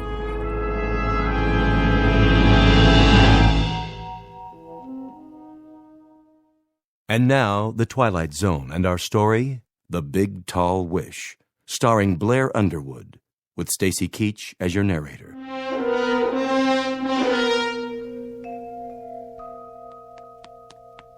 Hey, Bowley, you in there? Henry, what you doing here? Want to help you get ready for the fight. Can I? Yeah, sure you can. We're friends, aren't we? Come on in. Okay. Go on, sit down on the bed while I finish packing my gear. You feeling good, Bowley? You feeling sharp? Take a tiger tonight, huh, Bowley? Take a tiger, Henry. Gonna take me a tiger. Show me how you're gonna do it. You know, left and right and one in the stomach. Bow! Just like that. Yeah. Then lift him up by the tail. And then what? And throw him all the way out to the 9th row. Looking at yourself in the mirror, huh? Yeah, you're looking good, Bowley. You're looking sharp. You gonna watch it on TV? You foolin'? I'll yell so loud you'll hear me all the way to St. Nick's. Yeah. Hey, you know what I see in the mirror? A fighter don't need a scrapbook, Henry. You want to know about what he's done, where he's been? You can read it right in his face. He's got the whole story right there, cut into his skin. Yeah. Well, where'd you get that scar anyway? Which one? Over your eye. That's St. Louis. Guy named Sailor Levette. Real fast boy. And see this nose? That was Memorial Stadium, Syracuse, New York. Italian boy. Fought like Henry Armstrong, all hands and arms, just like a windmill all over you. That was the first time I ever had my nose broke twice in one fight. Did it hurt bad? Sure it did. What you think? Gee, Bully, that's tough. Moving south, Henry, moving south. Now, this here, Miami, Florida. Boy got me up against a ring post, did this here, with his laces on the face. That's where you read it. Start at the first match and move across Pittsburgh, Boston, Syracuse. I'm a tired old man, Henry.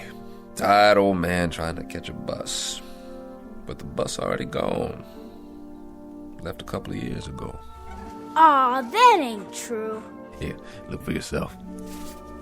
Hands all heavy, legs all rubbery, short breath, one eye not so good, and there I go running down the street trying to catch this bus to glory. Stop talking like that. I'm only telling the truth. Bully, you're gonna catch a tiger tonight. I'm sure gonna try. I know you are, 'cause I'm gonna make a wish. I'm gonna make a big, tall wish. And you ain't gonna get hurt none either. I'm gonna make a wish that you don't. You hear? I don't want you getting hurt. You've been hurt enough already, and you're my friend, Bully. You're my good and close friend. You are a good boy, Henry. Good boy. And I thank you. Now, you go on. I gotta get my gym bag packed. I'll wait and walk you downstairs. Okay, boy. Okay. I'd like that just fine.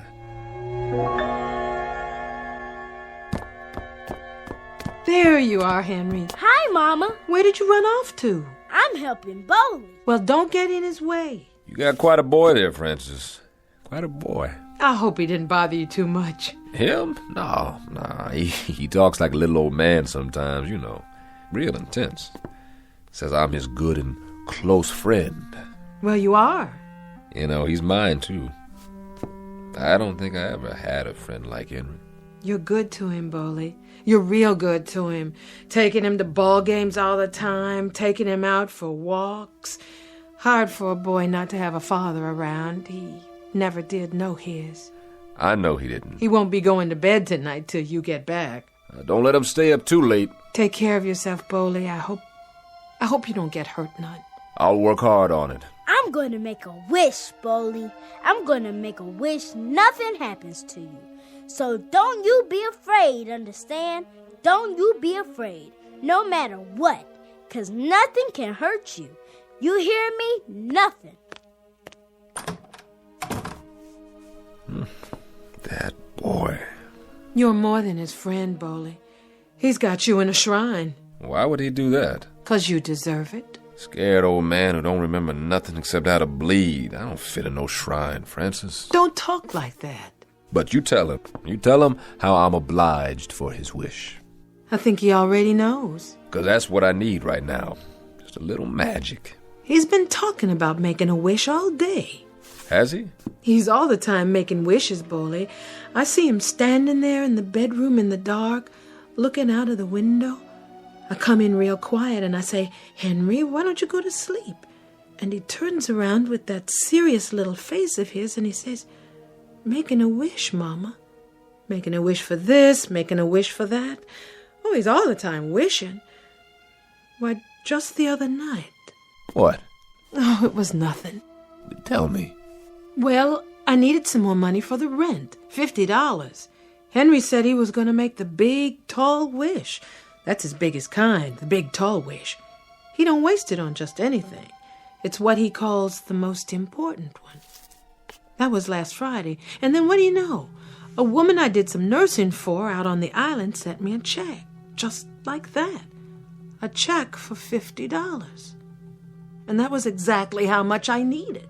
I was real lucky. Yeah, that's what it was. Luck. Little boys are something, huh? Yes, they are. Little boys with their heads full up with dreams. And then, when does it happen, Francis? What do you mean? When do they suddenly know there ain't any magic? When does somebody push their face down on the sidewalk and say to them, "Hey, little boy, it's concrete. That's what the world is made out of. Concrete and gutters and dirty old buildings and tears for every minute you're alive." Oh, Boley. When do they find out that you can wish your whole life away? But sometimes what we wish for, it can come true. You know that part too, don't you? I know I'm all wished out. That's the only thing I know for sure. Good luck tonight, Boley. We'll be waiting for you. Sure, I appreciate it. You kiss him goodnight for me now if it gets too late. I will.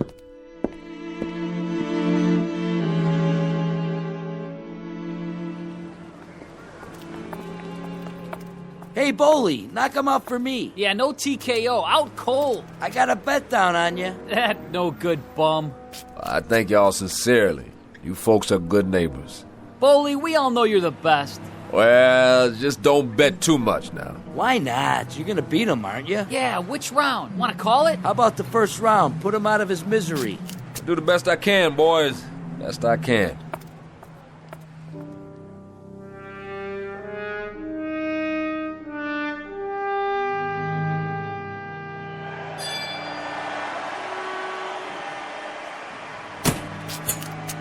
Hey, Joe. There you are, Jackson. What's happening? What you standing back here for? You're supposed to be getting ready. Just checking out the house. Well, forget about it. Thomas won't cut you a piece of the action. Not tonight. How come? Not much box office. Too many people at home watching on TV. So all you get's a guarantee. That's all right.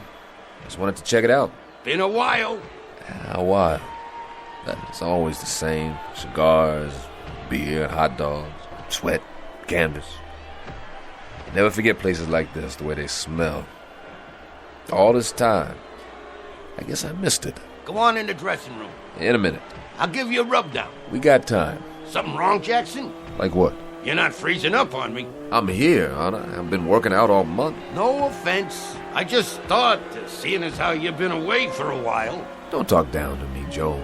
You might have a slight case of the jitters, that's all. Not me. Never did. Never will. Don't worry about it. You'll do fine. Sure I will. You look good. You really do. How was the weigh-in, Slugger? Right on the money. Like I said, you're looking real good.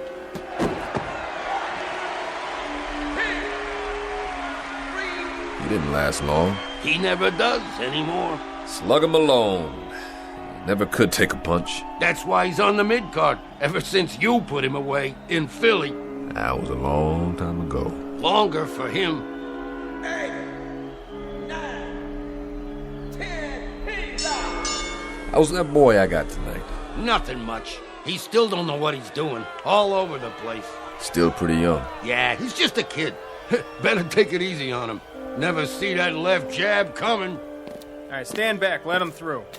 How you doing, Malone? That's you, Boley? Yeah, it's me. Hey, man. Saw the fight. Sorry about that. You did all right. Stayed on your feet. Let me see that eye. Get away from my boy, Jackson. He's hurt. They tagged me pretty good. Not too bad. Clean cut. That kind heals up fast. Come on, Malone. Hold up. Slugger. You're gonna be okay. You hear me? Hey, Boley. Where you been anyway? I ain't seen you around. Here and there. You know how it is. Yeah, I know. You just take it easy for a while. Be good as new. You'll see. You still got that left jab? Sure I do. You show him, Boley. I got a bet down on you. Well, I was gonna, but Let's go, Slugger. I'll see you, Malone. Yeah, I see you in the funny papers. Move it. Hey, Boley, when you gonna give me a rematch, huh?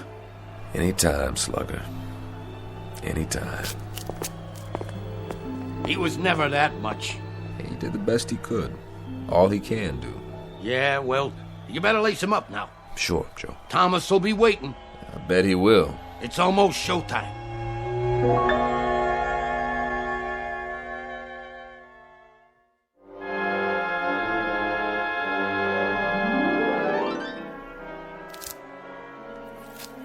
Hurry up, Mazel. I got it. There, Boley. Your hands are taped real good, just like old times. How's it feel? Feels okay. Feels good, Joe. Sure it does. Nice and tight, the way I like it. Ready? I'm ready. What did I tell you? He's all ready, Thomas. Uh-huh. Put out that cigar, will you? What do you care? I gotta breathe in here. Well, you hired me to rep you for the night, Boley. It's a package deal. Me and the cigar. I told you to butt it out. Maybe you can back that up. Maybe not. Ain't no maybe. Give it to me. Yeah, you got attitude, I'll say that for you. I like that in my boys. This one here, he's a pretty feisty old man. He ain't old. You know what I think? The older they are, the louder they talk. And the more they want, the less chance they got to get it. How'd I get you tonight? Boley? Just lucky, I guess. I'm a bargain, Boley. I'm the expert on has-beens. I've seen your boys. Have you? Catchers, aren't they? All of them. Guaranteed 2 rounds each. Shovel them in, shovel them out. Then sew them back together for the next time. That's the way to do it, if that's all you got to work with. He don't mean nothing, Thomas. Maybe I do. Month or so from now, Boley, maybe I'll sign you at the back door. That's what you think? Well, why not? You're long gone. You've had it. Wait till after tonight. You'll want to get in the stable, too. That's right. All you have to do is guarantee 2 rounds. 2! 3 prelims every month. Do that standing on your head, can't you? I thought the smell came with the cigar, but you wear it all over you, Thomas. You know something? You stink. Mm-hmm. You tell him, champ. Let's see if you can do it in the ring. Jackson, 10 minutes. Yeah, he'll be there. I pulled you for a manager this time. Just lucky, I guess. So let's see if you can do your job. Now, what about tonight? What about tonight? Better sit down and lace him up. What should I look out for? You serious? I only seen this boy fight once. That was a couple of years ago. I could say. No? I never seen him. Are you sure? I'm sure. What about it, Joe? That's true? Well, I don't know. You've watched him fight, all right? Hey, let go of me. As a matter of fact, you've seen him 6 times in the past year. I keep up, see? Hey, you're imagining things. You are a piece of garbage, Thomas. You're betting on him, aren't you? Aren't you? You got a mouth on you, Jackson, you know that? Yeah? You think so? Boley, what are you doing? You better listen to Joe. It ain't enough he sells wrecks by the pound. He comes in here for some dirty money, supposed to help me, and then he bets on the other guy. I may be a bum upstairs in another 10 minutes, but I'm gonna fight a beautiful first round in here. Hey, you touch me again, I'll have you up for 10 years. Yeah? Yeah, I swear to you, Boley, I'll fix your wagon good. Lay off me, Boley. You're digging your own grave, you crummy tanker. Boley, please, don't hit him again. Ugh, you just got lucky you hit the wall instead of me that time. Boley, your hand. See you later, Jackson. Let me see it. Oh, man, what'd you go and do that for? Don't worry about me. It wasn't enough you had to spot him all those years. It wasn't enough, huh? Now you gotta walk in with 4 busted knuckles. Oh, you're bleeding right through the tape. So what? You've seen blood before? I'll put a bandage on it. Leave it. Boley, come here. I don't care, Joe. Somebody's got to teach that lowlife a lesson. Maybe so. Maybe. But not you. Not tonight. Okay, Jackson, you're on. Well? Well, nothing. Let's do it. You sure, Boley? Give me my gloves. Right here. Careful. Poor little Henry. Who? I put 2 strikes on his magic already. What are you talking about? Nothing, Joe. It don't matter. Because he's got to learn. Who's got to learn? This friend of mine, his name Henry Temple. He's got to learn that there ain't no such thing as magic.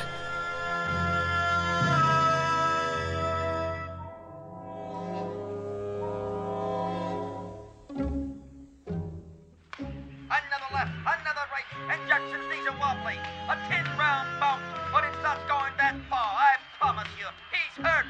Boley! It may be early in the fight, but Boley Jackson is definitely in a world of hurt. A sad spectacle. Someone who didn't know when to hang it up. He seems unable to mount any kind of defense. No! Simmons moves in on him again. There goes one to the side of the head, beating him like a government mule. No! One to the breadbasket. Ow! A left-right combination to the head again. Stop! Oh, is that boy hurt? Is that boy hurt? Somebody ought to stop this carnage. Don't watch anymore, Henry. Stop it! Please, turn it off now.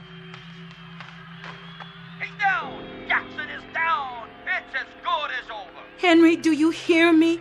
Get away from the TV. Please, Bowley. What are you doing? Please, Bowley, please. Please. Please. 8, 9, 10, he's out! I can't believe it! What happened? Bowling! It's unbelievable. He's out. The man is out. Simmons is out. One of the most amazing turnarounds we've ever seen. Bowley Jackson was as good as gone, but then somehow he reached way down, sucked it up, and landed a left jab at a combination that put the lights out for Simmons, the favorite. Ladies and gentlemen, Bowley Jackson has done it. He's back.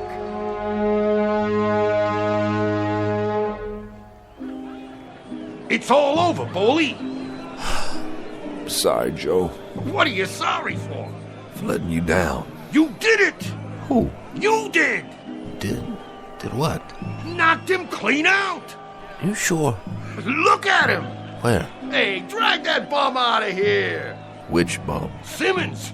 Get an ambulance while you're at it! He ain't going nowhere! Joe, I think I blacked out. I don't know what happened. Well, I do. Everybody saw it. You put the old 1-2 on him, but good. Way to go, champ. Knew you could do it. Way to go. Joe, my hand. My hand. Is it broke? No, it don't even hurt. Then raise it up. And the winner, by a knockout, at 123 in the second round, our own Bowley Jackson! Jackson, winner! Come on, Bowley, put on your robe and let's go. Take a shower and get dressed. We got some celebrating to do. Something's not right about this, Joe. What do you mean? I don't know what is. But something's not right about this.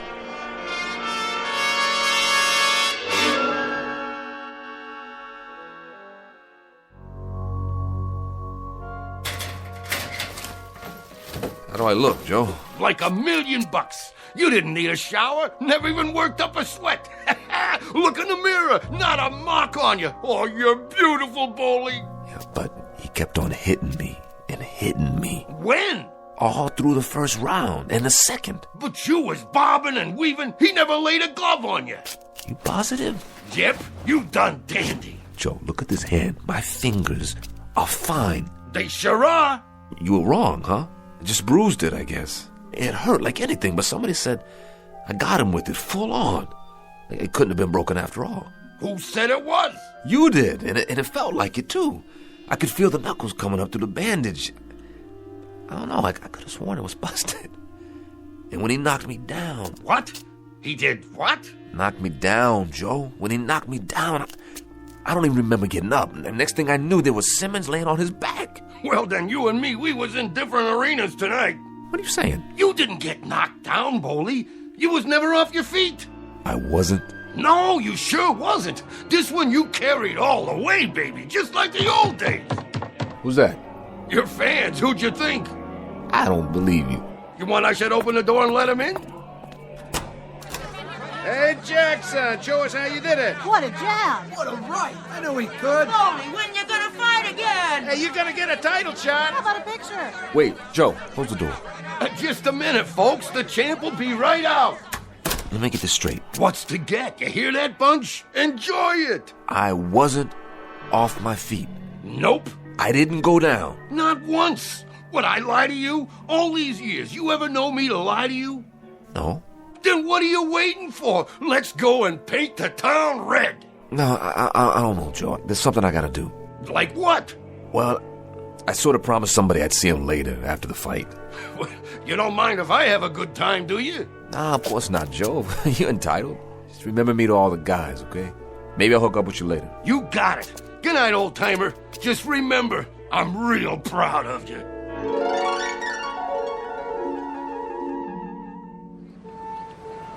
Hey, there he is. Beautiful, Boley. I watched the whole thing. Didn't take long. Second round. Thank you. Oh, you were great, Boley. We seen you on the television. You was really great. Just beautiful. Let me feel your muscles. Wow, you clobbered him good. That was a real right hand. Where'd you get a right hand like that? You know something? I don't know. I really don't know. Ha, yeah, he don't know. Thank you all. I gotta get inside now. Somebody I want to see.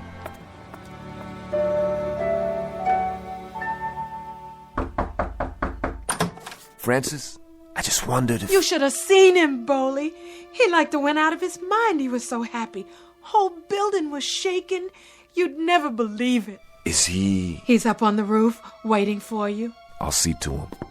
Send him down soon, Boley. It's real late.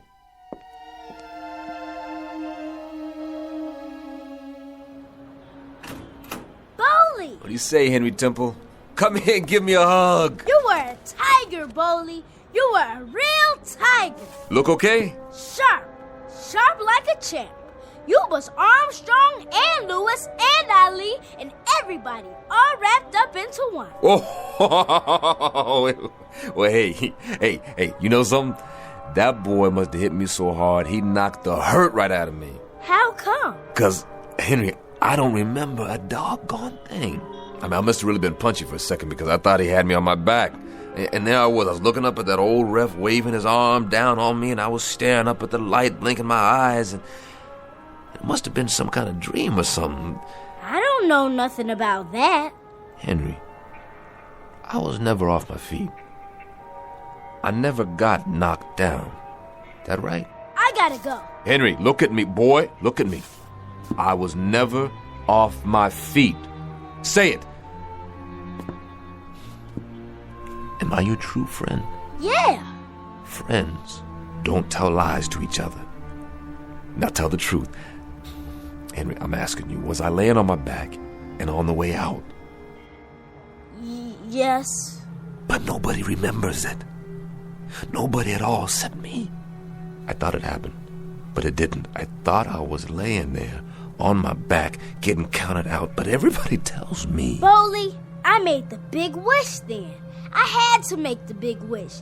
I wish you were never knocked down. I just shut my eyes and I wished real hard. It was magic, Boley. We had to have magic right then. No. Oh, no. Had to, Boley. Nothing left for us then. Had to make a wish. Crazy kid. Don't you know there ain't no magic? Boley, you're hurting me. There ain't no magic or wishing or nothing like that. You're too big to believe in fairy tales. If you wish hard enough, Boley, it'll come true. If you wish hard enough and then believe it, it'll stay that way. Somebody's gotta knock it out of you, don't they? Somebody gotta take you by the hair and rub your face in the world and give you a taste and smell of the way things are, don't they? Stop! Listen, boy, I've been wishing all my life. You understand, Henry? You understand? I got a gut ache from wishing, and all I got to show for it is a face full of scars and a head full of memories of all the hurt and all the misery I've had to eat with and sleep with my whole miserable life. Oh, you crazy kid. I'm not. Crazy kid. You telling me you wished me into a knockout? You telling me it was magic that they got me off my back? Now, listen, boy, there ain't no magic, huh? No magic, Henry. I had that fight coming and going. I had it in my pocket, man. I was the number one out there, and there ain't no such thing as magic. Boley, if you believe, understand? You've gotta believe. If you don't believe, Boley, it won't be true. That's the way magic works, Boley. You gotta believe. Please, please believe. Little nutcase. That's what you are. How come I got mixed up with you? Ain't I got enough trouble without getting mixed up with some dopey kid that... Oh, God. Sorry, Henry. Henry, come here. Henry, look at me. I can't believe. I'm too old and I'm too hurt to believe. I I can't, boy. I just can't. Henry, there ain't no such thing as magic. God help us both. I wish there were. Boldy, you got to believe. I can't. You got to. Boldy, you gotta believe. Or else... I told you. I can't. Then if you can't, Boldy, if you can't...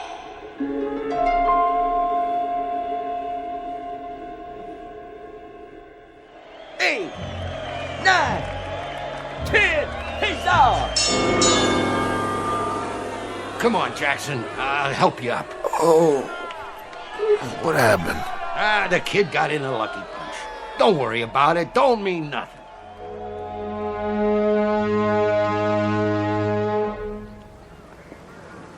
You should have stayed in bed, Boldy. How come you didn't use your jab and you're right? I broke my hand, that's why. He do that to you? No, I did it to myself. It was an accident. Oh, man, Boldy. Are you kidding me? You ought to pack it in, Boldy. Get yourself a real job. Excuse me, I gotta go in.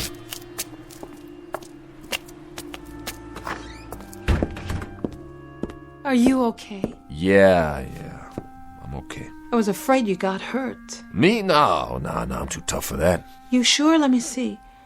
Oh, Boldy, that's a bad cut right there. And those bruises? Let me clean it up for you. Maybe later. Where's Henry? He's in bed, Boldy. I have to tell you, that's a sad little boy in there. Can I see him? Sure, I expect he's waiting for you. Boldy? Yeah. I'm real sorry. I know you are, Francis.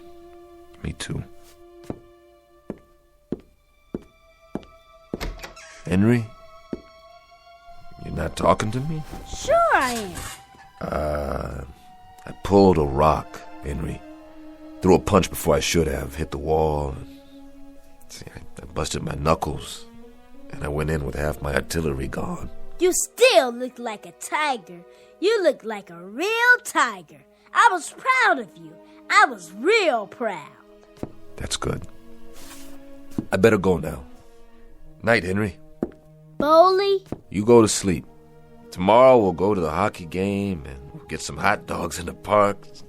Just you and me. Sure thing, Boldy. That'll be great. And Boldy, I ain't gonna make no more wishes. I'm too old for wishes. There ain't no such thing as magic. Is there? No, I guess not, Henry. Or maybe there is magic. Maybe there's wishes, too. I don't know. I guess the trouble is, there's just not enough people around to believe. Hey. Good night, boy. Good night, Boldy.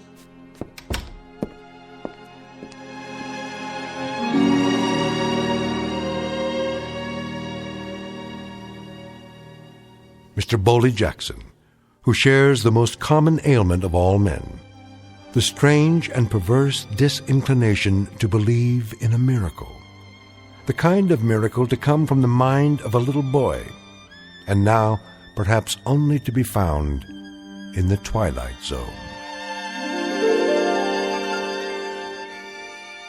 We'll be back to the Twilight Zone after these brief messages.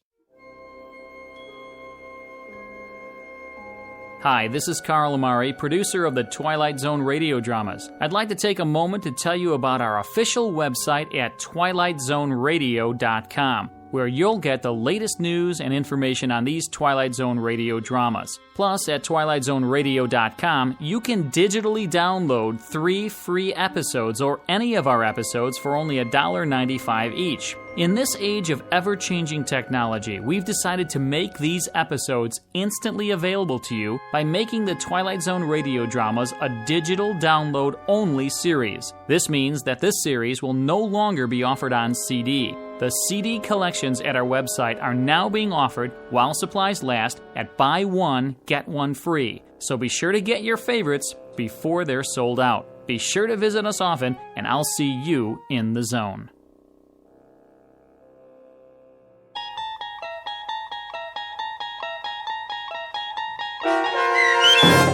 The Big Tall Wish, starring Blair Underwood with Stacy Keach as your narrator, was adapted for radio by Dennis Etchison and based on a script by Rod Serling.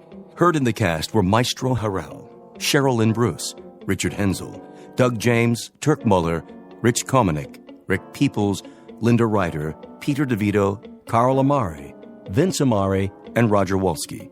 To learn more about the Twilight Zone radio dramas and to obtain audio cassettes and CDs of these programs, visit our website at twilightzoneradio.com.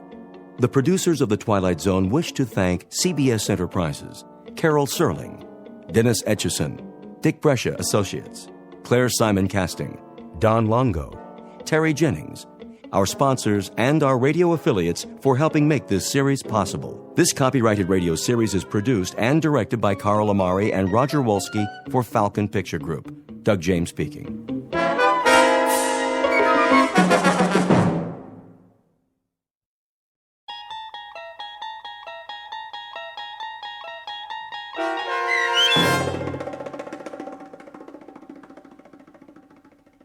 Black Leather Jackets, starring Marshall Ullman with Stacy Keach as your narrator, was adapted for radio by Dennis Etchison and written for The Twilight Zone by Earl Hamner Jr.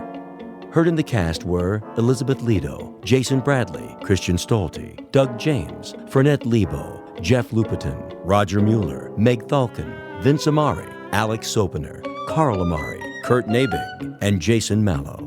To learn more about the Twilight Zone radio dramas and to obtain audio cassettes and CDs of these programs, visit our website at twilightzoneradio.com. The producers of The Twilight Zone wish to thank CBS Enterprises, Carol Serling, Dennis Etchison, Dick Brescia Associates, Claire Simon Casting, Terry Jennings, XM Satellite Radio, the American Forces Radio and Television Service, Sirius Satellite Radio, our sponsors, and our radio affiliates for helping make this series possible. This copyrighted radio series is produced and directed by Carl Amari and Roger Wolski for Falcon Picture Group. Doug James speaking.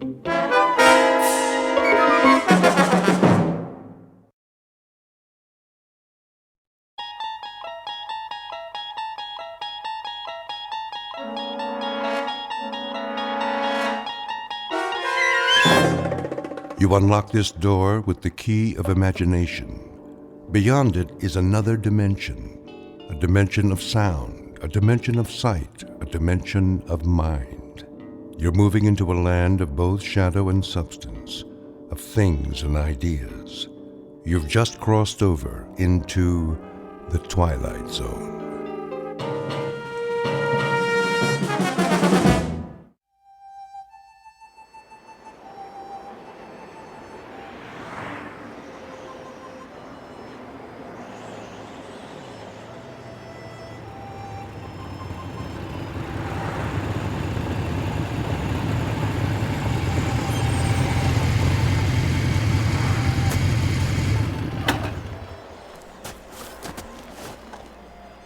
Why here?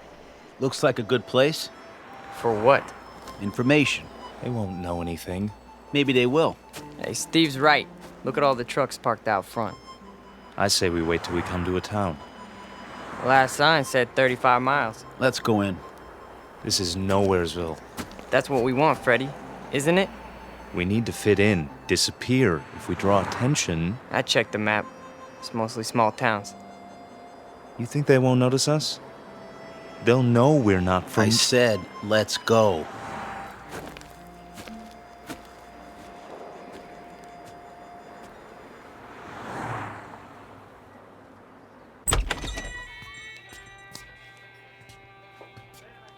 Hiya, boys. Sit anywhere you like. Got some seats at the counter. Thanks. 3 cold ones? Sure. Fine by me. How's your water? That all you want, Blue Eyes? I just wondered how your water supply is.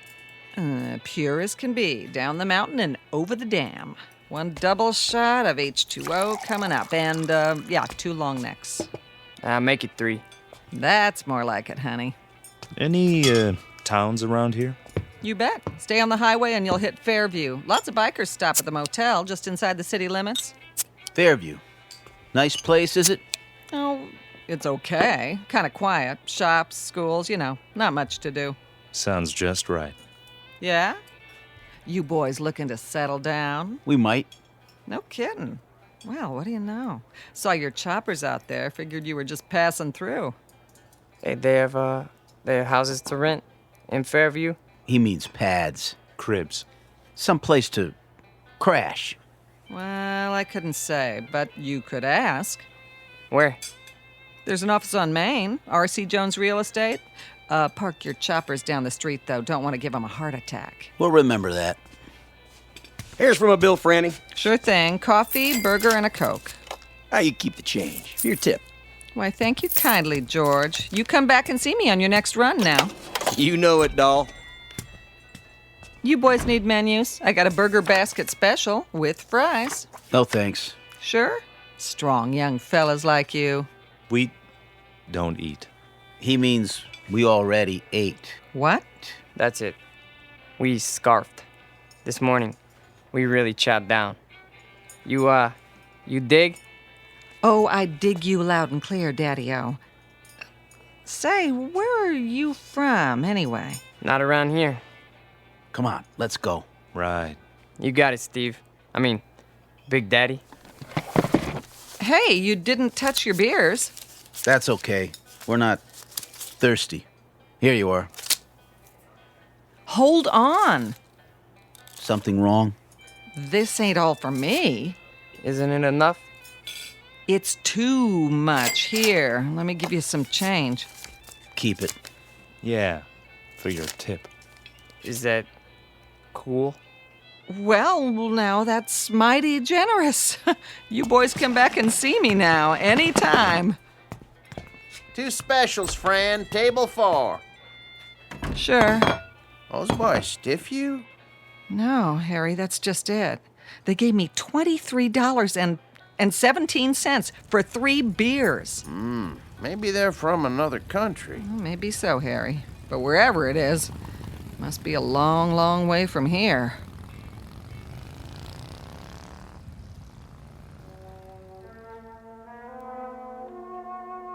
Three strangers on motorcycles dressed in black. We call them Steve and Scott and Fred, though their names aren't important. They look a bit dangerous, but in truth they're just passing through, at least for now. They're on their way to a small town with tree-lined streets and white picket fences. A quiet town in the Midwest.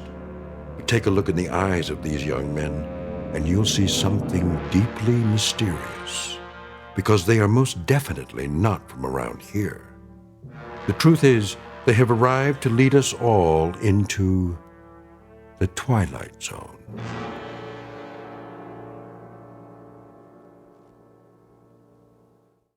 And now, The Twilight Zone and our story, Black Leather Jackets, starring Marshall Allman, with Stacy Keach as your narrator.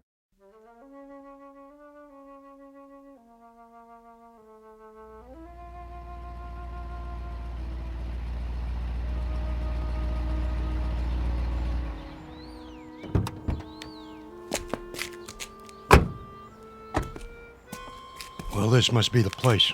Amanda Drive. That's what Jones said. The old Anderson's house. Knock on the door and tell them we're here. I'll open the truck. Don't look like anyone lives here. The for rent sign's still up. That's because they're just moving in. Probably gonna meet us. What if they don't show? Well, we wait an hour, put it in storage, cost them extra. Go on, knock. Okay.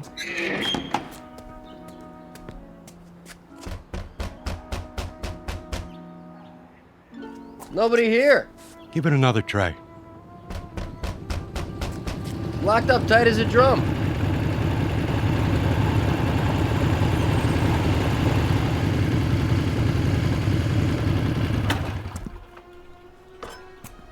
Well, looky here. A couple of creeps messing around our property. You the guys that live here? We ain't the fuzz, that's for sure. Got your stuff in the back. Open the door and we'll move it in. Hey, careful with the big cases. They're fragile. Whatever you say, pal. Somebody got the key to the house. Watch your feet, bozo. You're walking all over my grass. I might want to smoke it later. Get it? Grass? Smoke? I still need the key. Well, we don't. Yeah, we don't need no stinking keys.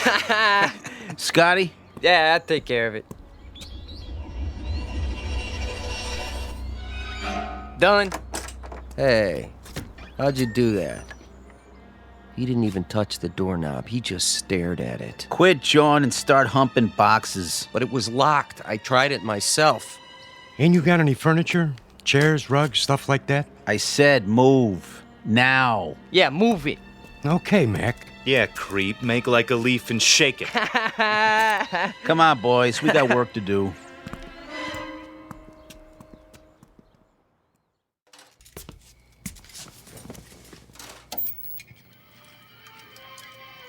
Martha, Yes, dear. here's that movie you wanted to see. Be right there.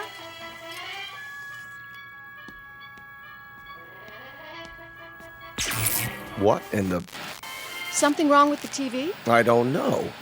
Do you have it on the right channel? It's not the set. All the lights went dim for a second. Did they? I thought it was just the kitchen. It was the whole house. Anything still running in there, the dishwasher? No, the dishes are all put away. There it goes again. Maybe it's the antenna wire. I doubt it. It slipped loose once before. That's easy enough to check. What do you see? It looks all right to me. Then what do you suppose? Martha, come over here. See something? The roof next door. There, against the moon. What is that? Looks like some kind of electrical device.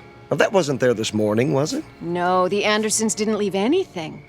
Must be something those men put up. Right, the three who moved in. Wouldn't that be just our luck? What? Not only are they motorcycle-riding hoods, they're ham radio operators. Is that bad? You don't know what it does to TV reception. I have a good mind to go over there. Honey, please. Daddy, What is it, Ellen? I'm not sure. I had my radio on while I was studying, and all of a sudden it began picking up these weird voices. What did I tell you? Ham operators. What's that? We can go without television for one night. Tomorrow we'll find out what's to be done about it. First thing I'm going to do is see if they have a license. For what? Do you think you ought to? Those young men look so unfriendly. You mean the ones who moved in next door? Does anybody know their names? No, but I'll find out. I think 2 of them are brothers. Odd types to have in this neighborhood. They don't really fit in somehow. The other one has blue eyes. How do you know? They were unloading the truck when I came home from school.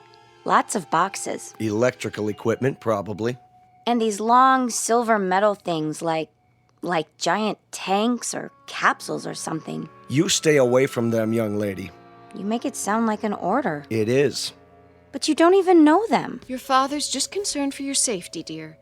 Go upstairs and finish your homework. I'm not going to wait till morning. I'm going over there right now. Stu.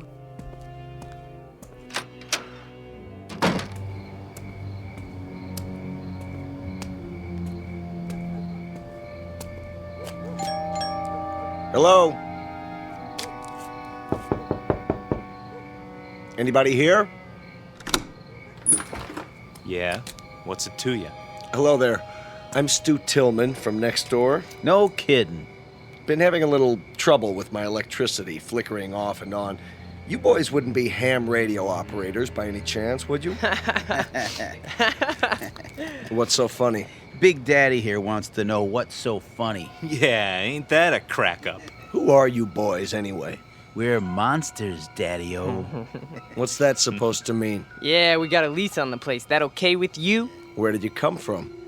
From outer space. Woo! Take us to your leader. All right. Now listen. I don't have to stand here and listen. Hey, watch your step, Daddy-o. It's pretty dark in here. Hey. Yeah, you might trip and fall. Yeah, you might trip and fall What and are you hit your doing? head. What are you doing? Hey, you better keep it cool, mister. Or he'll disintegrate you with his ray gun. Take your hands off of me. Ah, look at him go. Stop it. Hey, this cat can really dance. A real cool Hey. cat. Yeah, move it. I said let go of me. Go, Daddy, go. Not to worry. Spaceman won't hurt Earth creature. Earth creature. Crazy man. Real crazy. All right. I'm calling the police. Then I'm calling my lawyer. No, you're not. That would be uncool. Definitely. Just you watch. You're some kind of hoodlums. Cool it. The police probably have warrants for your arrest. They'll be very interested to know where you are. I told you to cool it. Stay away from me.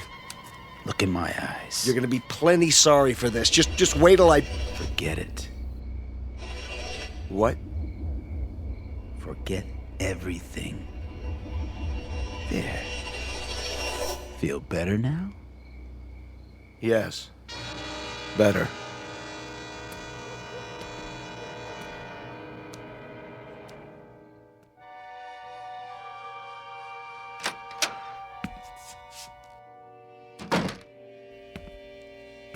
Stu? Stu, I was worried. Did something happen? Martha? What happened over there? Nothing. Nothing at all. Those men next door, did they do something to you? No. But you were going to talk to them about the television interference. Oh, that. Well, did you find out anything? It's not them. They're nice boys. 3 very nice boys. Definitely.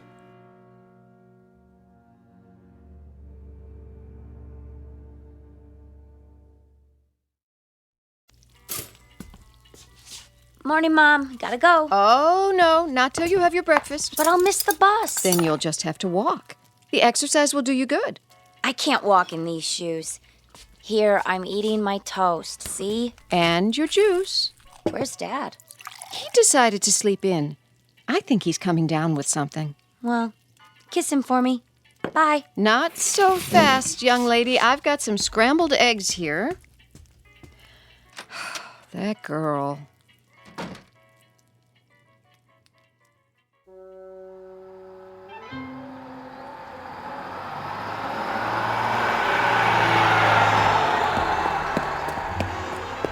Hey, wait for me! God darn you anyway. Hey, trouble? You see that bus? Yes. I mean, yeah. I checked it out. What gives? Drove off right in front of me. It's a game with them. They just love to make people suffer. Why would they do that? Beats me. Definitely, uncool. Just thank your lucky stars you don't have to depend on buses to get around. Stars are lucky? It's just an expression. I understand a great deal about constellations. That is, the nature of galactic structure. But as to... Huh? I mean, I dig stars the most. They're really cool. So, they're lucky? That's a gas. So are you. What do you mean? 1 minute you talk like a professor, and the next minute you sound like a... What did they call them? Beatnik or something. Thanks. You're a real cool chick. There you go again. Well, why do you try to talk that way? Sounds like you've been watching too many old movies. I have? I mean, I have. Before I came here, I made a study of popular culture. Music, motion pictures, satellite television. You're a trip, you know that? Trip, meaning to travel to another destination. Yeah, I believe I understand. You need a ride? Well, you aren't going past the school by any chance, are you? I could. With me on the back of your motorcycle? Why not? It can carry 2 passengers. That would definitely be cool. Well, there's a first time for everything. Come on, little lady. Hold tight. Tightly, I mean. Uptight. Out of sight. Here we go. Just look at that. What is it? She's on the back of his motorcycle, our daughter. Come away from the window. I told her to keep away from them. She missed her bus and he offered her a ride, Stu. I'm sure that's all there is to it. I could have given her a ride. But you're not a handsome young man in a leather jacket, dear.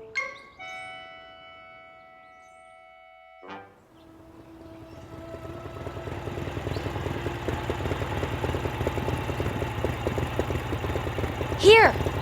What? You can stop here. I don't see any school. It's on the other side of the park.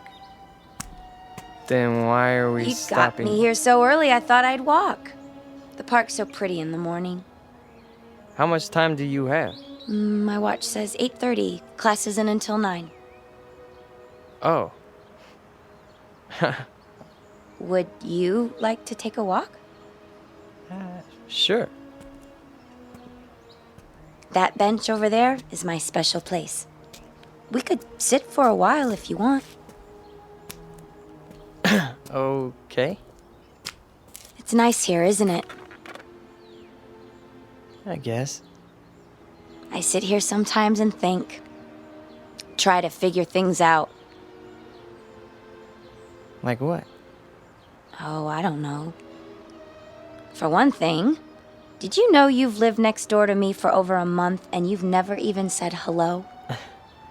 Hello. My name's Ellen, by the way. I'm Scott. Hi, Scott. So, where are you from? Why do you ask? I just mean, where did you live before? It's hard to describe. A long way from here. What city? I doubt that you've ever heard of it. Could be. Geography is one of my worst subjects. Did you graduate already? Graduate? Have you finished school? Yes. 10 years ago. 10 years? You're not that old. I'm older than you think.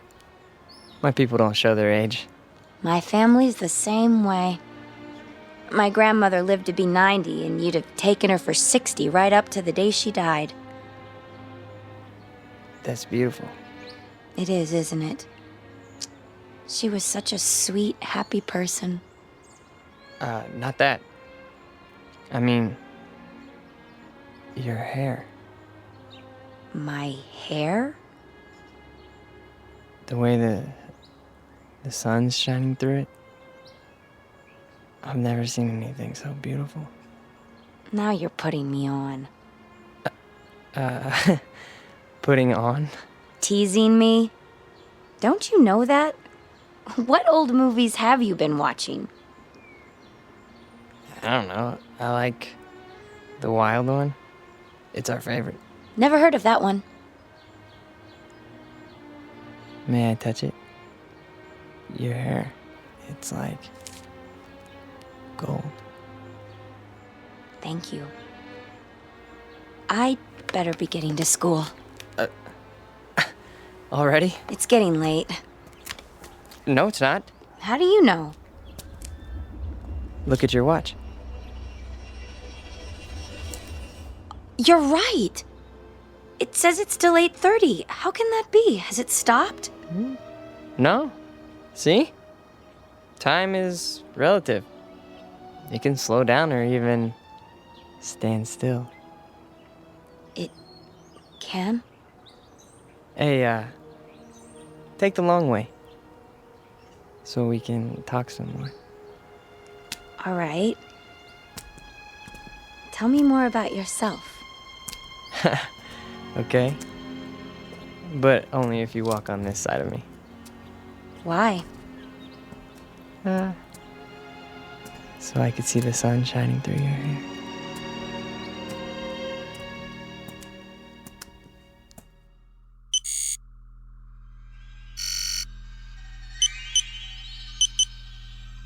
It's time. I know that.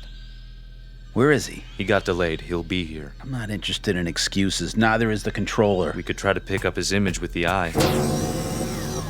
Don't try. Do it. There he is, on the screen. Looks like he's walking in a park. With a human female. Has he no sense of time? What do we do? Proceed without him. We can't. The controller told us. It's my responsibility. I'll make the decision. Sir. Reporting in, sir. Be at ease. Where's your brother? We can no longer trust him. What has he done? He's formed an attachment for one of the beings here. What sort of attachment? I'm not sure yet. A kind of alliance. He's with a young human in spite of our orders.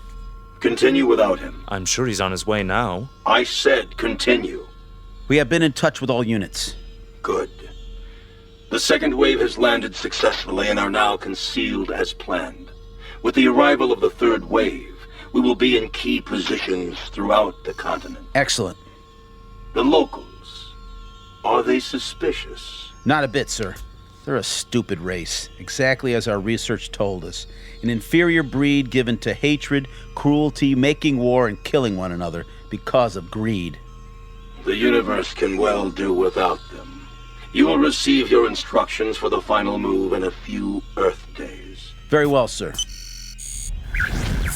I'll tell brother as soon as he gets here. No time for that. We have to bring him in, now.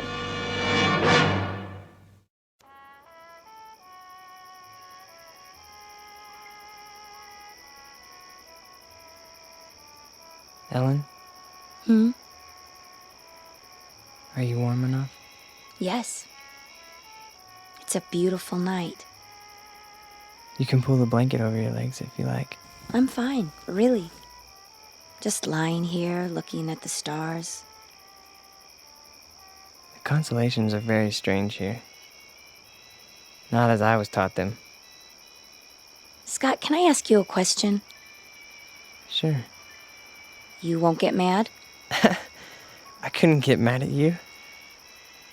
Well, where did you come from? Really? Does it matter? I suppose it doesn't, but you're so different from anybody I've ever known. Is that bad? No, not really. Tell me the truth. You're an exchange student, aren't you? At the college, from some place you'd rather not talk about. Only in a manner of speaking. Ellen, you like me, don't you? You know that. Very much? Very much. Except when you do your Marlon Brando impersonation. What do you want, roses or something? Come on, I thought I did a pretty good job. We studied your motion pictures. That's just it. You must have looked at nothing but old movies. People don't talk like that anymore. Well, what about the clothing? Oh, don't go changing that. Your leather jacket is way cool. At least we got something right, huh? You got a lot right. Trust me. Ellen, do you know the word love? Of course, silly. Everybody does. What an odd question. What's odd about it? I mean, bringing it up at a time like this. Why would you? No reason. Oh. It's just a word that's all over your newspapers, and your magazines, your music, your television. We encountered it all the time. We? Who is we? That's not important. This is a planet filled with hate, Ellen. Hate, violence, mistrust, bigotry. I don't know how someone like you survived this long. Me? I'm no different from most people. I haven't seen a report on anyone like you. A report? Scott, you talk in riddles. Sometimes you make me feel like an insect under a microscope. I'm sorry. I didn't mean to. Please, I'd like to go home. Why? You've been lying to me. You're wrong. Don't make it any worse. I don't know why or what it is you're trying to hide, but I know you're not what you seem. And what if I'm not? Do you think you're in any position to judge me? Any of you? I said I want to go home. I'm truly sorry, Ellen. You can believe that or not. I guess I expected too much.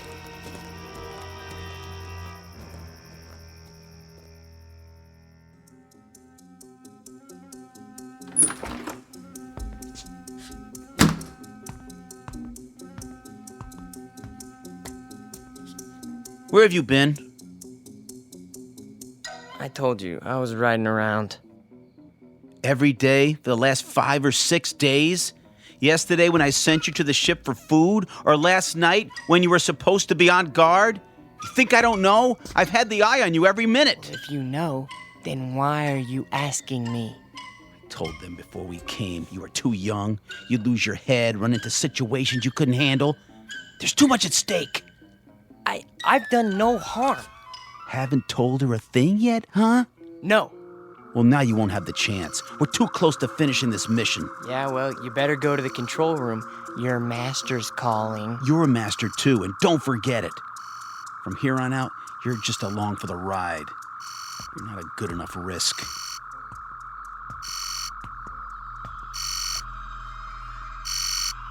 The controller. I heard. Report. Bacteria Unit 59 reporting in. The test has been an unqualified success. Good. Unit 70 through 100 have reported the same result. What is your time estimate? 30 minutes to the reservoir. Approximately 24 hours for the bacteria to multiply to saturation. How soon before you see results? Within 30 hours, we should witness 50% fatalities. I estimate a total of 48 hours before total extermination. Have you coordinated with other units in your area? We have. And the result? There are 29 bacteria units near the water supplies in this state. We should reach complete contamination of the population within 2 days. Very well. Begin Operation Invasion, Phase 2, at once. Yes, sir. At once. So, the time has come. Ah, brother. You've decided to do your duty. It's not what I was told would happen. Of course it is. Not this way. A portion of the population was to be saved. For study, if nothing else. The controller's word is final. Yeah, well, not if I can help it. Where are you going? We've got to stop him. Doesn't matter now. He's too late to stop it.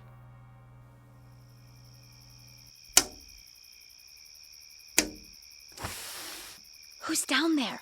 Come down. Now? I've got to talk to you. It's late. This is important. All right.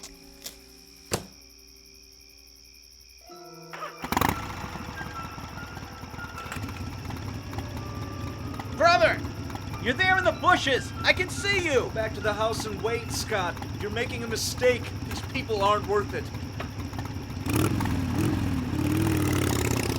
Scott, what's going on?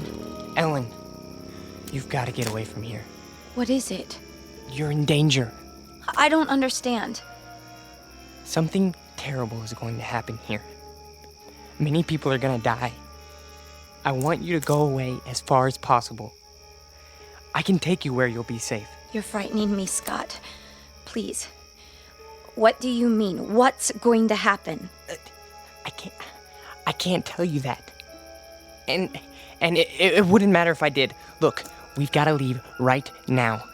Are you trying to scare me into running away with you? Ellen, listen to me.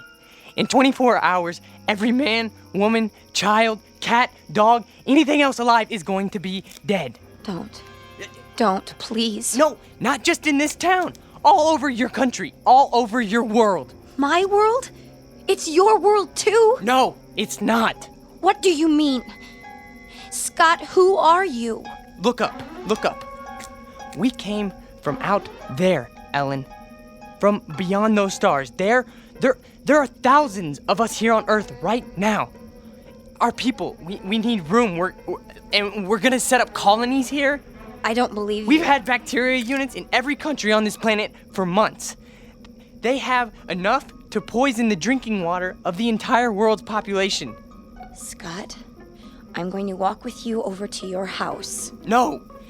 It's too late. Even if it is, I think we'd better wake your friends and let them get you to a doctor. No, you don't understand! You haven't seen, okay? The leader, the controller speaks to us from a giant television screen. All we ever see is his head. A metallic mask with slits for eyes, a nose, a mouth, but no lips. And his voice, that's... Scott, I love you, but you're not well. You're... Oh, Scott. Ellen! Ellen! Ellen!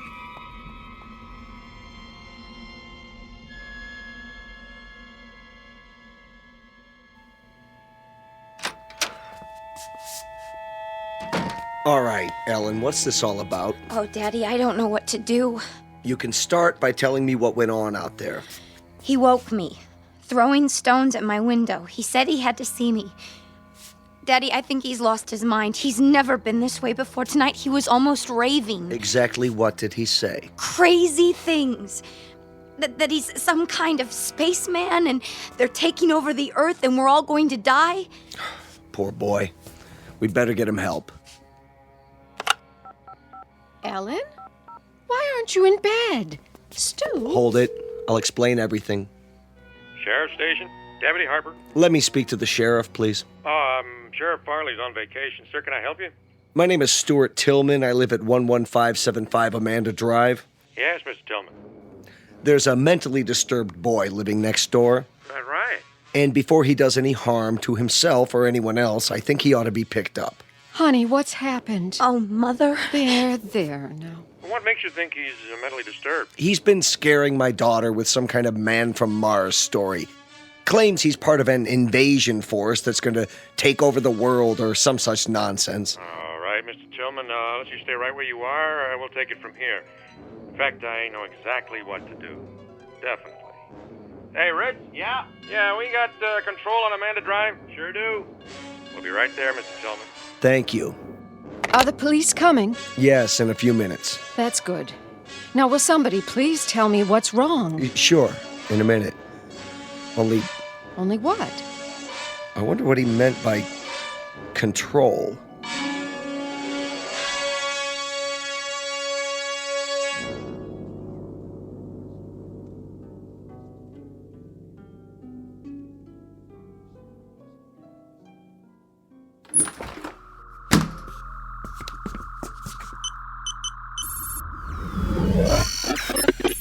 Yes. Please, sir.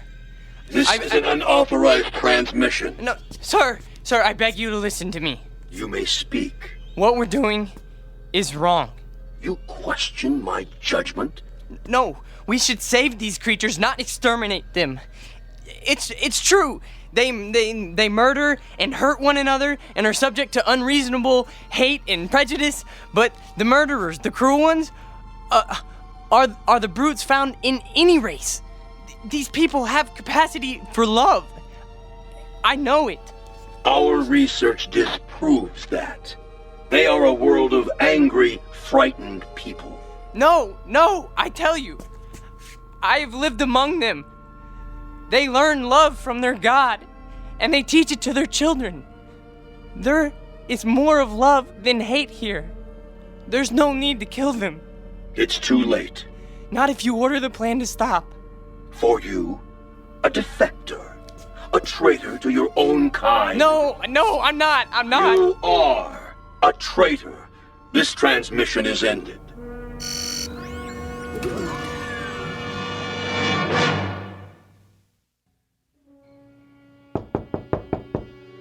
Here they are now. Are you sure this is necessary? Yes. Please, Daddy, tell them not to hurt him. Mr. Tillman? No, I'm Deputy Sheriff Harper. This is Deputy Miller. Evening, sir. Come in, please. Now, what about this neighbor boy?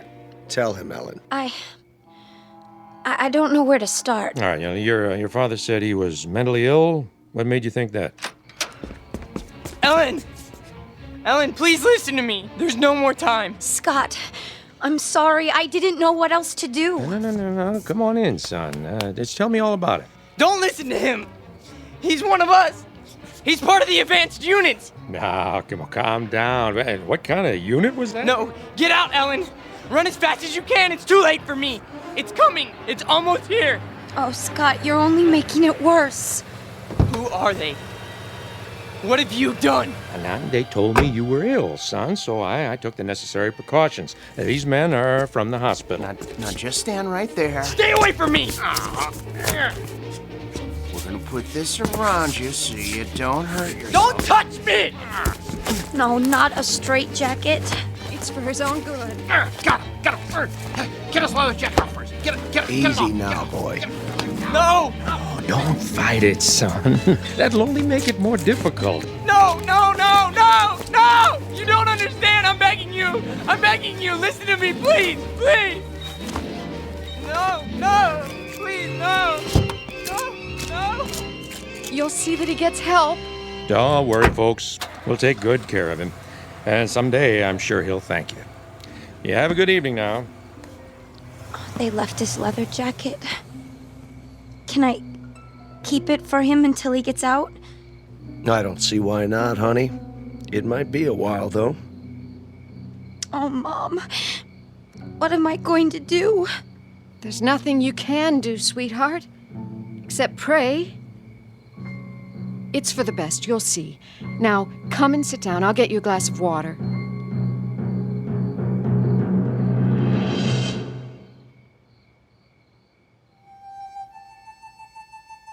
Portrait of an American family on the eve of an invasion from outer space.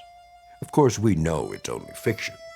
And yet, you might think twice when you drink your next glass of water.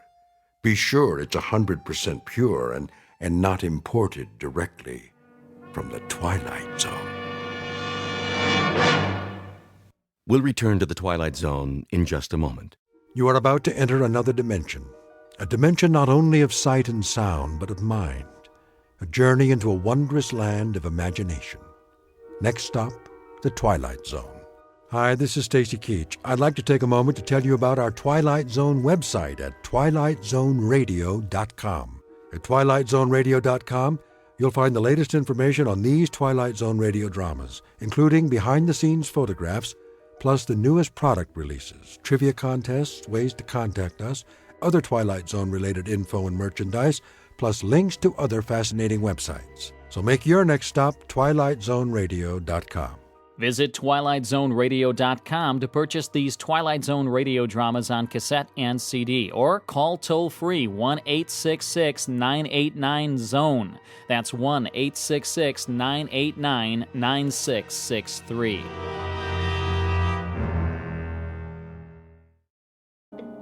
To learn more about the Twilight Zone radio dramas and to download episodes, including 6 free episodes on our homepage, visit our official website at twilightzoneradio.com. Doug James speaking.